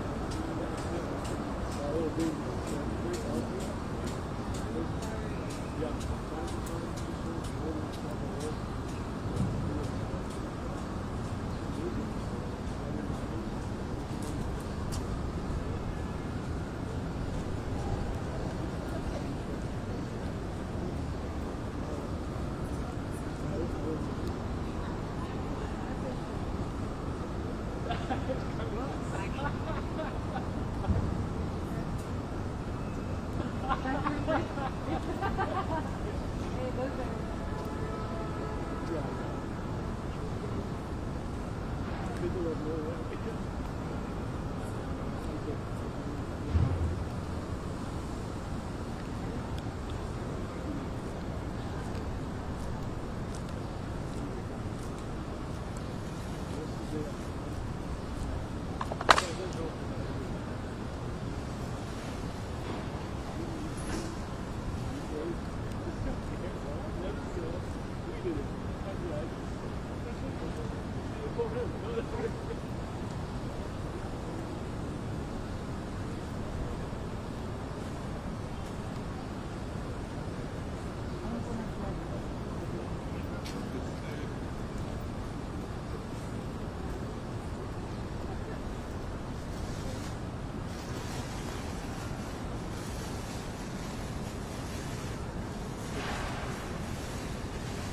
You know how to use it? Yeah.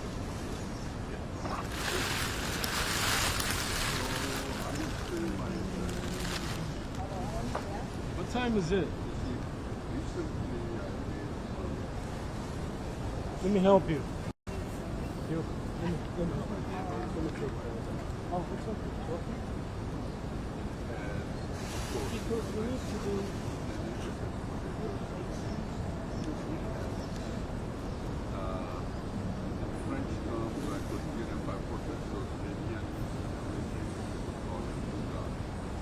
No, not goulash. No, not goulash. What is beef book? Yeah. But the thing is, Pakistan is spices and it we cannot call it that. So I can call it.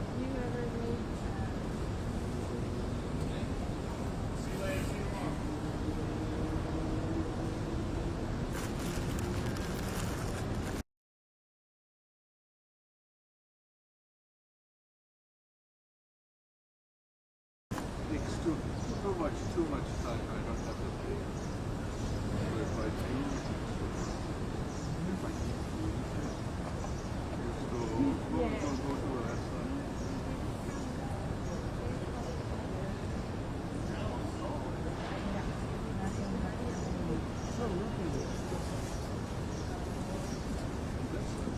I would not ask you. I will stay here. You know when you take the bus to LaGuardia Airport, there's a place called Langar.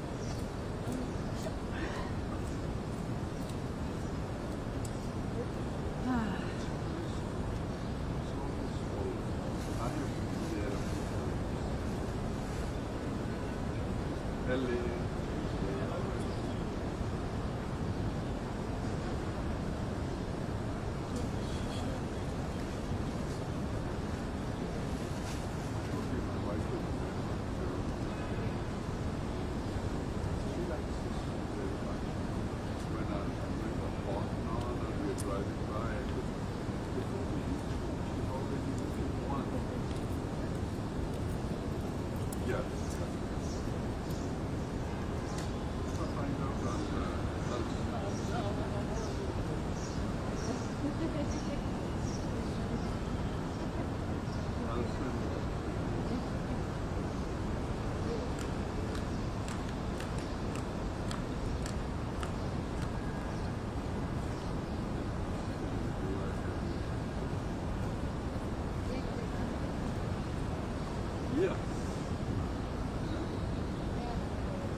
let's say.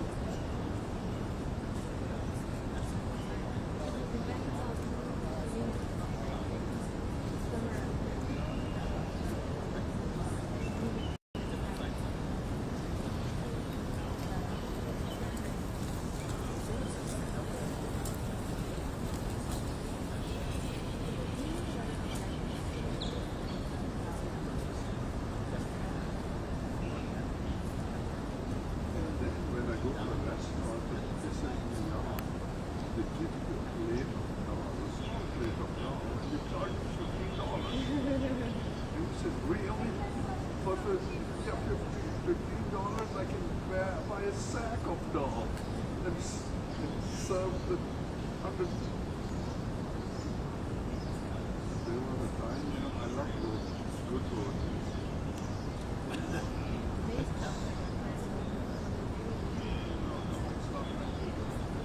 They used to be seen at the restaurant on Lexington. I would go buy about 20 of them, individually wrap them. What do you call it? No, metal ones. Yeah, what do you call it? Film. And so then you can eat them, they're steak. 75 cents, $1.25. Almost $3. This amount of dough that you beat the crap out of to make it this big, charge.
Even?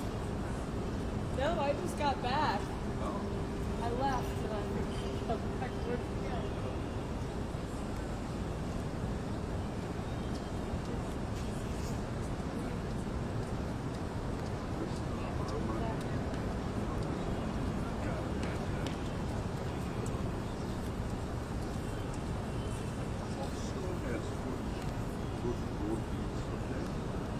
But still, since flour, if you don't cook it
inside. She had a baby inside. I'm kidding, but you know, two paramedics, you know, ambulance, they went there.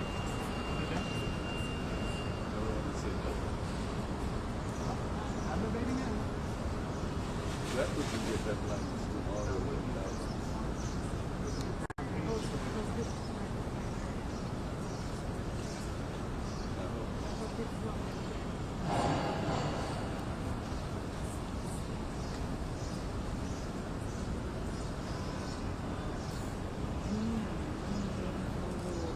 So what happened at the today? Sorry, not the Weinstein. Oh, Weinstein, no. Like, nothing. This is where the psychiatrist goes. Nothing else. There's nothing majorly interesting.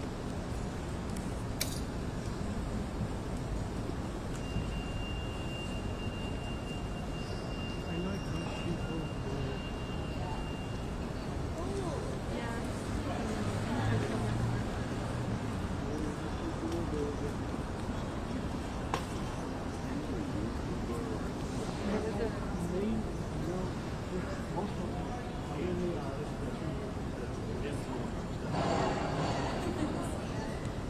The way to get much in New York is candy a B&H bag. Even if you're getting a sandwich in it, they will bug you.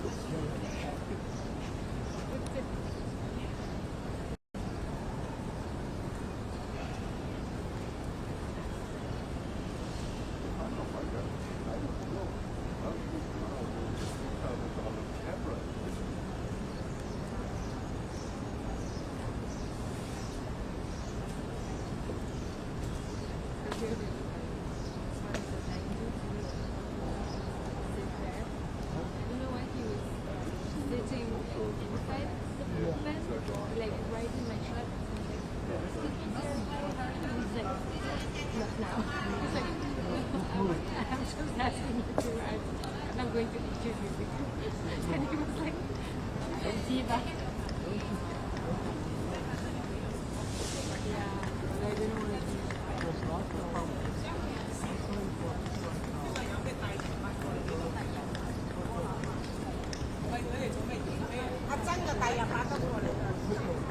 Okay.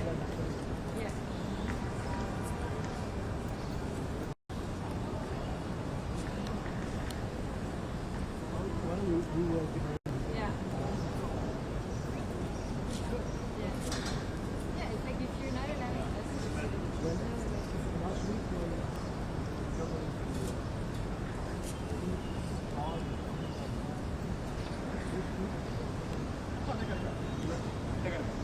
I'm kicking people out of their pants. You don't have this car, you kicking.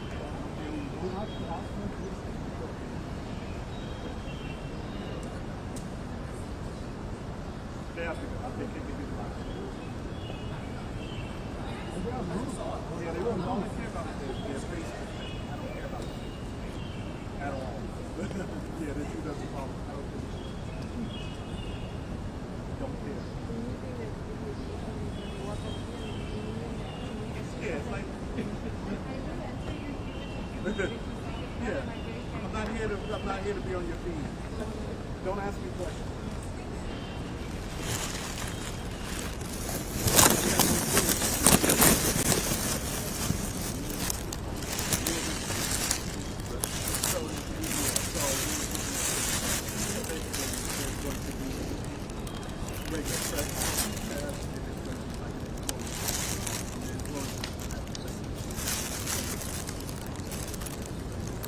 Because they don't understand how, like there was, I had to take a guy upstairs yesterday, he truck lot right there in the middle of the day, himself.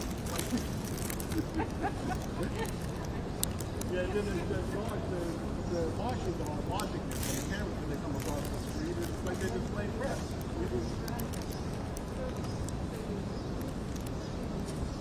I'm working with Ed Freeland. I am the photographer liaison for my PPA, so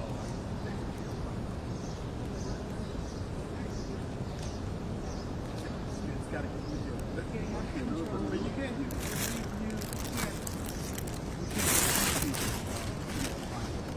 if they have legitimate,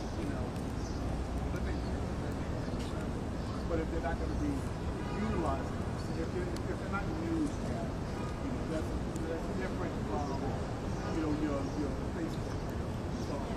But they don't. And they say ridiculous things. Conspiracy theorists, like they look different too. So that police officer or court officer. What is the development? We're still fighting. That's Todd's thing, but Todd should never been the worst person.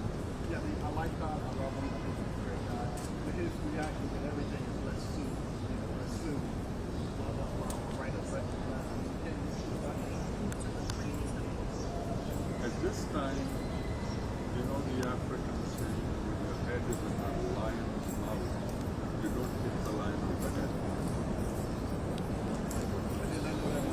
So, at this point, hey, our head is in NYPD's mouth like this. You sue them, you hit them. Come on, whose head is going to be chopped?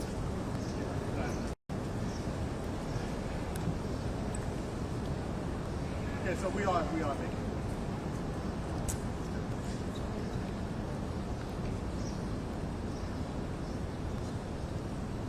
And again, it's not our goal to drop them on business. They have different goals. Yeah, exactly.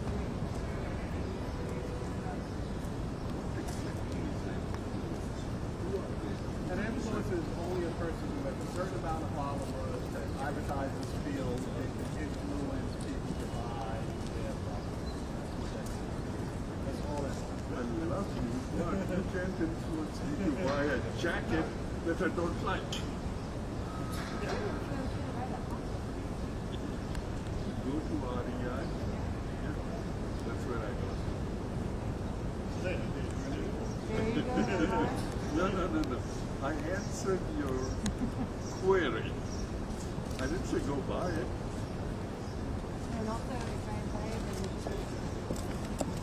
Yeah, that is. It's almost you're a salesperson. That's what that is. You're a salesperson. You see, that's why I buy old lady shirts. I refuse to buy what is Kenneth Cole. This is big T-shirt with some Kenneth Cole. I'm not advertising Kenneth Cole. I'm not buying a T-shirt with Ralph Lauren's big logo. No. You pay me to wear that, I will. But if I have to spend, if I got to spend my own money, sorry. Your horse will not get displayed such size. Yeah, that's all influences. Influences just different they don't want to learn to call on salesperson. Yeah, answers to exactly the couple way sales. I think couple with ladies, I would give this more credit to the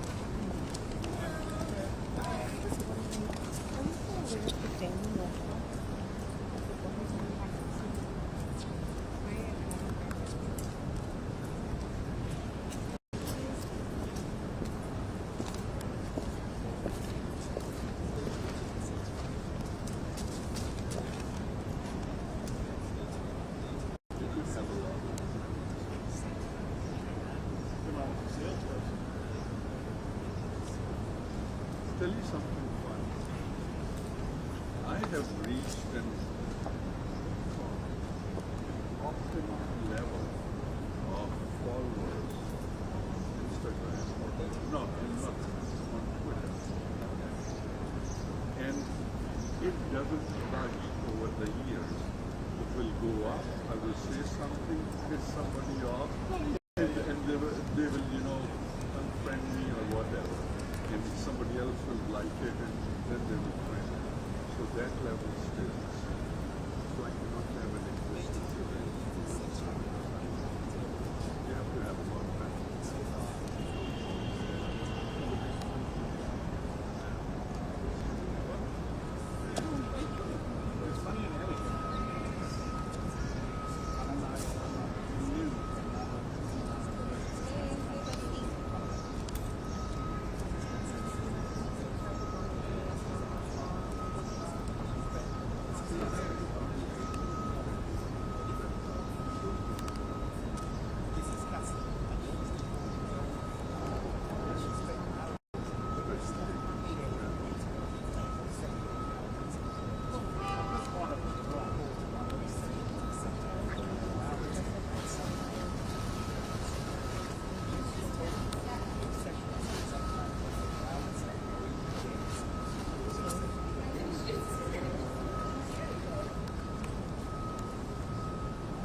kind of thing, so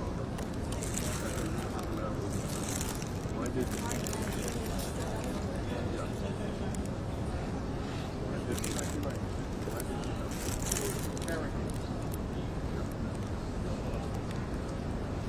Let me tell you something. You get $1 billion, you will not be high. You're doing anything stupid. I won't be in the criminal court. What happened to Curtis? I heard him, well, you got some money and you just me.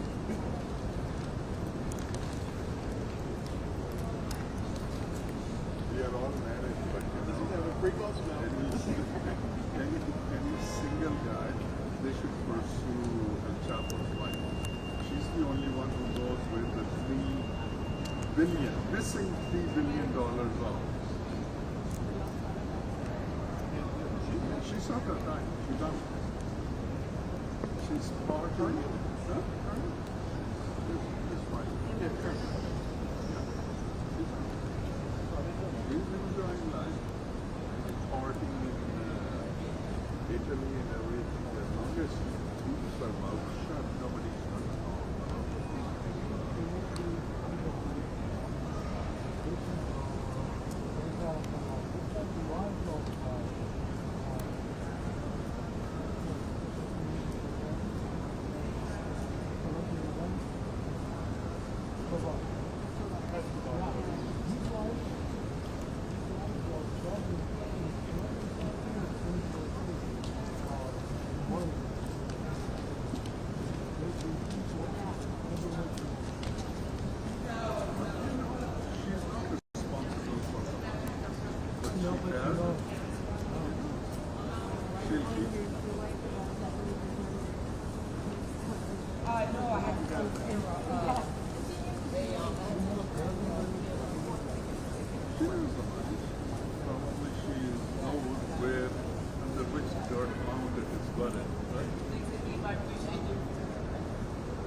If she keeps her mouth shut, El Chapo's sons will not touch her. First year after her personal relationship with Sean Combs began, they'd last from 1 to 4 days.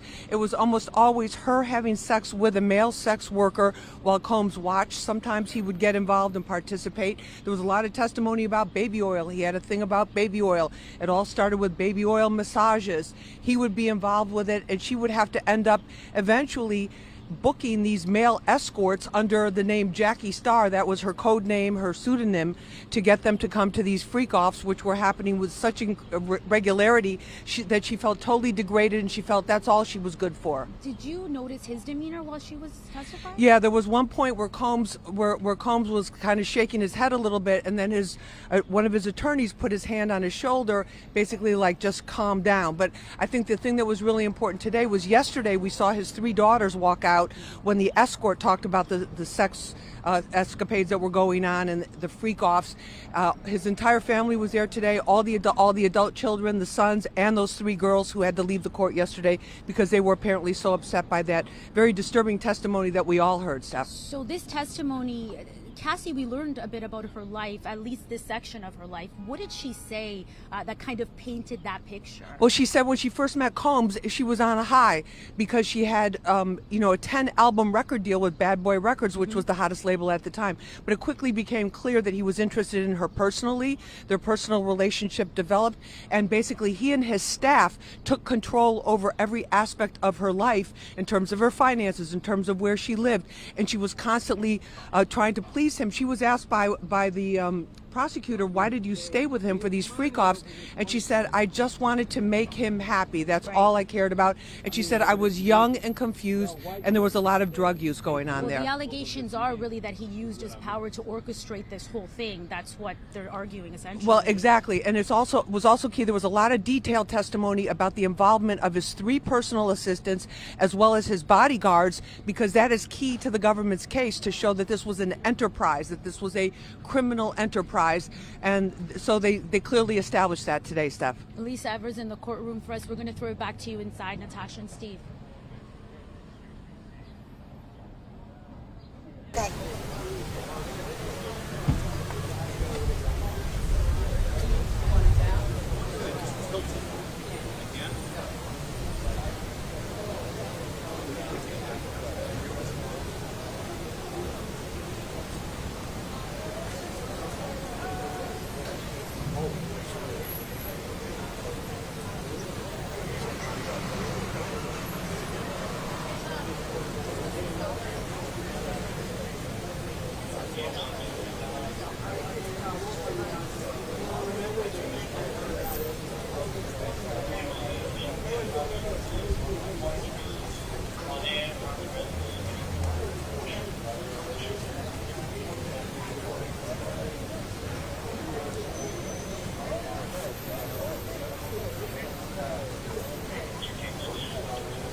Yeah.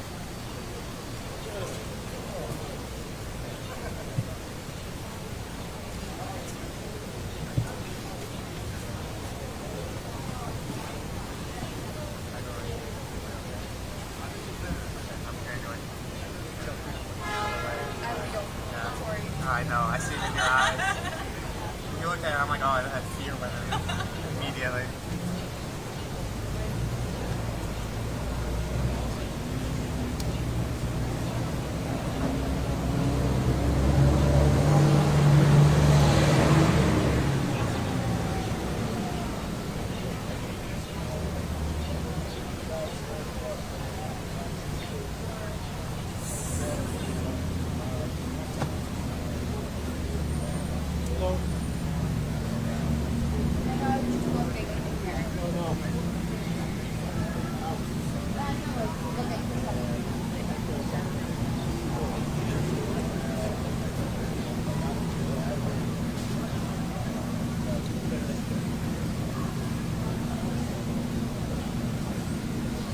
For like 3 hours, so like I came out and I'm like, my eyes are like, I feel like are bulging and I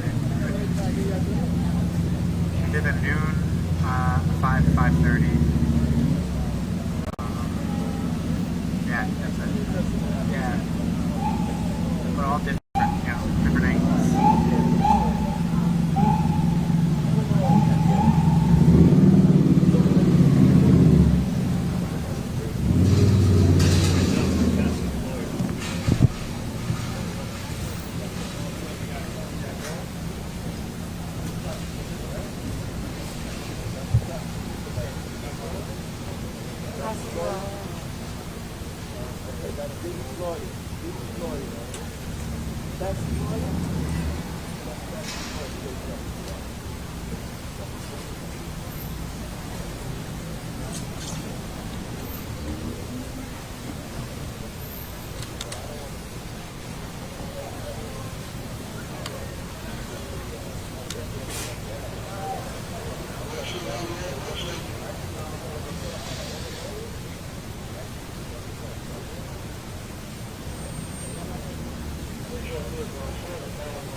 Thank you.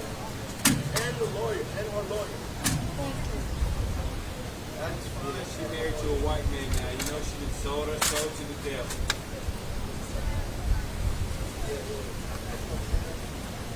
Look at that. Oh, that can't be good. I didn't see photos. Those are white.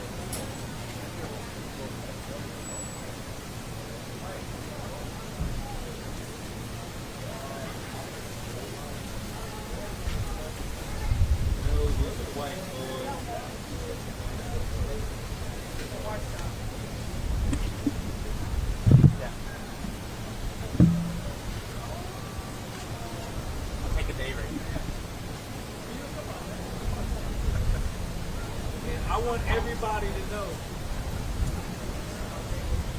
when if P. Diddy doesn't walk out of here free, man, I'm the only one that's looking stupid. But when he does walk out of here free, man, I'm the only one that's claiming responsibility for his freedom. It wasn't his attorney, it was me. From outside the building.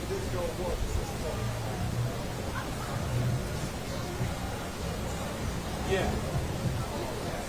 I'll be the only one that looks stupid, and I'll be the only one that he should be thanking when he walks out of here a free man.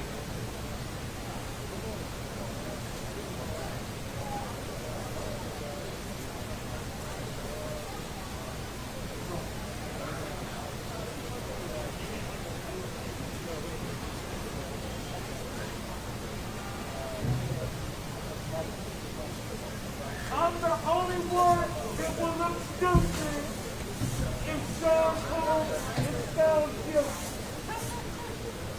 But when he walks out of the courtroom today, I'm the only one that he should be thanking. Me.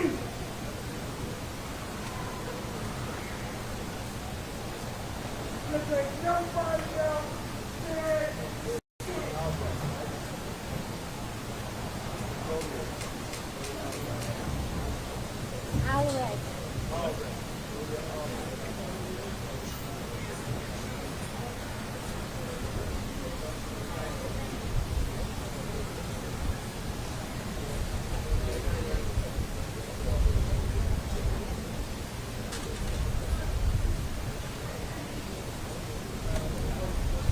Thank you, sir.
spot?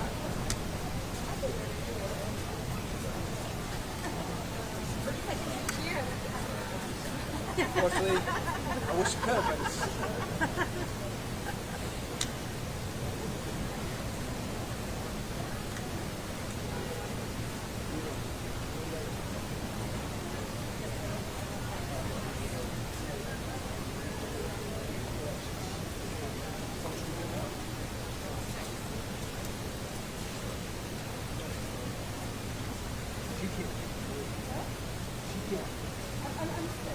No, speak with.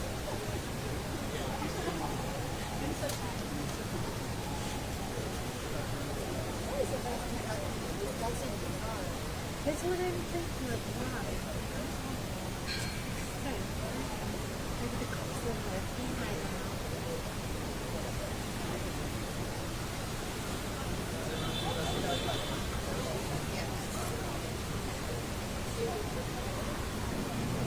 He's here for her. There's someone else.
Oh yeah? Okay, so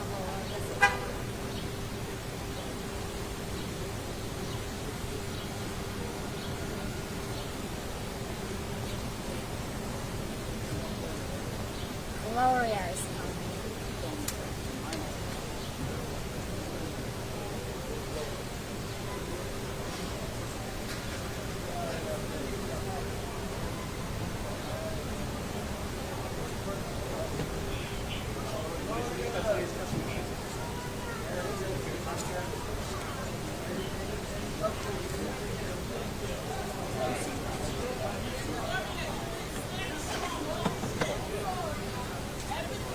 So, you need to clear the center. Clear the center.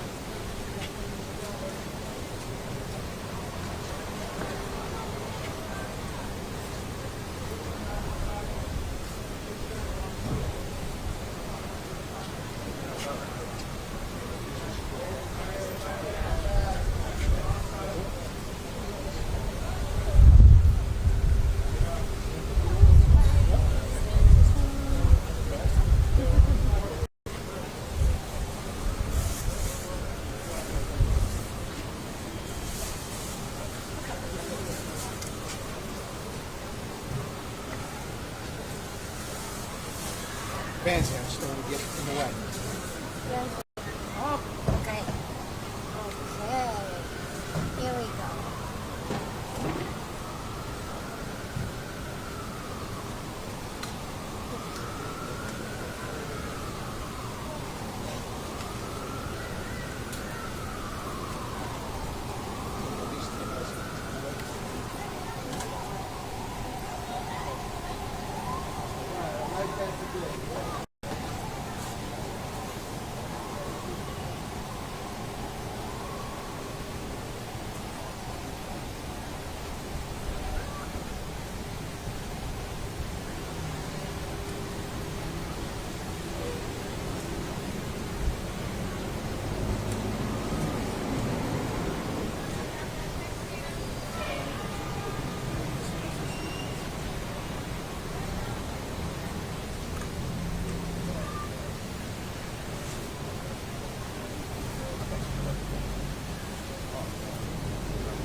pero zona.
social media to listen to all the sexual comments. I'm just saying, maybe they should stay home. It's just going to get worse.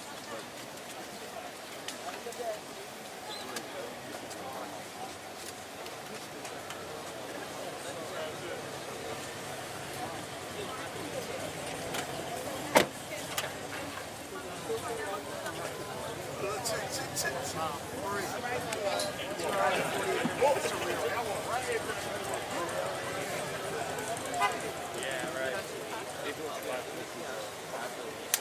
My dad, I wouldn't want to fucking listen to that. Okay, I just don't understand why would you be here? Yeah, I'll get it. I personally think that the girl should be it's a reality show right now, right? So celebrity out here. Oh, he's not coming. But I'm not the judge. Hold up, yo, man. Let me see that.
Sorry for no advance notice, but it's that kind of day.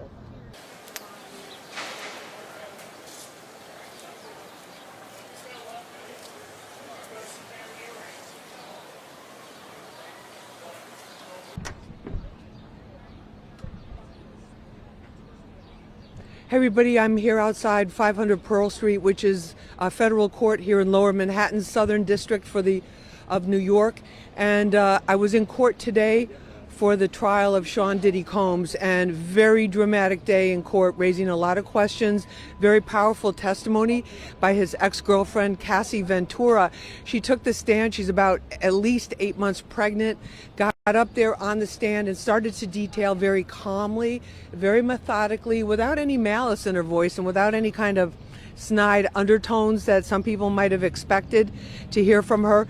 She detailed the beginning of her relationship with Sean Combs, which was when she was 19. She first met him. She was looking forward to having a recording career with him. She actually signed a 10-album deal with Bad Boy Records, his label, and she thought she was on her way to stardom at that point. Instead, what evolved was a personal relationship where he came on to her.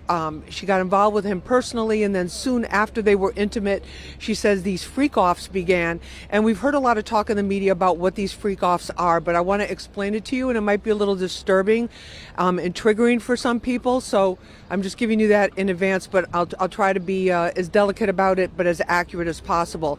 So basically what would happen with these freak-offs, the first one happened in New York City, and basically there would be a man who would be hired. In this first case, it was a male stripper who also worked as an escort. The male stripper would have, or escort, would have sex with Cassie while Combs was in the room in the corner. Now, the first time that they did it, she said that Combs was wearing a white bathrobe, he had a baseball hat on, he had a red bandana covering the lower part of his face, and that he was sitting there in the corner because he didn't want the escort apparently to see who he was. Cassie was dressed in red lingerie. She had red platform pumps, like stripper type of shoes. She was wearing a red wig and sunglasses because she didn't want the escort to walk away or to identify her until they knew that this person would keep their secrets with them. So they proceeded to have sex. She proceeded to have sex with him.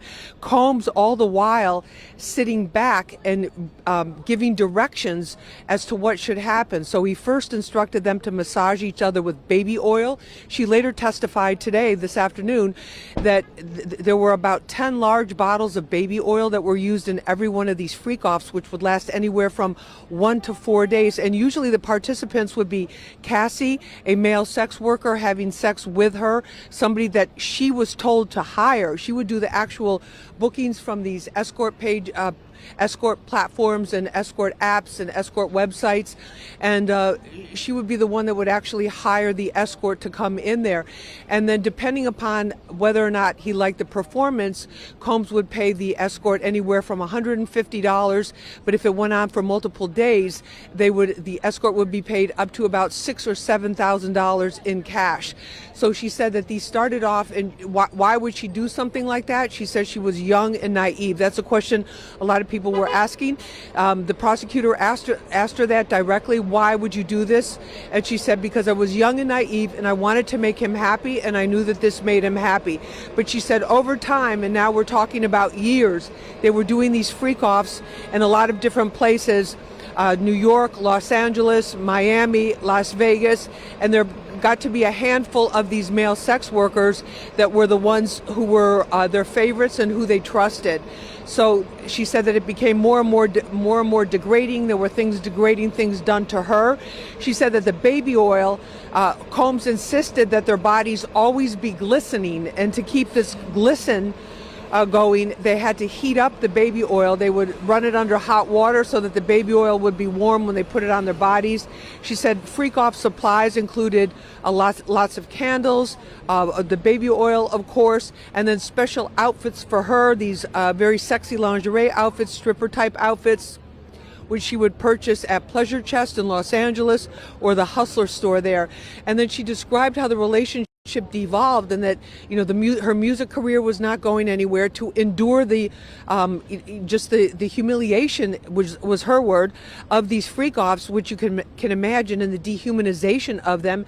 She had to take drugs, she said, in order to just get through it and to be able to get through it, because if she didn't get through it, she feared what would happen. What would happen was a beating from Combs, according to her, and she outlined some of the injuries that she sustained when he was displeased with her. Busted eyes, black eyes, swollen lip, a broken lip, cuts on her lip, and a lot of hits to her head. And he seemed fond of one thing that we saw in that horrific video from the Intercontinental Hotel in LA with the beating was dragging her by her hair into different places. And so a lot of times he would watch, he would direct every move, he would tell the escort what he wanted him to do to Cassie, he would tell Cassie what to do, he would tell them, oh, you need more baby oil, and then they would have to do that. So there was a lot of direction constantly from Combs, which of course is very key to the case that the prosecutors are trying to bring, because according to the legal experts that I've talked to, are very familiar with federal law and actually have tried cases in these courtrooms here at federal court. They say they have to prove, for the trafficking, for the RICO part of it, they have to prove that there was coercion, that she was forced into doing this.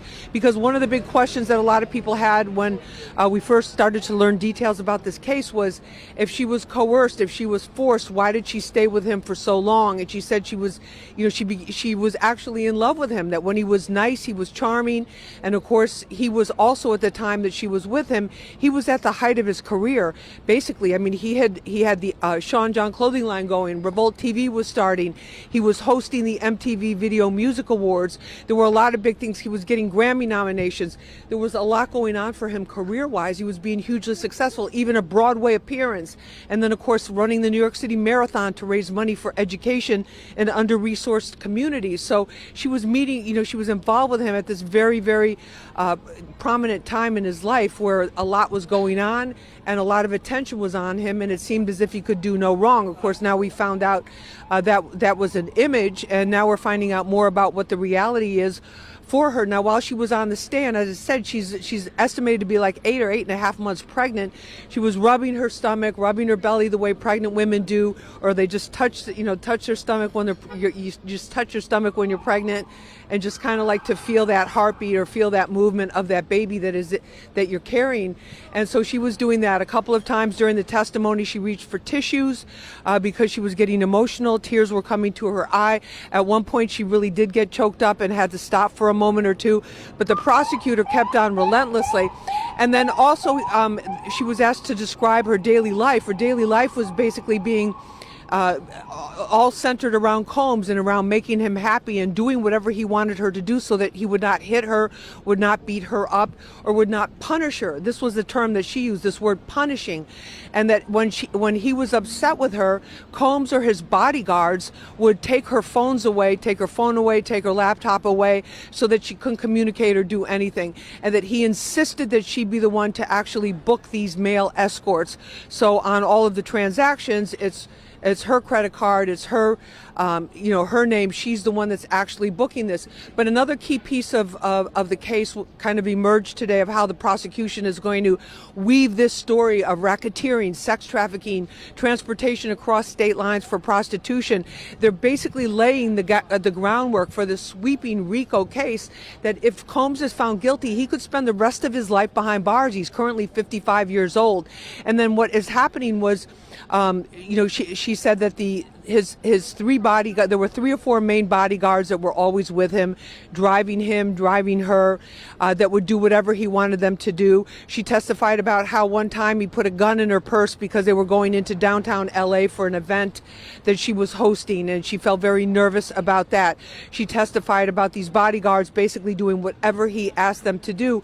And then also there were these assistants. One assistant, she said, would take care of the money, would give her money, and that by a certain period of time, after that first year with him, he was controlling, he or his business, his employees of Bad Boy Worldwide were actually controlling every single aspect of her life. So I have to give her credit for maintaining her composure throughout, because she's looking across that courtroom. Combs is feet away from her at the table with the defense. His 6 oldest kids, not Baby Love, because Baby Love's too little, but his 6 oldest kids are there in the courtroom. His mother is in the courtroom. There's some Combs supporters who are there. A lot of media from all over the world. She maintained her composure. She maintained her dignity, but she stayed very factual and almost in some cases matter of fact, describing how these things were going. And she said he really had a thing for baby oil. At one point, he had a pop-up pool, like a little pop-up kiddie pool set up in one of the hotels, and had it filled with baby oil, which he wanted her to go into in her heels and in her clothes, which is just unthinkable, some of these things that were going on. But the abuse, the degradation, putting body fluids in her mouth and that type of thing, him and the male escort on various occasions. And she said she reached a certain point where she felt really, really worthless. And that was just so very sad, because you got a sense of just this extreme fatigue she must have felt, this powerlessness, and just this tremendous, just almost prison, and it's ironic because at the time that they were together, when they emerged as a public couple, it looked very glamorous. She's a stunningly gorgeous woman. He was always dressed to the nines and had all kinds of jewelry. We'd see them on red carpets. We'd see them at these A-list events. And then behind closed doors, it was basically a living hell for her and a real nightmare. But that's the latest here. The family just left the courtroom a short time ago, so the media crowd here is pretty much thinned out. I have a couple more assignments I have to do for Fox 5 News here in New York, which you can watch anywhere in the United States on the Fox Local New York app on your phone. I would suggest you get it, because you can see all our stuff live. You can see my Street Soldier shows on Friday night. Please follow me on Instagram, Lisa Evers Blue Check Official, X Lisa Evers Blue Check Official, and on TikTok, Lisa Evers Live. So have a great day. That's the latest here from federal court. I'm Lisa Evers reporting for Fox 5 News, and we'll be keeping you posted throughout this whole thing. Take care.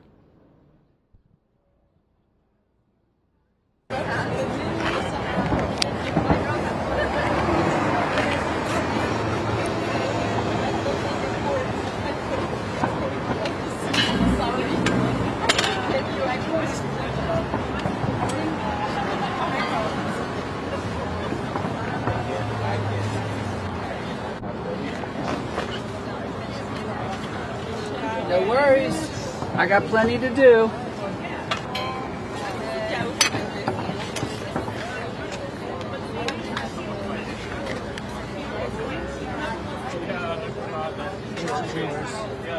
That's mine. Yeah. Everything? Yeah.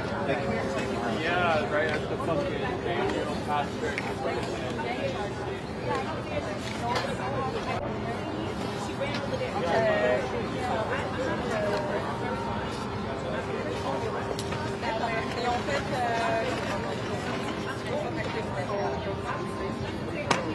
Hello.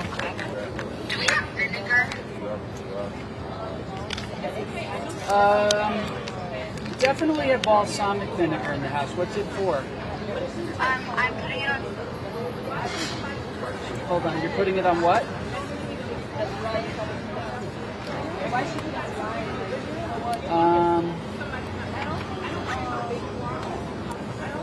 It would be in the go to the window, and the go to the left. The one that has the oil. Left. Bottom shelf. We have balsamic vinegar. We don't have it.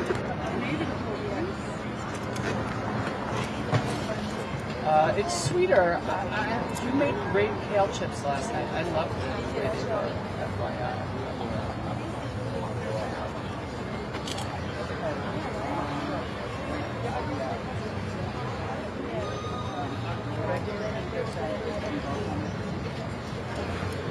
You did it last night beautifully when you asked me to. Great job. Bye, love.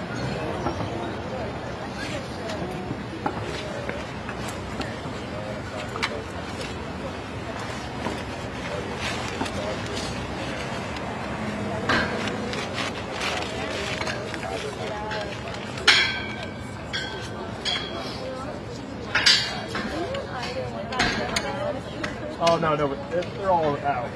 They're all out? Yeah, it's all done. Cassie, does she look into a different exit? I think so, because she didn't come into this empty theater. Yeah. But did Cassie arrive here? From here? No, not from here, no. Not from here. No, not this one. Because I saw pictures. But it was, you know from where it was?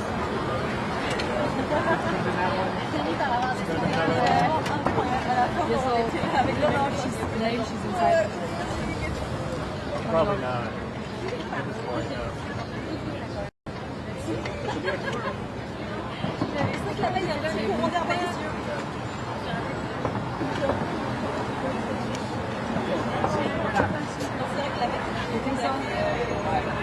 Unless he gets deported.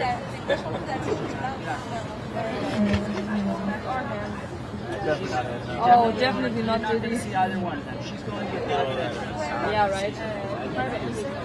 She's also pregnant though. So I'm just trying to save you wasting your time if that's all you're looking for. Oh no, actually I was looking for the family and Cassie. You didn't see the family. Oh, I already saw them. Yeah.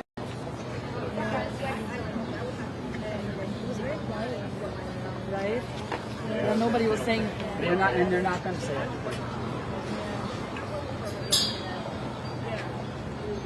Tough charges, right? Yeah.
For every freak off session, she says Combs was controlling every detail and had her book the male escorts under a pseudonym which she used, which was Jackie Starr.